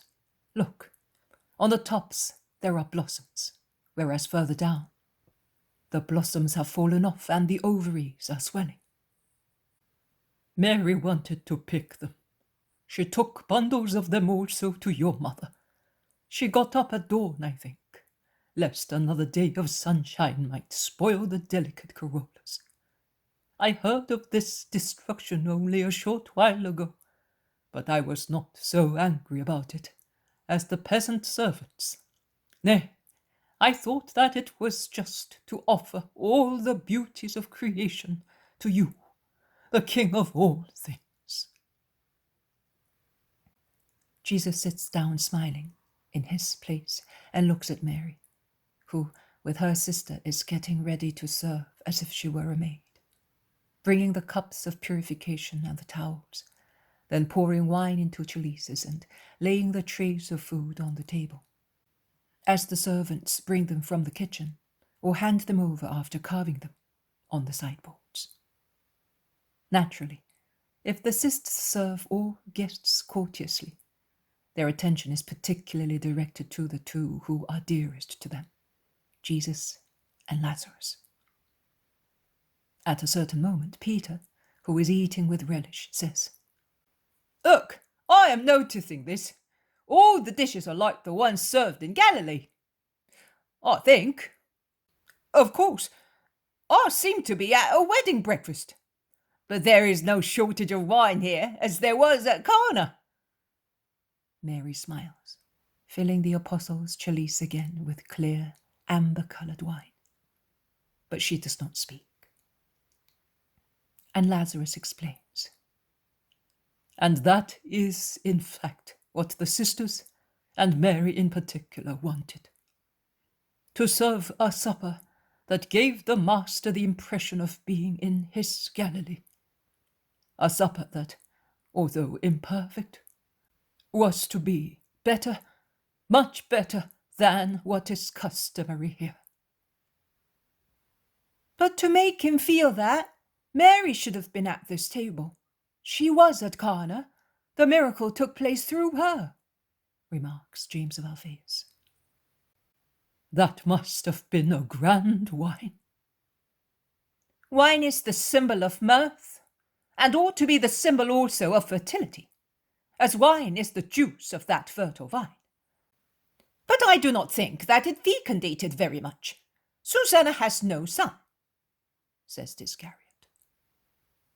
Oh, what a wine it was! It fecundated our spirits, says John, somewhat dreamy, as he always is, when he innerly contemplates the miracles worked by God. And he concludes, it was worked on behalf of a virgin, and the influence of purity descended upon those who relished it. But do you think that Susanna is a virgin? Asks the Iscariot, laughing. I did not say that. Virgin is the mother of the Lord.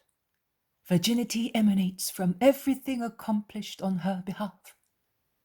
I always consider how virginal everything is when performed for Mary. And he dreams again, smiling at I wonder which vision. Blessed boy! I think that he does not even remember the world anymore now. Look at him, says Peter, pointing at John, who, lying on his little bed and lost in thought, is toying with the little bits of bread, forgetting to eat. Jesus also bends a little to look at John, who is at one of the corners of the U-shaped table, thus a little behind the back of the Lord, who is at the middle of the central side, with his cousin James on his left and Lazarus on his right. After Lazarus there is the Zealot and Maximinus, and after James there is the other James and then Peter. John instead is between Andrew and Bartholomew.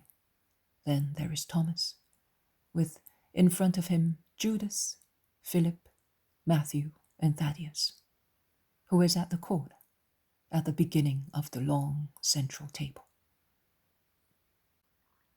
Mary of Lazarus leaves the hall, while Martha is putting on the table trays full of early green figs, green fennel stalks, fresh shelled almonds, strawberries or raspberries, I do not know, that look even redder among the pale emerald green of the fennels and of the figs, and the white of the almonds, of the little melons or other fruit of the kind. I think they look like the green melons of southern Italy and golden oranges. These fruits already? I have not seen any ripe ones anywhere, says Peter, opening his eyes wide and pointing at the strawberries and the melons. Some of them came from the shores beyond Gaza, where I have a market garden of these products, and some from the sunny terraces on the house, the nursery for the more delicate plants that need to be protected from frost. A Roman friend taught me how to grow them. The only good thing he taught me. Lazarus becomes gloomy. Martha sighs. But Lazarus becomes at once the perfect host who does not sadden his guests.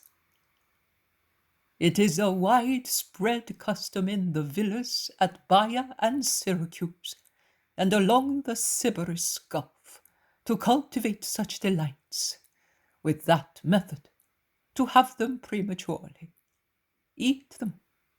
The last fruits are the oranges from Libya, the earliest, the melons of Egypt, grown in the Solaria, and these Latin fruits, and the white almonds of our fatherland, the tender broad beans, the digestive stalks tasting of anise. Martha, have you seen to the boy? Yes, I have seen to everybody. Mary was deeply moved, remembering Egypt. We had some plants in our poor kitchen garden. In dog days, it was a great joy to dip the melons into the well of our neighbor, as it was deep and cool, and eat them in the evening. I remember I had a little greedy goat, and we had to watch her, because she was fond of tender plants and fruits. Jesus, who was speaking with his head somewhat lowered, raises it, and looks at the palm trees rustling in the breeze of the evening that is falling, and says, "When I see those palm trees, every time I see palm trees, I see Egypt again. Its yellow sandy soil, blown so easily by the wind. And far away, the pyramids trembled in the rarefied air, and the tall trunks of the palm trees, and the house where... But it is no use speaking of them. Each period has its anxiety, and its joy with its anxiety. Lazarus, would you give me some of those fruits? I should like to take them to Mary and Matthias. I do not think that Johanna has any." She has not. She said so yesterday, and she intends to plant some at Bethany and have solaria built. But I shall not give them to you now. I picked as many as I had, and for some days there will be no ripe ones. I will send them to you, or send for them by Thursday. We will prepare a lovely basket of them for those children.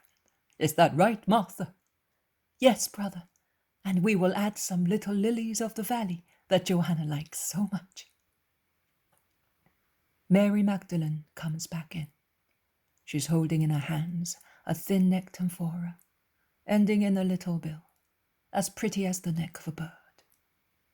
The alabaster is of a precious rosy yellow hue, like the complexion of some blondes. The apostles look at her, thinking, perhaps, that she's bringing some rare delicacy. But Mary does not go to the center, inside the U of the table where her sister is. She goes behind the seat beds and stops between that of Jesus and Lazarus and that of the two Jesus. She uncorks the alabaster vase and places her hand under the little bill to receive a few drops of a viscous liquid that flows slowly from the open amphora. A strong smell of tuberoses and other essences, a very intense, pleasant scent, spreads in the hall. But Mary is not satisfied with the little quantity of perfume that flows. She stoops, and with a sharp blow she breaks the neck of the amphora against the corner of Jesus' little bed. The thin neck falls on the floor, shedding scented drops on the marble pavement. The amphora now has a wide aperture, through which plenty unguent flows in thick gushes. Mary places herself behind Jesus and spreads the thick oil on her Jesus' hair. She sprinkles all his locks with it. She stretches them and then puts them in order with the comb taken from her own hair, tidying them on the adored head. Jesus' fair red hair shines now like dark gold and is very bright after the unction. The light of the chandelier, lit by the servants, is reflected on Jesus' fair hair like a beautiful copper-colored bronze helmet. The scent is exhilarating. Through the nostrils it rises to the head and spreads as it is without restraint.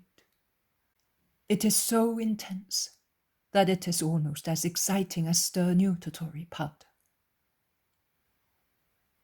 Lazarus, with his head turned round, smiles, watching how carefully Mary anoints and arranges Jesus' locks, so that his hair may look tidy after the scented massage, while she does not worry about her plaits, which, no longer supported by the wide comb that helps the hairpins to hold them in place, are falling lower and lower on her neck, and are about to loosen completely on her shoulders.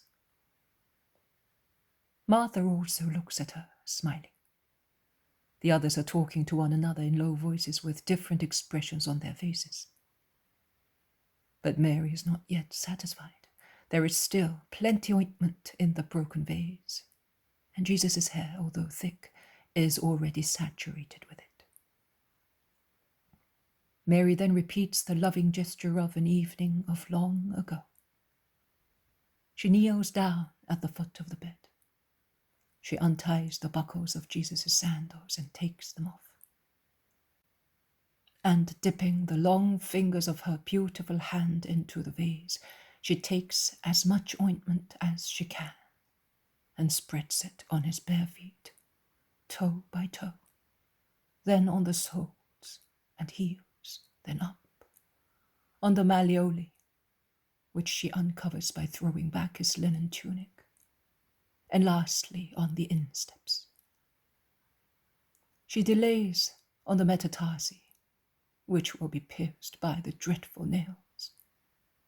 She insists until she finds no more balm in the hollow veins. Then she shatters it on the floor, and with her hands now free, she removes the big hairpins. She quickly loosens her heavy plaits, and with that golden, bright, soft, flowing bundle of hair, she removes the excess of ointment from Jesus' feet that are dripping balm. Judas, who so far has been silent, watching with lewd, envious eyes the beautiful woman and the master, whose head and feet she was anointing, raises his voice, the only voice of open reproach. Some of the others, not all of them, had murmured something or had made gestures of surprised, but also calm disapproval. But Judas, who has stood up to have a better view of the ointment spread on Jesus' feet, says with ill grace, "What a useless heathen waste! Why do that? And then we expect the chiefs of the Sanhedrin not to speak of sin. Those are deeds of a lustful courtesan, and they do not become the new life you are leading, woman. They are too strong a recollection of your past." The insult is such that everybody is dumbfounded. It is such that everybody stirs. Some sit up on the beds, some jump to their feet. Everyone looks at Judas as if he had suddenly become insane. Martha flares up. Lazarus springs to his feet, striking the table with his fist, and says, "In my house!" Then he looks at Jesus and controls himself. "Yes, are you all looking at me? You have all murmured in your hearts. But now that I echoed your words and I openly said what you thought, you are all ready to say that I am wrong. I will repeat what I said. I do not mean that Mary is the master's lover, but I say that certain actions do not become him or her. It is an imprudent action and an unjust one. Yes. Why such waste? If she wanted to destroy the memories of her past, she could have given that vase and ointment to me. It was at least a pound of pure nard, and of high value. I could have sold it for at least 300 denarii, as that is the price for nard of that quality. And I could have sold the vase, which was beautiful and precious. I would have given the money to the poor who crowd around us. We never have enough. And those asking for alms tomorrow in Jerusalem will be numberless." "That is true," says the others, assenting. "You could have used a little for the master, and the rest." Mary of Magdala seems to be deaf. She continues wiping Jesus' feet with her loose hair, that now, at its end, is also heavy with the ointment, and darker than on the top of her head. Jesus' feet are smooth and soft in their shade of old ivory, as if they were covered with fresh skin. And Mary puts the sandals on the Christ's feet again, kissing each foot before and after putting the sandal on. Deaf to everything that is not her love for Jesus. Jesus defends her, laying his hand on her head, bent in the last kiss, and saying, "Leave her alone. Why are you annoying and upsetting her? You do not realize what she has done. Mary has accomplished an action that is rightful and good with regard to me. The poor will always be among you. I am about to go away. You will always have them, but you will soon not have me any longer. You will always be able to give alms to the poor. Shortly, to me, to the Son of Man among men, it will no longer be possible to give any honor through the will of men, and because the hour has come. Love is light to her. She feels that I am about to die, and she wanted to anticipate the burial anointing for my body. I tell you solemnly that wherever the good news is proclaimed, this prophetic action of love of hers will be remembered. All over the world, throughout ages. I wish God would turn every human being into another Mary, who does not value things, who entertains no attachment for anything, who does not cherish the least memory of the past, but destroys and treads on everything that is flesh and world, and breaks and spreads herself, as she did with the nard and the alabaster, on her Lord and out of love for him. Do not weep, Mary. In this hour I repeat to you the words I spoke to Simon the Pharisee and to your sister Martha. You are forgiven everything because you have loved completely. You have chosen the better part, and it will not be taken away from you. Go in peace, my kind little sheep found again. Go in peace. The pastures of love shall be your food forever. Stand up. Kiss also my hands that have absolved and blessed you. How many people these hands of mine have absolved, blessed, cured, and assisted.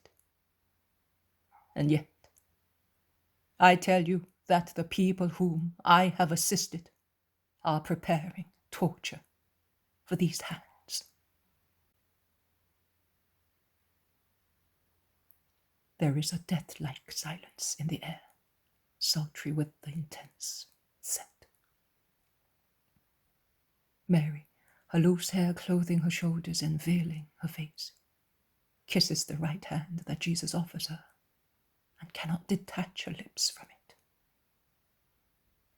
Martha, deeply moved, approaches her and gathers her loose hair, which she braids, caressing her.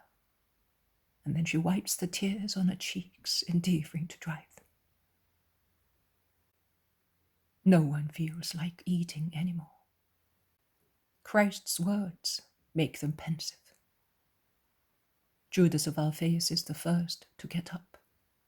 He asks leave to withdraw. His brother James imitates him, and Andrew and John follow suit. The others remain, but they are already standing, intent on purifying their hands in silver basins handed to them by the servants. Mary and Martha do the same with the Master and Lazarus. A servant comes in, and he bends to speak to Maximinus, who, after listening to him, says, "Master, there are some people who would like to see you. They say that they come from afar. What shall we do?" Jesus calls Philip, James of Zebedee, and Thomas, and says to them, "Go, evangelize, cure, act in my name. Tell them that I shall be going up to the temple tomorrow." "Is it wise to tell them that, Lord?" asks Simon Zealot. "There is no sense in being silent about it, because it is already mentioned in the holy city, more by enemies than by friends. Go." As long as friends know, we know, but they do not betray. I do not know how the others can be informed. Among the many friends there are always some enemies, Simon of Jonas. Now the friends are too many, and they're accepted as such too easily. when I think how long I had to wait and pray. But those were the early days, and one was cautious. Then the triumphs dazzled us, and we were no longer wary. And that was wrong. But it happens to all winners. Victories prevent one from seeing clearly, and enfeeble one's prudence in acting. I am speaking of us disciples, of course, and not of the Master. He is perfect. If we had remained only 12, we should not have to tremble for fear of betrayals, says Judas of Kerioth, lying shamelessly. It is impossible to describe the glance Jesus casts at the perfidious apostle. A glance of warning and infinite sorrow. But Judas pays no attention to it. He passes by the table to go out. Jesus follows him with his eyes, and when he sees him go out, he asks him, "Where are you going?" "Out," replies Judas evasively. "Out of this room or out of the house?" "Out. So, for a little walk." "Do not go, Judas. Stay with me, with us." "Your brothers have gone away with John and Andrew. Why must I not go?" "You are not going to have a rest as they did." Judas does not reply, but he goes out obstinately. Not a word is uttered in the hall. Lazarus and his sisters and the 4 apostles who have stayed, Peter, Simon, Matthew, and Bartholomew, look at one another. Jesus looks outside. He has got up and has gone to a window to follow Judas's movements. And when he sees him go out of the house wearing his mantle and set out towards the gate, which cannot be seen from here, he calls him in a loud voice, "Judas, wait for me! I have something to tell you." And he gently frees himself from Lazarus, who, realizing that the master was grieved, has passed his arm round his waist, embracing him. And he leaves the hall, joining Judas, who had continued walking, although more slowly. He reaches him at about 1/3 of the distance between the house and the garden wall, near a thicket of plants, with thick leaves that look like green, baked clay, sprayed with clusters of little flowers. And each flower is a small cross with heavy petals, as if they were made of light yellow wax, with a strong scent. I do not know their names. He draws him behind the thicket, and holding his forearm tight with his hand, he asks him again, "Where are you going, Judas? Please, stay here." "Since you know everything, why do you ask me? What need is there for you to ask, since you can read the hearts of men? You know that I am going to my friends. You do not allow me to go there. They press me to go. I am going. Your friends. You should say your ruin. That is where you are going. You are going to your true murderers. Don't go, Judas. Don't go. You are going to commit a crime. You. Ah, you are afraid? Are you afraid at last? You realize at last that you are a man. You are a man. Nothing more than a man. Because man only is afraid of death. God knows that he cannot die. If you felt that you were God, you would know that you could not die, and you would not be afraid. Because now that you feel death close at hand, you are afraid like all men, and you are trying with every possible means to avert it. And you see danger everywhere and in everything. Where is your lovely boldness? Where are your confident protestations that you were happy and thirsting for accomplishing the sacrifice? There is not even an echo of them left in your heart. You thought that this hour would never come, so you feigned power, generosity, and you spoke solemn sentences. Go away! You are as bad as those whom you reproach as being hypocrites. You have enticed us and betrayed us, and we had left everything for your sake, and because of you, we are hated. You have brought about our ruin. That is enough. Go. Go away. Not many hours have gone by since you said to me, help me to stay, defend me. I have done that. To what avail? Tell me one thing more, and think about it before telling me. Is this your sincere will? To go to your friends, to prefer them to me? Yes, it is. I do not have to think about it, because for a long time I have wanted nothing but that. Then go. God does not do violence to man's will. And Jesus turns his back on him and goes slowly back to the house.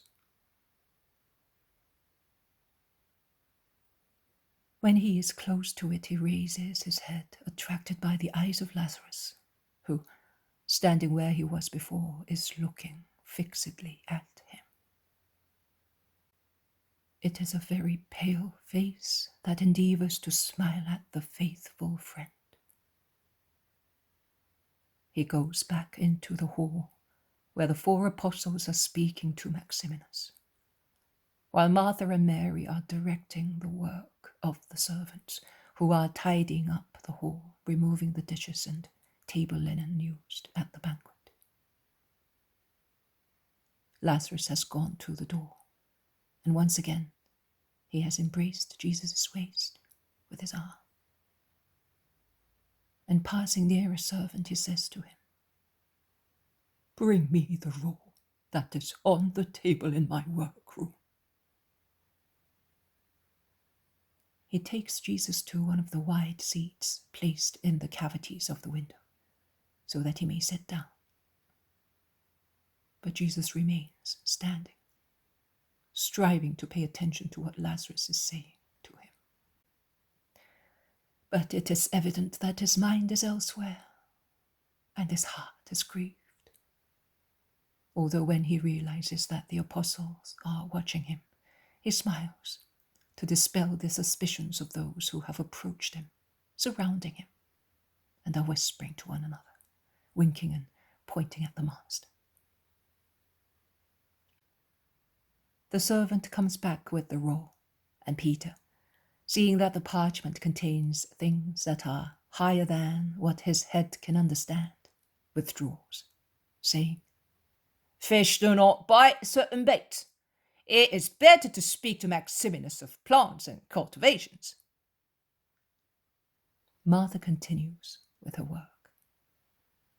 Maria, although silent, takes part in the conversation of Lazarus, who points out certain passages of the parchments to the master, saying, "Has this heathen not got a rare foresight, more than many of us? Perhaps if he had been here while you are our master, he would have been one of your disciples, and one of the best. And he would have understood you as many of us have not been able to understand you. And what a poem would have been inspired to his genius by his admiration for you. Your words, gathered and preserved by a spirit that is bright, although it belongs to a heathen. Your life, described by this open and limpid intellect. We no longer have writers and poets. You were born late, when the selfishness of life and religious social corruption have extinguished poetry and genius among us. What our wise men and prophets have written about you, without knowing you, has not found an echo in the living voice of one of your followers. Your favorites, your faithful followers are mostly people without education. And the others? No, we no longer have any coelet to hand down to the crowds your wisdom and your figure. We no longer have them because the spirit and will are lacking more than the ability to do so. The humanly more chosen part of Israel is as deaf as a broken trumpet, and it can no longer sing the glories and wonders of God. My worry is that everything may be lost or adulterated, partly through inability, partly through ill will. That will not happen.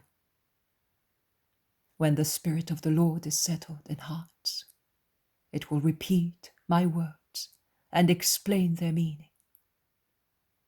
It is the Spirit of God who speaks through the lips of the Christ. Then it will speak to the spirits directly and will recall my words.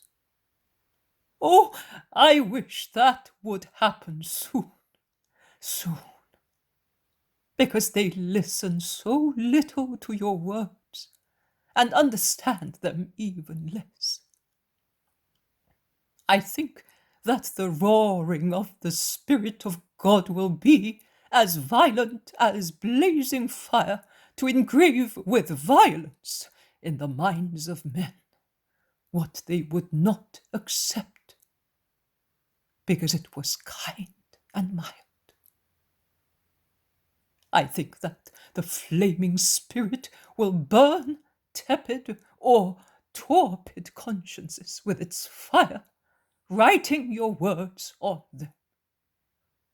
The world will have to love you.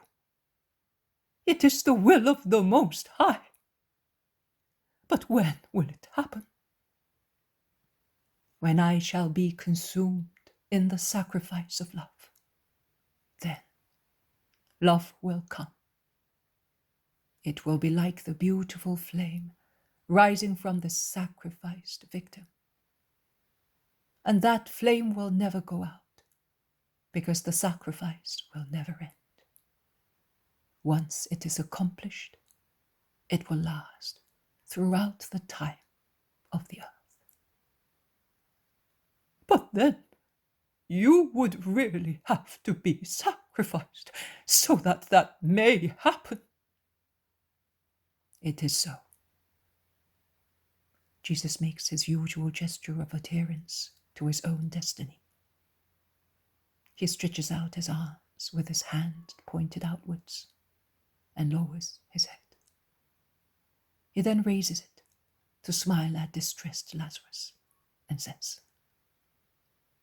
"But the immaterial voice of the Spirit of love will not be so violent as a roar, but it will be as sweet as love, which is as mild as the Nisan breeze, and yet is as strong as death. The ineffable mystery of love, the complement, the completion of my ministry, the perfection of my ministry as master. I am not afraid, as you are, that anything of what I have given may be lost. On the contrary, I solemnly tell you that beams of light will be cast on my words, and you will see their spirit. I am going away serenely, because I am entrusting my doctrine to the Holy Spirit, and my spirit to my Father.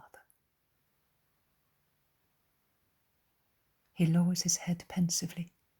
Then, after laying the roll, which gave rise to the conversation, on a kind of tall dresser or chest of ebony, or rather dark wood, all inlaid with yellowish ivory, that has been brought by 4 servants from the next room, and in which Martha is arranging the more valuable tableware, he says, "Lazarus, come out. I want to speak to you." "At once, Lord." And Lazarus gets up from the seat on which he was sitting and follows Jesus into the garden, where it is beginning to get dark, as the last daylight is fading away in the sky, and the early moonlight, which is just beginning to appear, is still too faint. Jesus says, "You will put here the vision dated 2nd of March, 1945. Farewell to Lazarus." Starting from the point, Jesus walks, turning his steps beyond the garden where is the sepulchre in which Lazarus was buried. The poem of the Man God. Preparation for the Passion. Chapter 585. Farewell to Lazarus. 2nd of March, 1945. Jesus is at Bethany. It is evening. A peaceful April evening. From the wide windows of the dining room, one can see Lazarus's garden all in bloom, and beyond it, the orchard that looks like a cloud of light petals.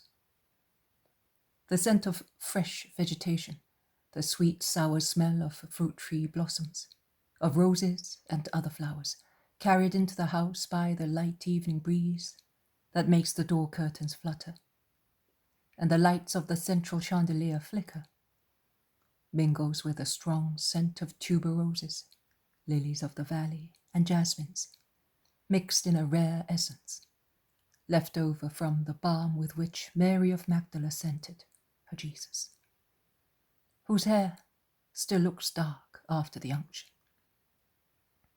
Simon, Peter, Matthew, and Benjamin are still in the room.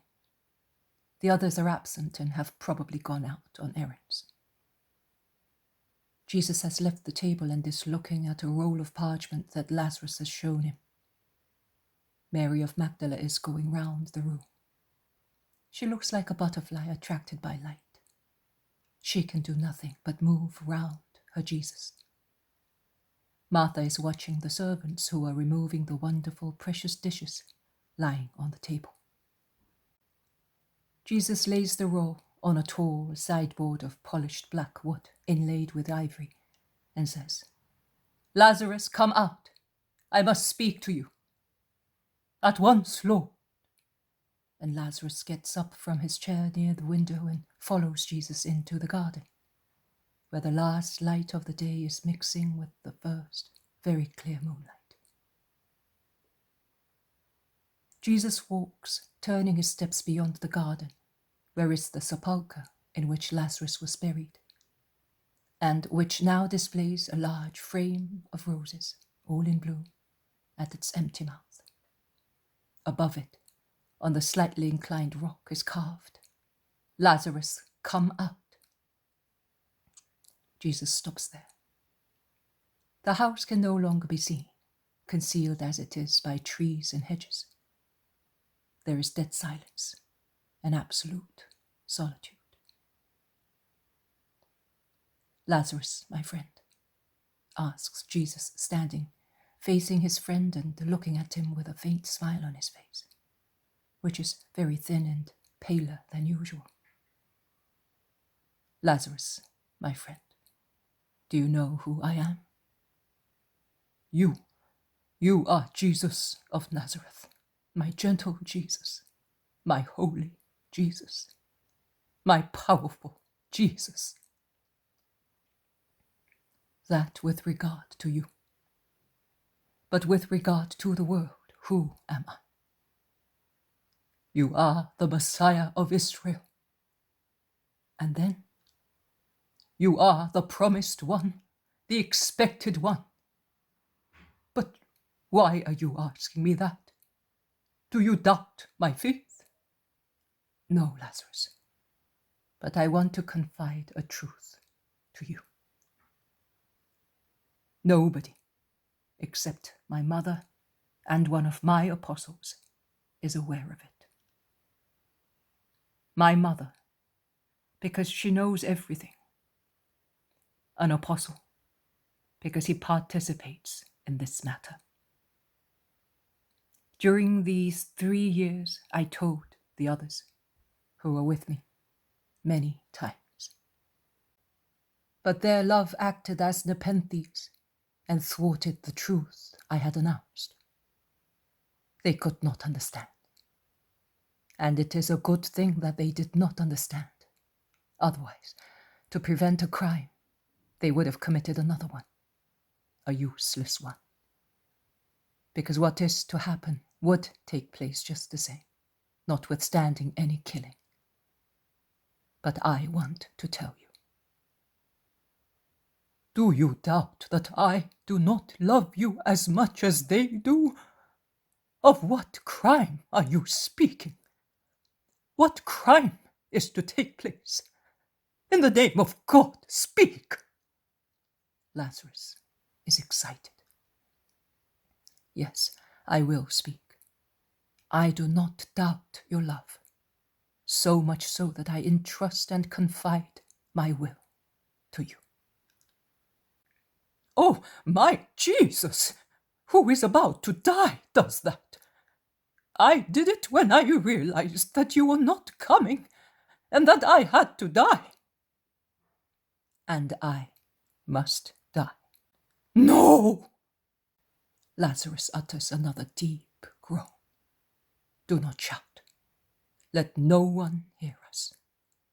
I must speak to you alone.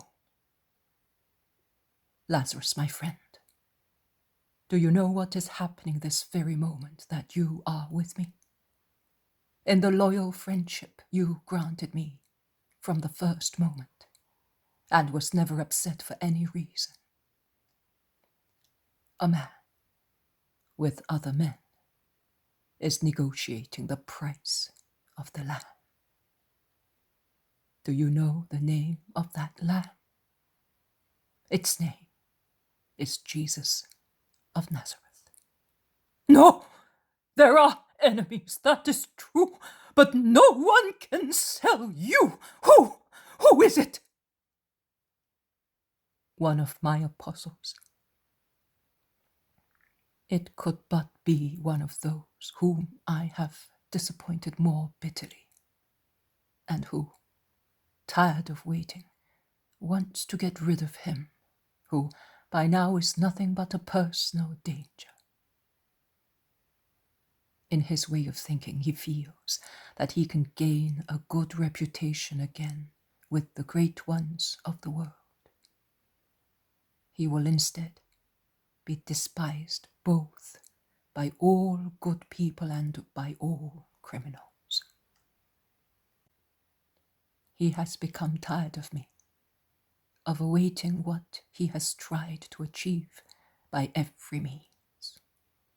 Human grandeur, which he pursued first in the temple. Then he believed he would attain with the King of Israel. And he is now seeking once again in the temple and by approaching the Romans.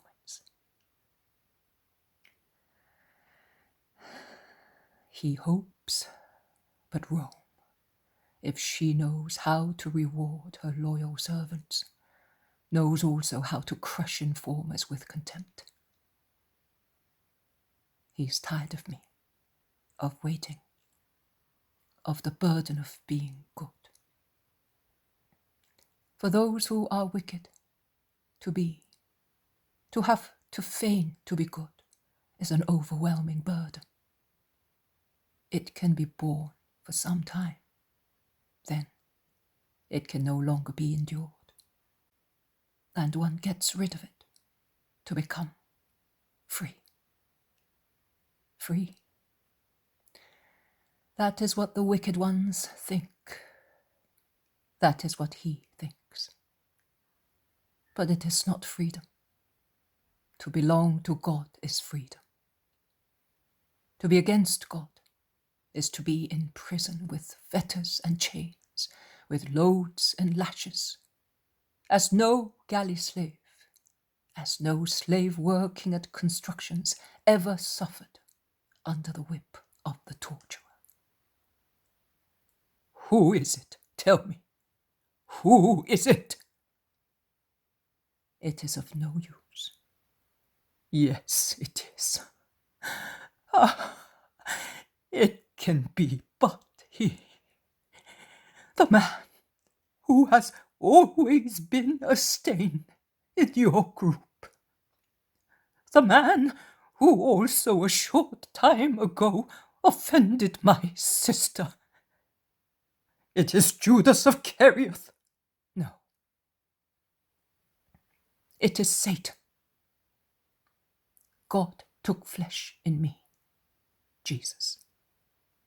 Satan has taken flesh in him, Judas of Kerioth.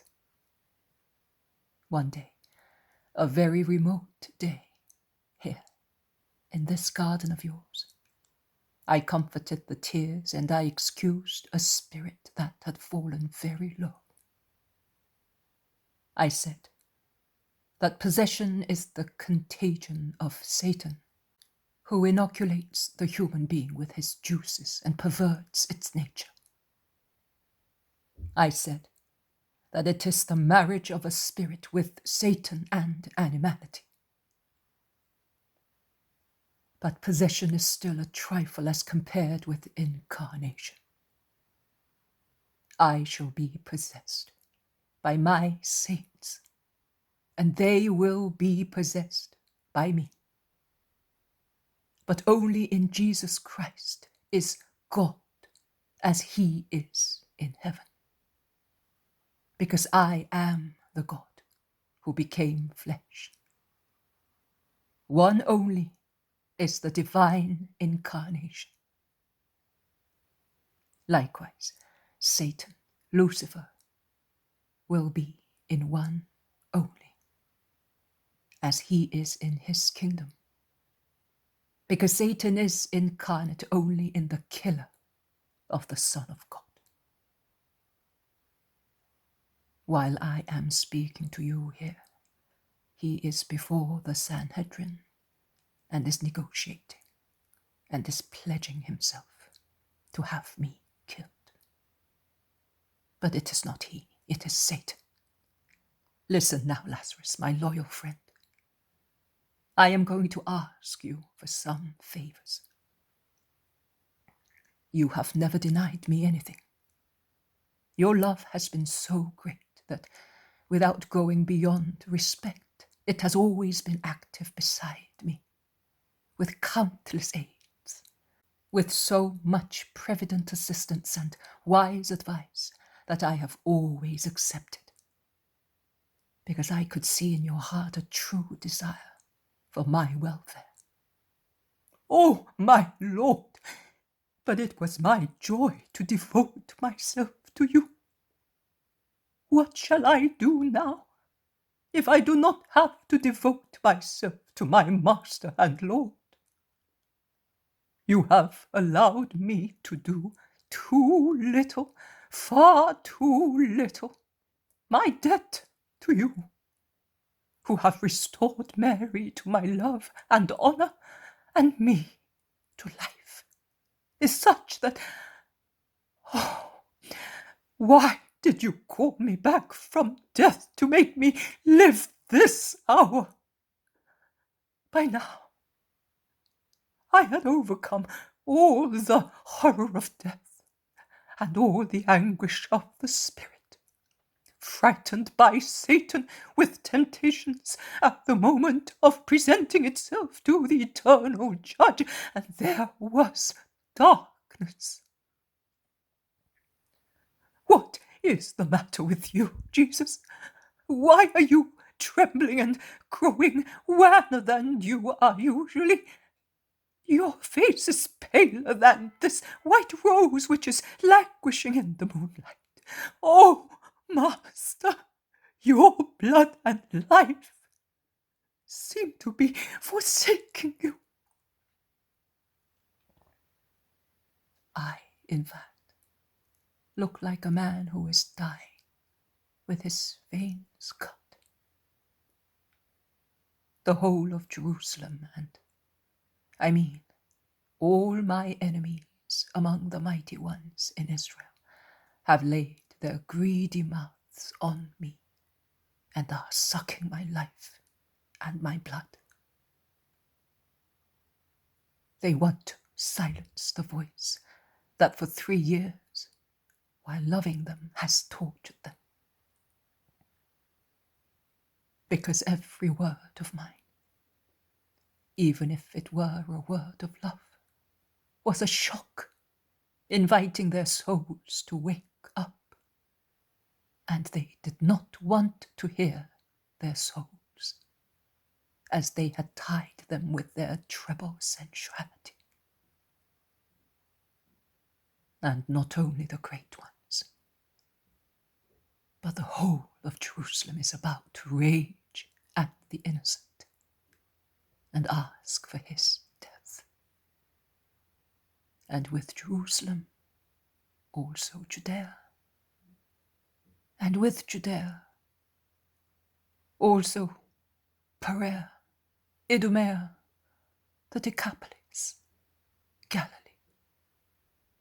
Syrophoenicia, the whole of Israel gathered in Zion for the passing of the Christ from life to death. Lazarus, since you died and rose again, tell me, what is dying? What did you feel? What do you remember? Dying? I do not remember exactly what it was. My bitter suffering was followed by a great languor. I did not seem to suffer any more, and I was only very sleepy. Light and noises were becoming dimmer and dimmer, and fainter and more remote. My sisters and Maximinus say that I was showing signs of sharp suffering, but I do not remember. Of course, the pity of the Father numbs the intellectual senses of dying people, so that only their flesh suffers, as it is to be purified by the pre-purgatory, that is, agony. But I, and what do you remember of death? Nothing, master. It is a dark space in my spirit, an empty area.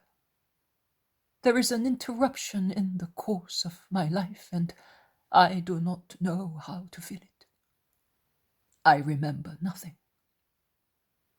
If I looked at the bottom of that black hole that kept me for 4 days, although it were night and I were a shadow in it, if I could not see, I would feel the humid chill rise from its bowels and blow on my face. It is, after all, a sensation. But if I think of those 4 days, I have nothing. Nothing. That is the word. Of course, those who come back cannot tell.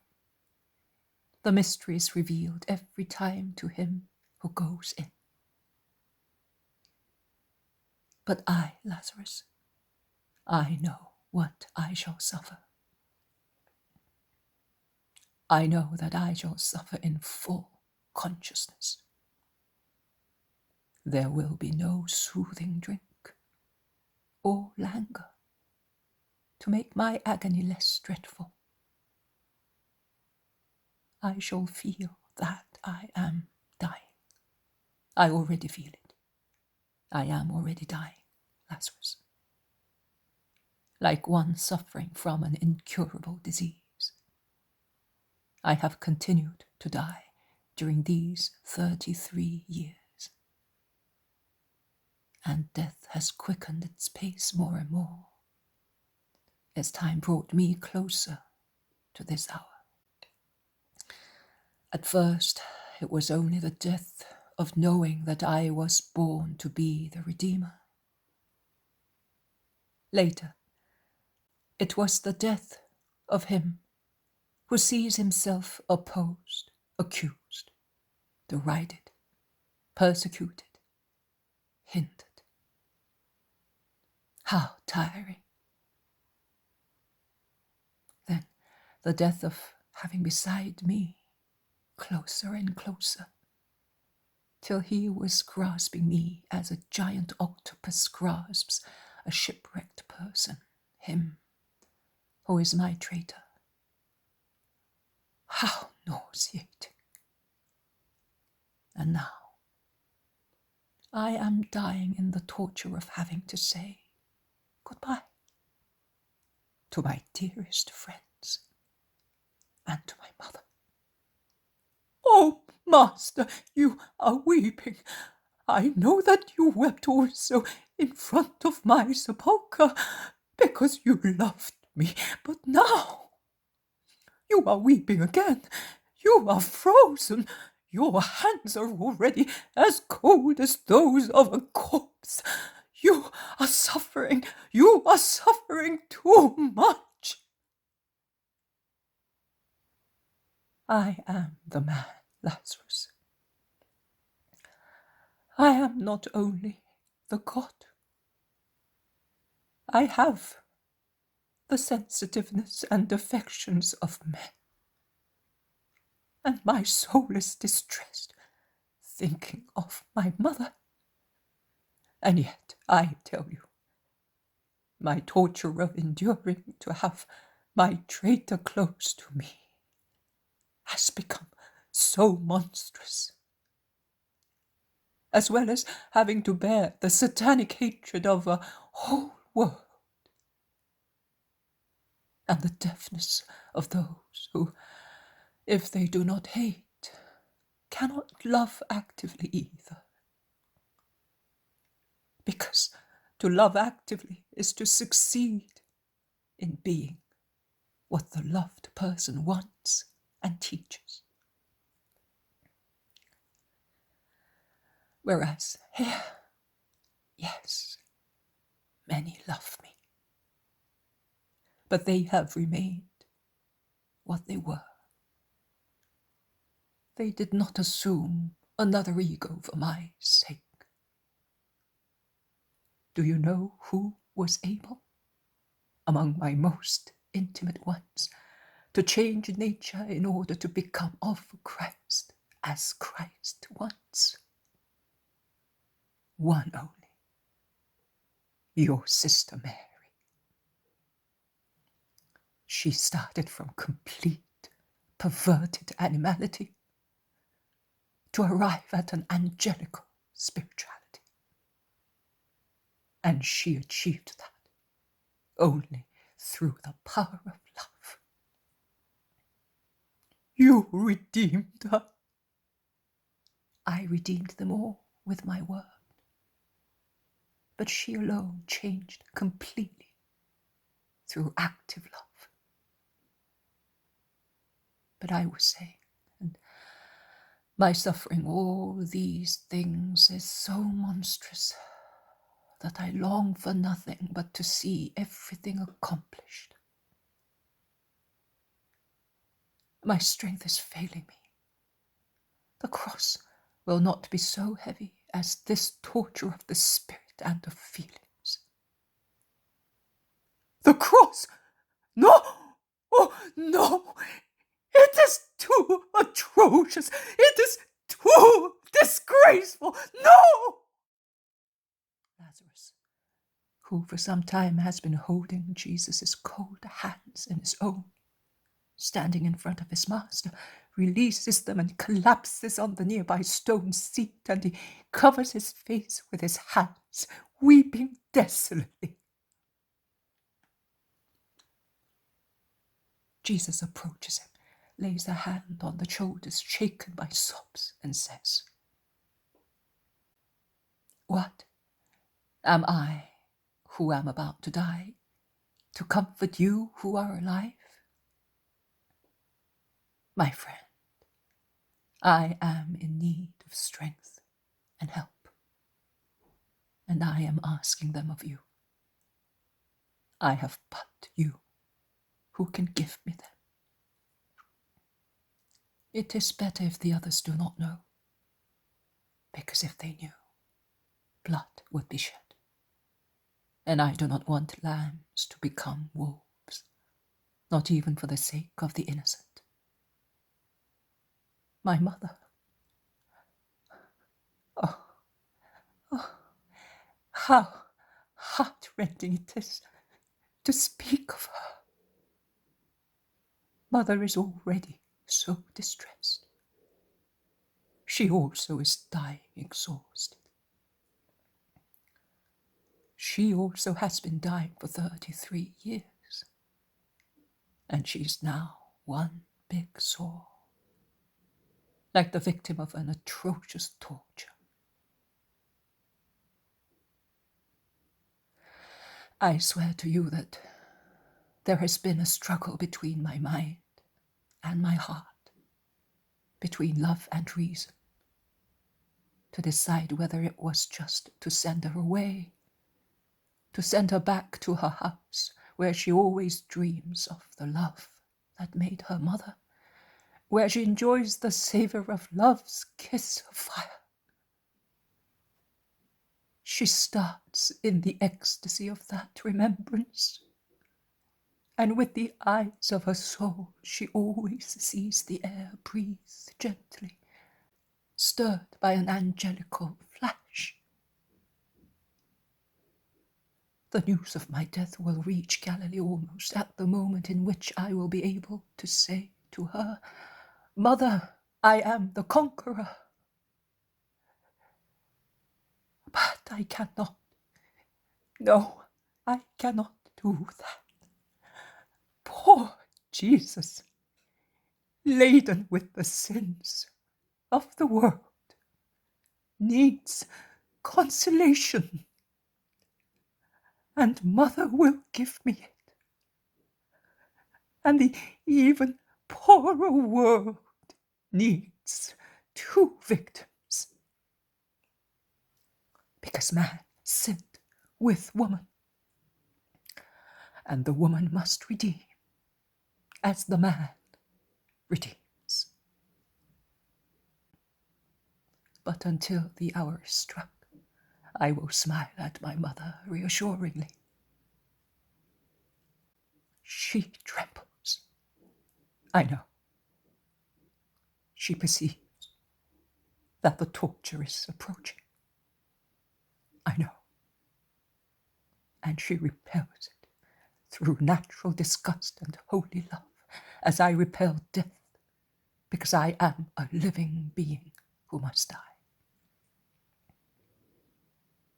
But it would be dreadful if she knew that in 5 days' time she would die before that hour, and I want her to be alive, to get strength from her lips, as I received life from her womb.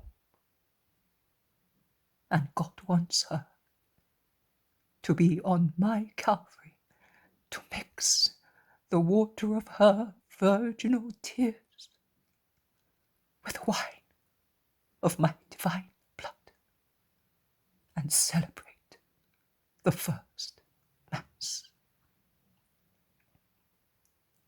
Do you know what Mass will be? You do not know. You cannot know.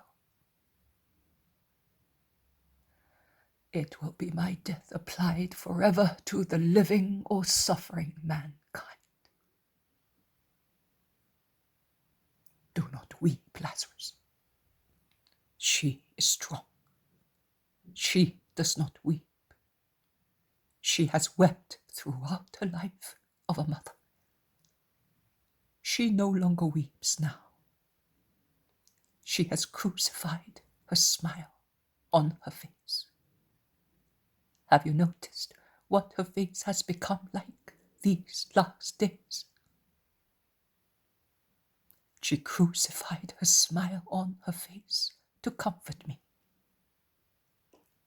I ask you to imitate my mother. I could no longer keep my secret all to myself.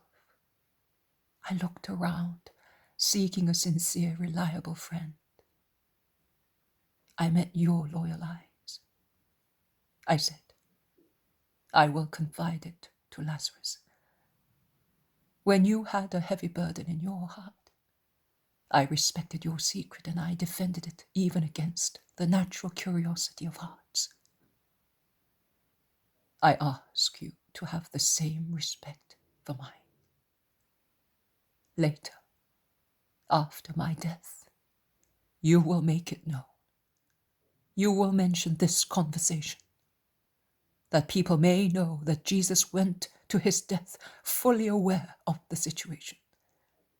And to his known tortures, he added also this one, that he knew everything, both with regard to people and to his destiny. That it may be known that while he could still have saved himself, he did not want to, because his infinite love for men desired nothing but to consume the sacrifice for them. Oh, save yourself, Master. Save yourself. I can let you escape this very night. Once you did fly to Egypt. Run away now as well. Come, let us go. Let us make Mary and my sisters with us, and let us go. None of my riches attract me, as you know. You are my wealth, and Mary's and Martha's. Let us go. Lazarus, I ran away then, because it was not my hour. Now, it is the hour, and I am staying. In that case, I am coming with you. I will not leave you. No. You will stay here. Since he who is within the distance of a Sabbath walk is allowed to consume the lamb in his house, you will consume your lamb here, as you have always done. But let your sisters come for my mother. Oh, what the roses of divine love concealed from you. Oh, Martha, the abyss, the abyss. And from it are now rising the flames of hatred and rushing to gnaw at your heart. The sisters, yes, they are strong and active. And mother will be agonizing, bent over my dead body. John is not sufficient. John is love, but he is still immature. He will mature and become a man in the torture of the oncoming days. But the woman needs women for her dreadful wounds. Will you let me have them? I will give you everything. I have always given you everything with joy, and I only regretted that you wanted so little. As you can see, I have not accepted from anybody else what I consented to have from my friends in Bethany. That is one of the charges made against me by the unjust man more than once. But here, among you, I found enough to comfort the man of all his bitterness as a man. at Nazareth. It was the God who found solace near the unique delight of God. Here, it was the man. And before going up to my death, I thank you, my faithful, loving, kind, thoughtful, reserved, learned, discreet, generous friend. I thank you for everything, and my Father later will reward you.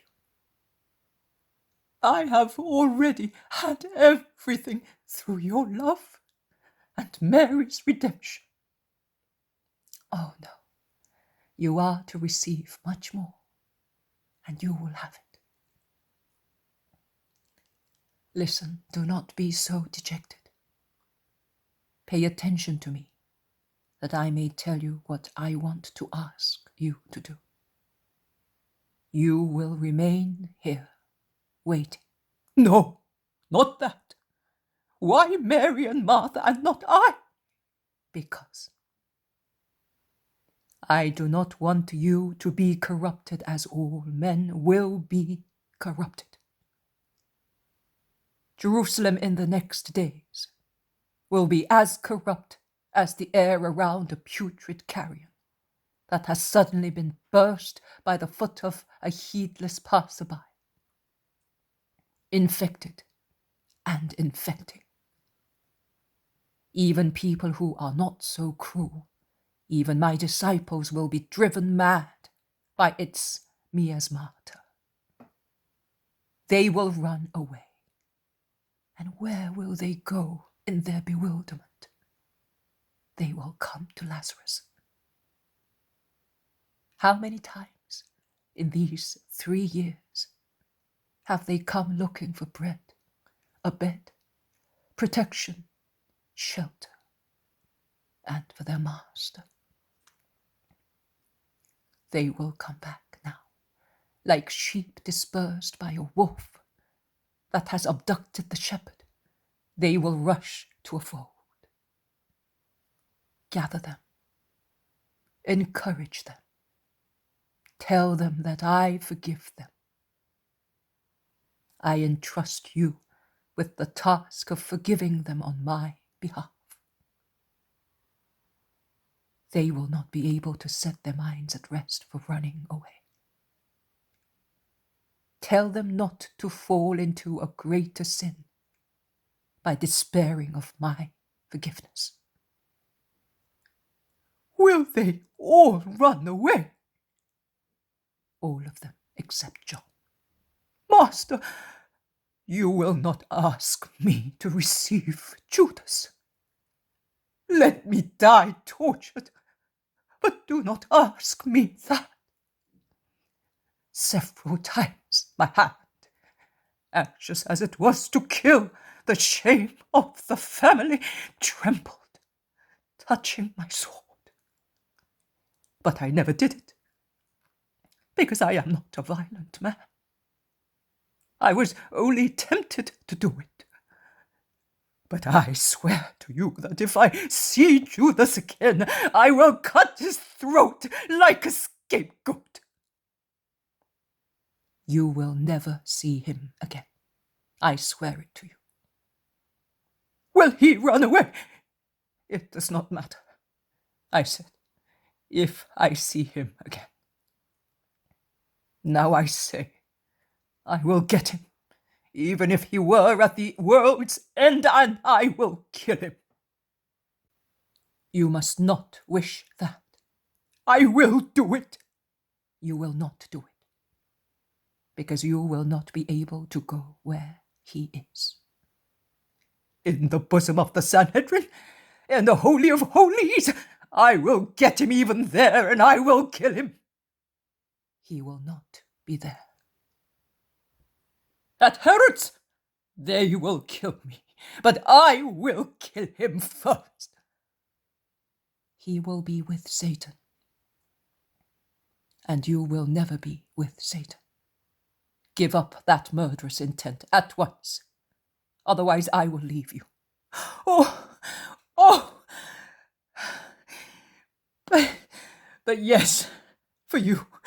Oh, oh, Master, Master, Master. Yes, your Master. You will receive the disciples.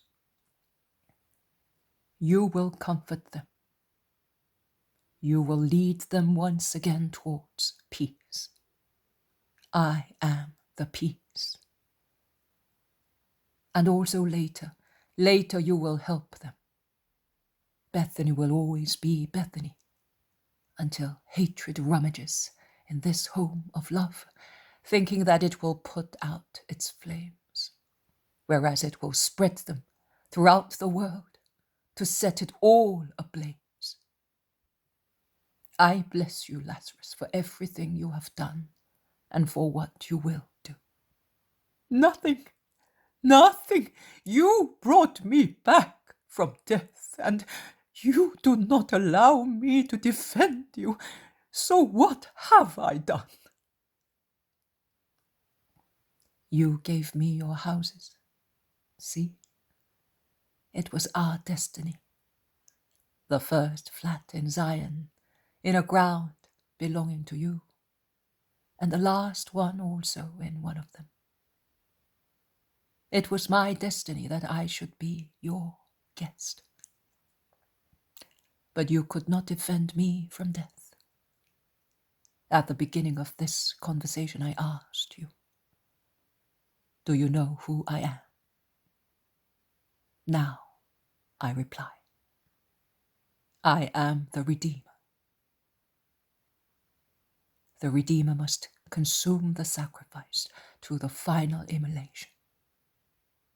In any case, believe me, he who will be raised on the cross and will be exposed to the eyes and the mockery of the world will not be alive, but dead. I am already dead, killed before and more by lack of love than by torture. And one more thing, my friend. Tomorrow at dawn I am going to Jerusalem, and you will hear people say that Zion applauded her meek king as a triumpher, as he entered the town riding a little donkey. Do not let that triumph deceive you, and do not let it make you think that the wisdom now speaking to you was not wise this peaceful evening. Popular favor will vanish faster than a star that furrows the sky and disappears into unknown spaces. And in 5 days' time, in the evening at this time, my torture will begin with a deceitful kiss that will open the mouths, singing hosannas tomorrow, into a chorus of dreadful curses and cruel condemning voices. Yes, at last, O town of Zion, O people of Israel, you will have the Passover lamb.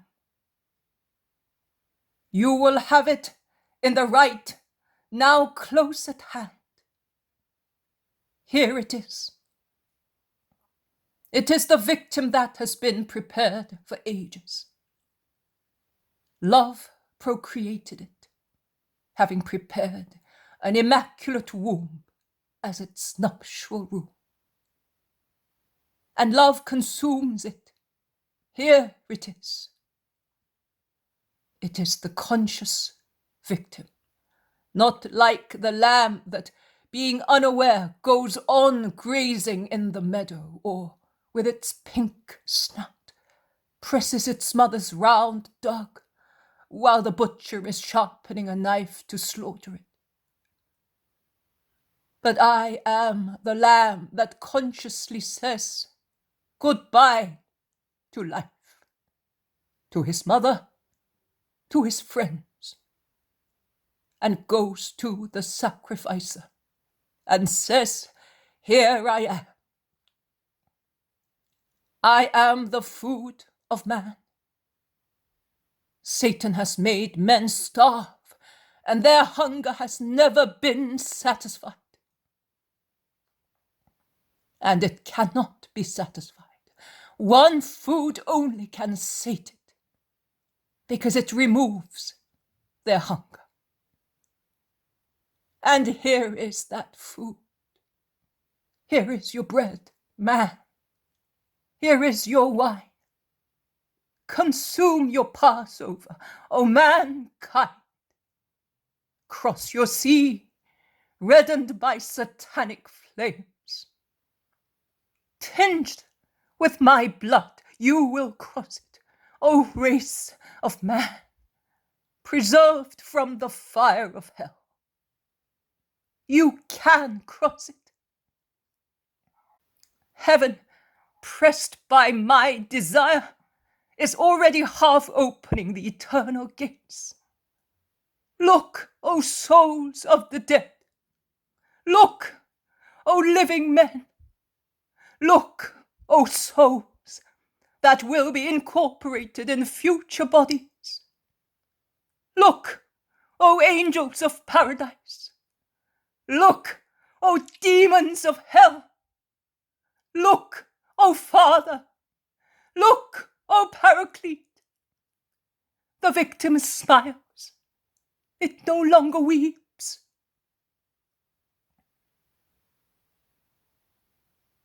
Everything has been said. Goodbye, my friend. I shall not see you either before I die. Let us kiss each other goodbye. And do not be doubtful. People will say to you, he was a madman. He was a demon, a liar. He died while he was saying that he was the life. Reply to them, and particularly to yourself. He was and is the truth and the life. He is the vanquisher of death, I know, and he cannot be the eternal dead one. I am waiting for him, and all the oil in the lamp that his friend is keeping ready to make light for the world, invited to the wedding of the triumpher, will not be burnt before he, the bridegroom, comes back. And this time, it will never be possible to put the light out. Believe that, Lazarus. Obey my wish. Can you hear how this nightingale is singing after being silent because of the outburst of your tears? Do the same. After the inevitable tears shed on the victim, let your soul sing the unerring song of your faith. May you be blessed by the Father, by the Son, by the Holy Spirit.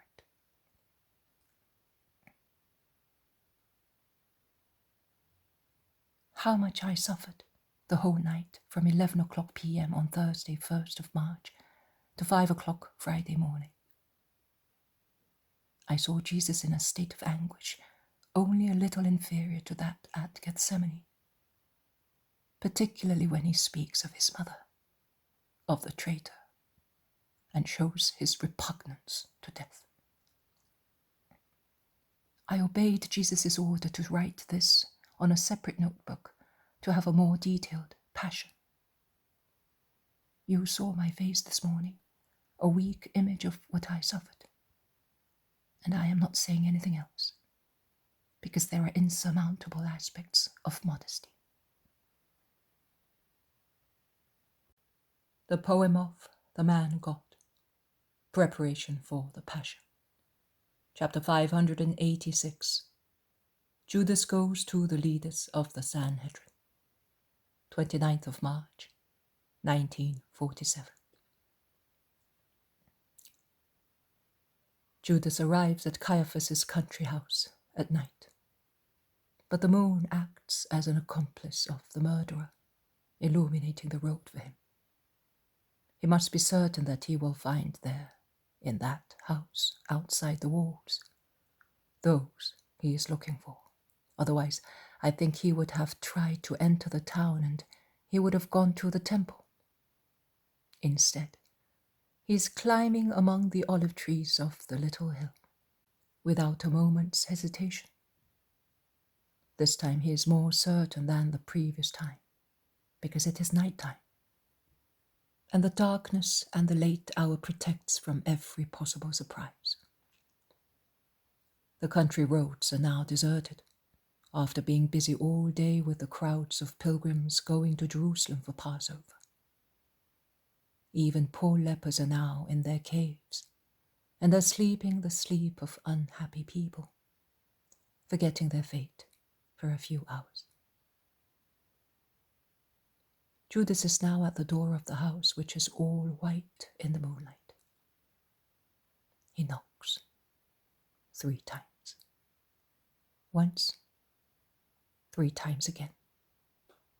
Twice.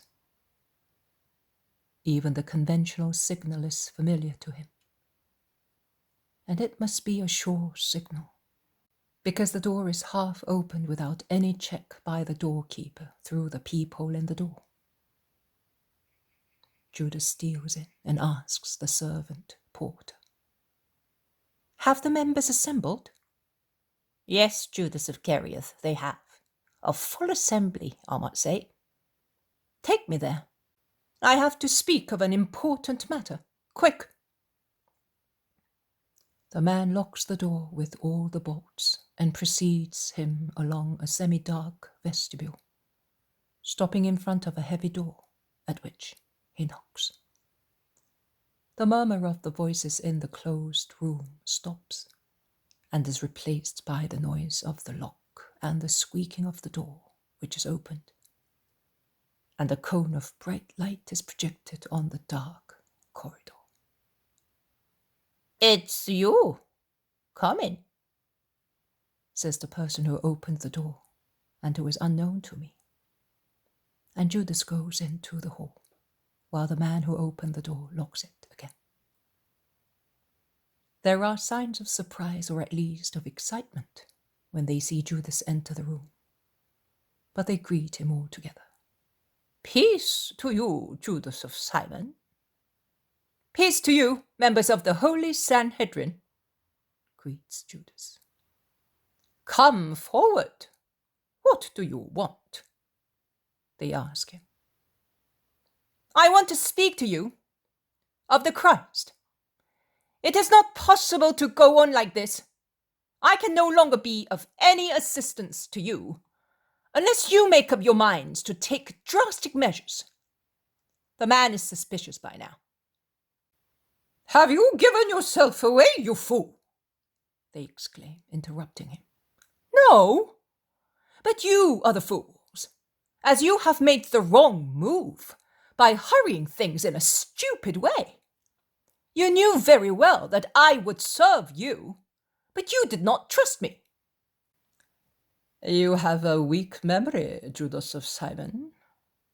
Don't you remember how you parted from us the last time?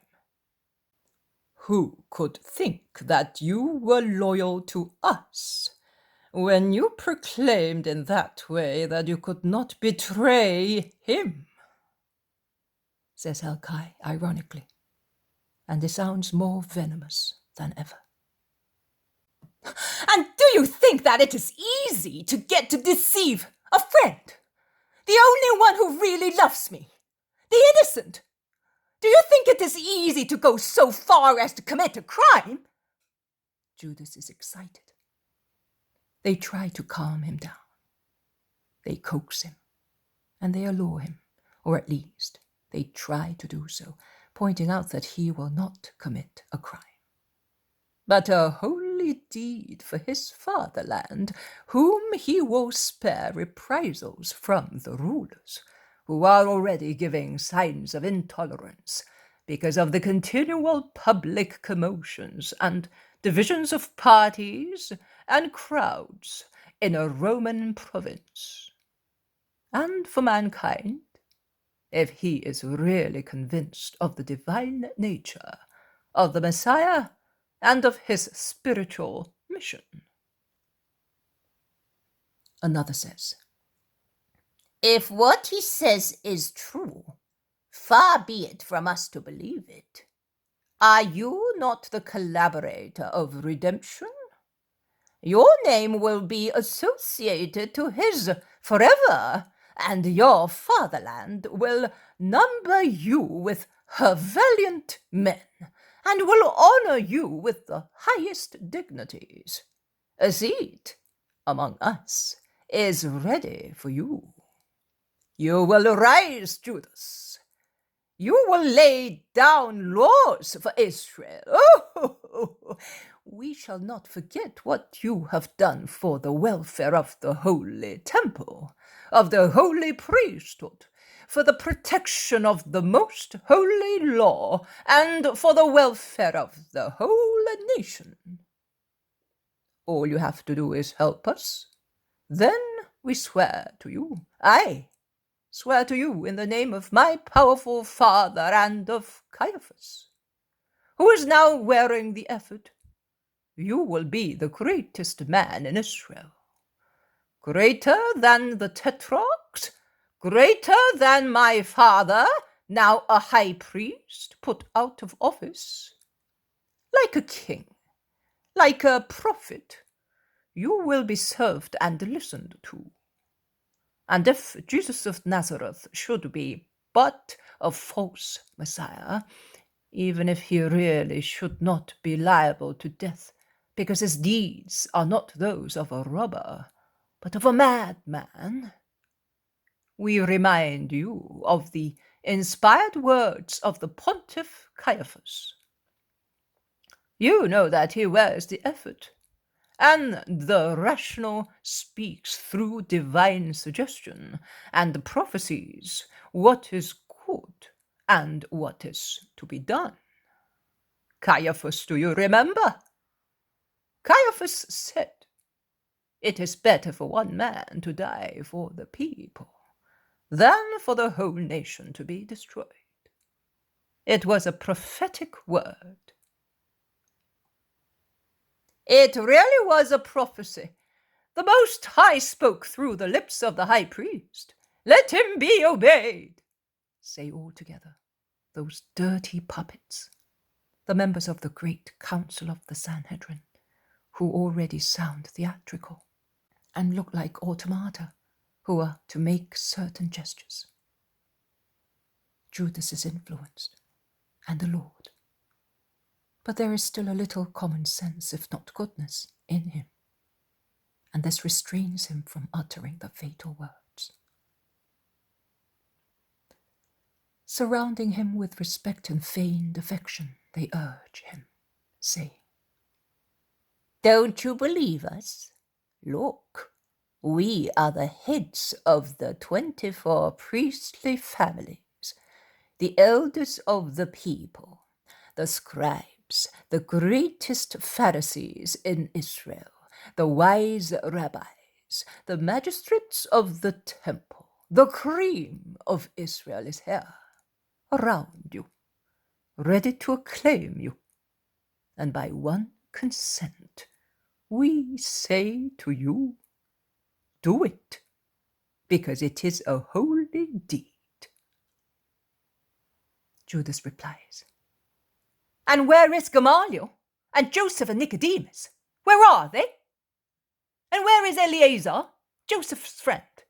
And where is John of Gash? I don't see them." Gamaliel has secluded himself to do severe penance. John is with his pregnant wife, who is poorly this evening.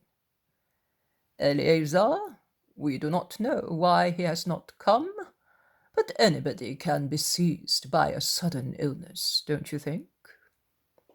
With regard to Joseph and Nicodemus, we have not informed them of this secret meeting for your sake and for the sake of your honor, so that if our plan should unluckily fail, your name would not be reported to the master.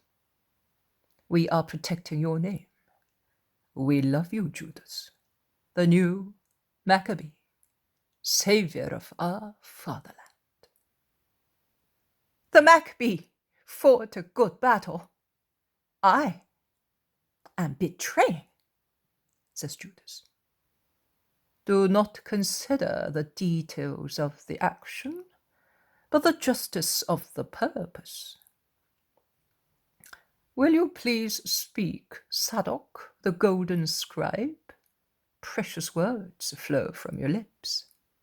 If Gamaliel is learned, you are wise, because the wisdom of God is on your lips. Speak to this man who still hesitates. That crook Zadok comes forward, followed by a decrepit Hananiah, an emaciated dying fox, beside a shrewd, strong, cruel jackal. Listen, O man of God, begins Zadok pompously, assuming an inspired oratorial attitude, his right arm stretched forward in Ciceronian style, his left one engaged in holding up the heap of folds forming his scribe garment. He then raises also his left arm, allowing his monumental garment to spread out untidily, and thus, with his face and arms raised towards the ceiling of the room, he says in a thundering voice, I say unto you, in the most high presence of God, Maranatha! They all exclaim, stooping, as if a supreme inspiration bent them, then rising with their arms crossed on their chests. I say unto you, it is written in the pages of our history and of our fate. It is written in the signs and figures left by ages. It is written in the rite celebrated uninterruptedly since the night fatal to the Egyptians. It is written in the figure of Isaac. It is written in the figure of Abel. And let what is written come true. Maranatha, say the others, in a low, mournful, striking chorus, repeating the previous gestures, their faces oddly illuminated by the light of two chandeliers of pale violet mica, shedding a phantasmagoric light at the ends of the hall. The assembly of men, almost all dressed in white, with the pale or olive complexions of their race, made even more pale and olive by the diffused light, really looks like a gathering of ghosts. The word of God has descended upon the lips of the prophets to approve this decree. He must die. It is stated. It is stated, Maranatha. He must die. His destiny is marked. He must die, Maranatha. His final destiny is described to the last detail, and fatality cannot be infringed. Maranatha! Even the symbolic price to be paid to him, who becomes the instrument of God for the fulfillment of the promise, is indicated, Maranatha, as a redeemer, or as a false prophet. He must die. He must die, Maranatha. The hour has come. Jehovah wants it. I can hear his voice.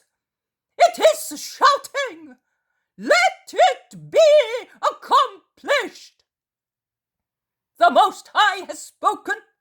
Let it be accomplished. Let it be accomplished. Maranatha!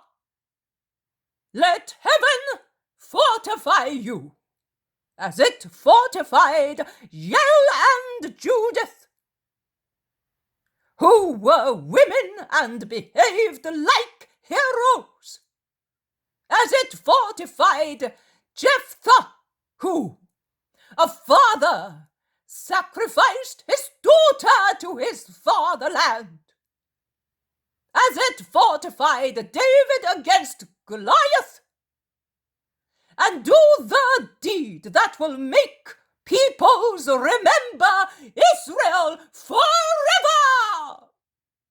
May heaven fortify you, Maranatha. Be the winner! Be the winner, Maranatha! The chuckling, senile voice of Hananias is heard. He who hesitates over a sacred order is condemned to dishonor and death. Is condemned, Maranatha. If you do not listen to the voice of the Lord your God, and you do not carry out his order, and what he orders you through our words, may all maledictions fall upon you. All the maledictions, Maranatha. May the Lord strike you with all the Mosaic curses, and may he scatter you among the nations. May he strike and scatter you, Maranatha. Dead silence follows this impressive scene. Everything becomes motionless in frightening stillness.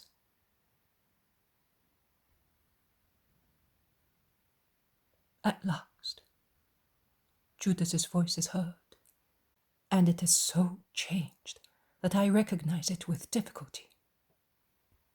Yes, I will do it. I must do it, and I will do it. The last part of the Mosaic curses is already my share, and I must get rid of it, because I have already delayed too long. I am becoming mad, because I have no peace or respect. My heart is frightened. I look bewildered, and my soul is consumed by sadness. I tremble at the idea of being found out and crushed by him for my double-crossing, because I do not know how much he is aware of my thoughts. I see my life hanging by a thread, and morning and evening I implore to get over with this hour, because of the terror that frightens my heart, because of the horrible task I must perform. Oh, bring this hour forward. Release me from my anguish. Let everything be done at once, now, that I may be freed. Let us go. Judas's voice has become firmer and stronger as he speaks. His gestures, previously automatic and insecure, like those of a sleepwalker, have become free and voluntary. He stands up in all his height, diabolically handsome, and shouts, "Let the ties of a foolish error fall! I am free from fearful subjection. Christ, I am no longer afraid of you, and I am handing you to your enemies. Let us go!" A cry of a victorious demon, and he boldly goes towards the door. But they stop him. Wait! Tell us, where is Jesus of Nazareth? In Lazarus' house at Bethany. We cannot enter that house, as it is well provided with faithful servants. It's the house of a favorite of Rome. We should certainly come up against much trouble. Well, we are coming to town at dawn. Place guards on the Bedford road, stir up a turmoil and capture him. How do you know that he will come along that road? He may take the other one. No, he told his followers that he will go into town that way, by the Ephraim gate, and wait for him near En-Rogel. If you capture him before, We cannot. We would have to go into town with him among the guards, and all the roads leading to the gates and all the streets in town are crowded with people from dawn till night. There would be a riot, and that must not happen. he will go up to the temple. Ask him to come into one of the halls to question him. Tell him to come in the name of the high priest. He will come, because he has more respect for you than for his own life. Once he is alone with you, you will have the opportunity to take him to a safe place and to condemn him at the right moment. There would be a riot just the same. You must have noticed that the crowds are completely won over by him. And not only the crowds, but also the great ones and the hopes of Israel. Gamaliel is losing his disciples, and so is Jonathan ben Uzziel, and others among us. And they are all leaving us seduced by him.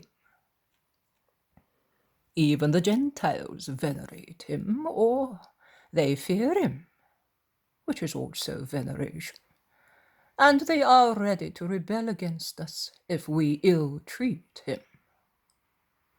Among other things, some of the brigands we had hired to act as false disciples and stir up brawls have been arrested, and they have spoken, hoping for mercifulness in return for their information.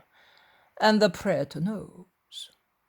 The whole world follows him, whilst we are concluding nothing. But it is necessary to act subtly, so that the crowds may not become aware of anything. Yes, that is how it must be done. Even Annas recommends that.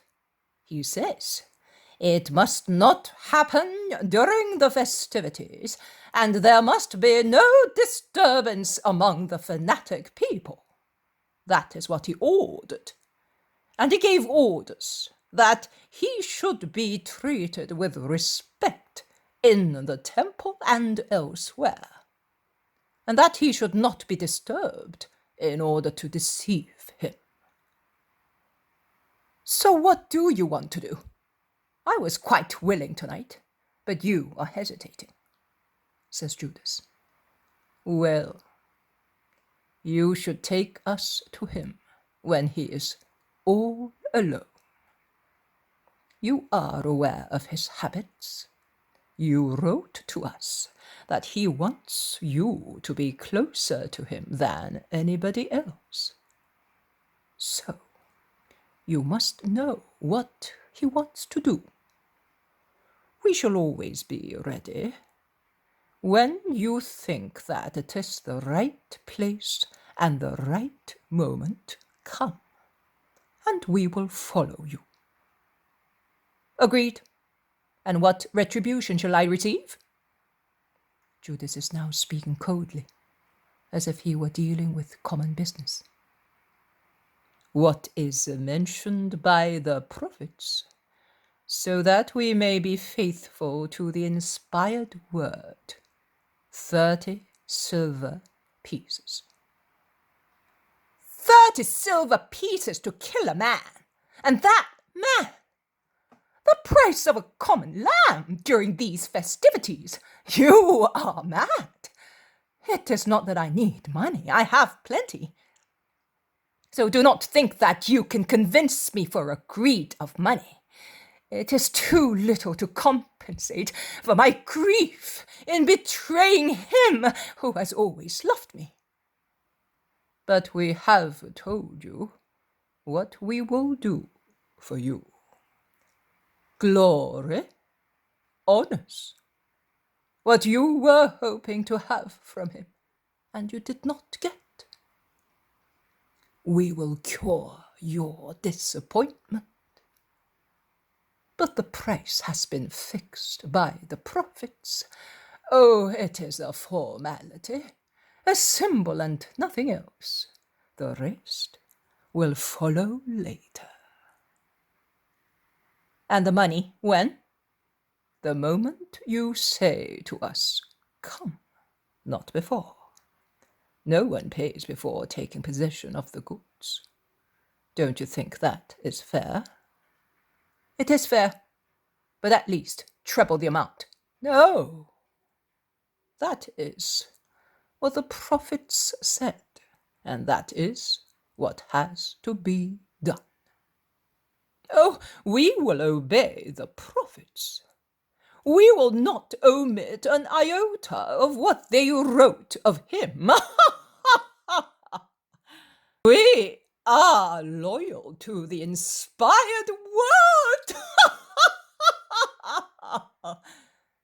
Laughs the revolting skeleton of Hananiah, and many join him with mournful, vulgar, false laughter, a true cachinnation of demons who can but sneer.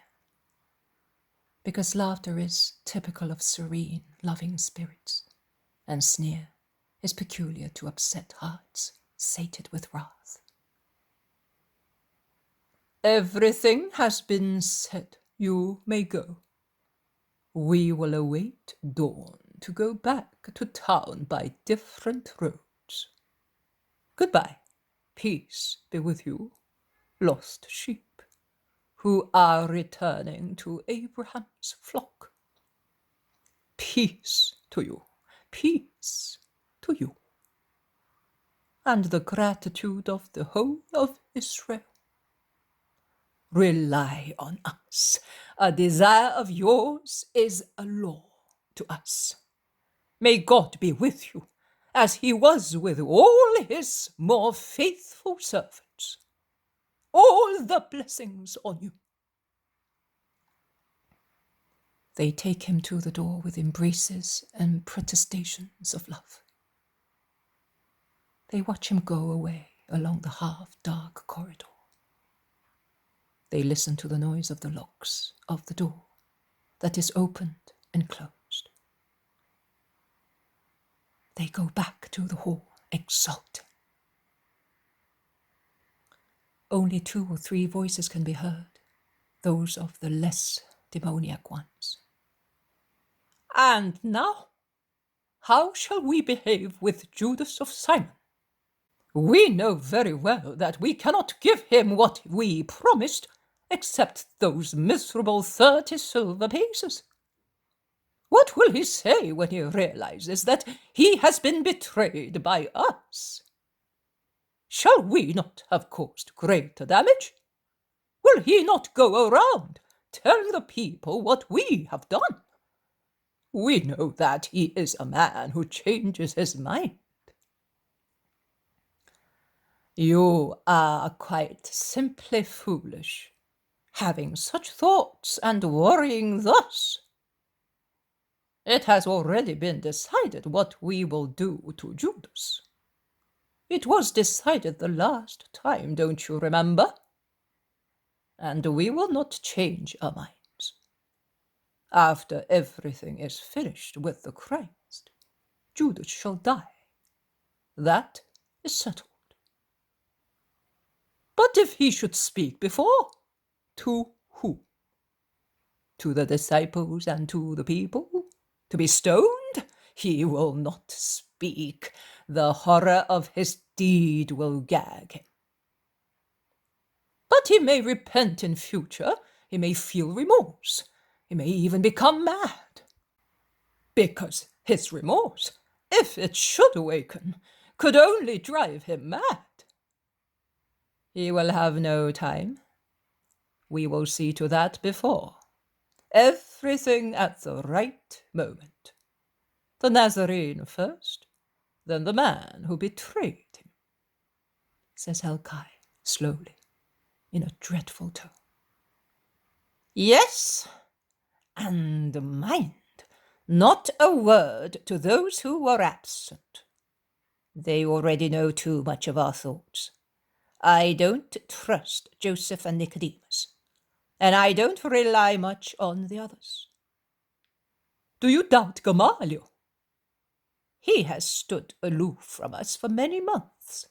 He will not take part in our meetings without a personal order from the pontiff. He says that he is writing his work with the assistance of his son, but I am speaking of Eleazar and John. Oh, they have never contradicted us, says at once a member of the Sanhedrin, whom I have seen sometimes with Joseph of Arimathea, but whose name I do not remember. Nay, they have not contradicted us enough.